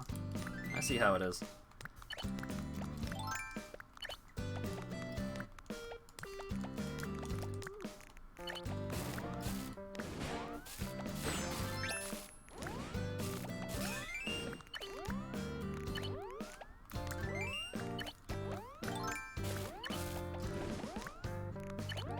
Didn't mean to position that like that, but hopefully it's okay.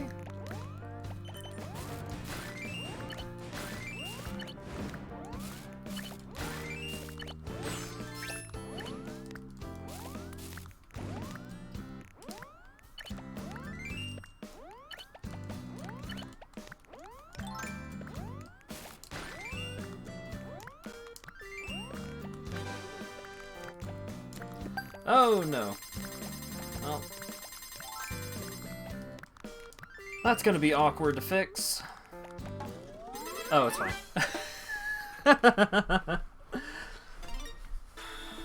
And it's just that easy. Holy cow. My heart was a-racing there at the end.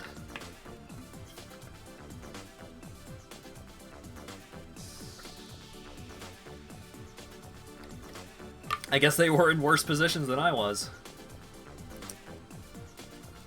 That's the power of actually having 4 full badges. Is just massive amounts of garbage from any line clears, really. So being able to recover a bit kinda let me steamroll back into position.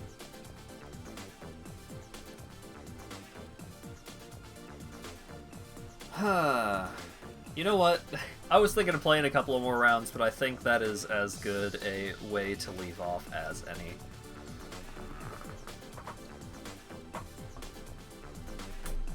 Quit while I'm ahead, as they say.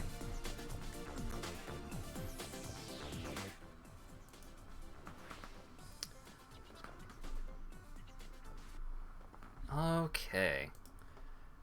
So... There we go. Thank you guys so very much for the, thank you guys so much for watching and hanging out and chatting, all that usual good stuff.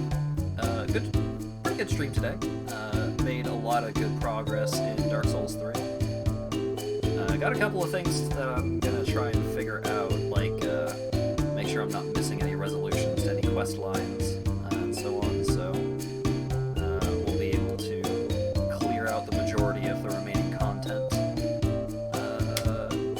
base game. Next time I stream Dark Souls 2. Yeah, thanks for the cam show, he says. Oh, my thumb doesn't hurt anymore, so that's nice. Not going to finish all of it. No. The DLCs are too big. Saturday, hopefully, assuming that I'm not extremely dead. Saturday is going to be Deadly Premonition, and maybe something else? I had an idea for something else to stream alongside Deadly Premonition, and I've completely forgotten. But Deadly Premonition is hopefully going to be the main attraction for this Saturday. And then, well, thank you very much for the resubscription, Colt. At tier 2? Whoa! Hot damn. Oh yeah, thank you for the emote. Pride Pod. What the hell is this? That's a B. That's not a pog at all. That's a B. It's ridiculous. Thank you anyway, though. It's pretty neat. Just so you could blow at the missed show. Oh yeah. That's something that Twitch is doing right now. Subscription. If you subscribe to a channel, then you gift people in that channel pride-oriented emotes, I believe. So that's a fun thing.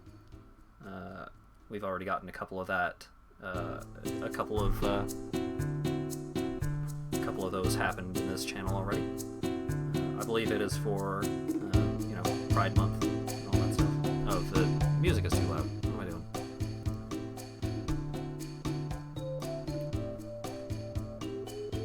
I'm a fool. So yeah, Saturday is Deadly Premonition. Hopefully tonight, since I'm ending a little early for how late I started. Hopefully I should have all of the VODs caught up. So we'll see. Hopefully all of the recent previous broadcasts will be available as full proper highlights, so they'll be divided into each of the individual games and all that.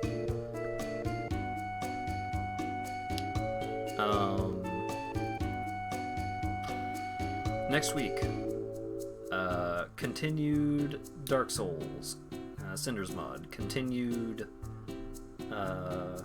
Deadly Premonition, probably.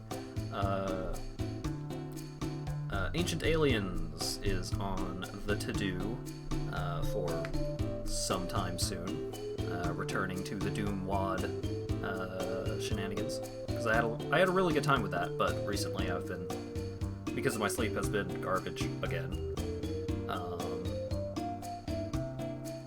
The Doom WAD stuff is generally stuff I want to be kind of high energy for, so I've been holding it off, but hopefully we get back to it sometime next week.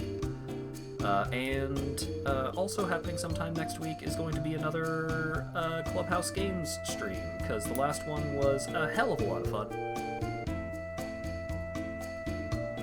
And I think that just about covers it. Thank you very much, everyone, for showing up, and chatting, and hanging out, all that good stuff. And thanks again to Cult for the Tier 2 subscription. And hopefully I will see you guys on Saturday, assuming that I'm not dead. If I am kind of dead on Saturday, then I'll see you on Monday. Have a good one.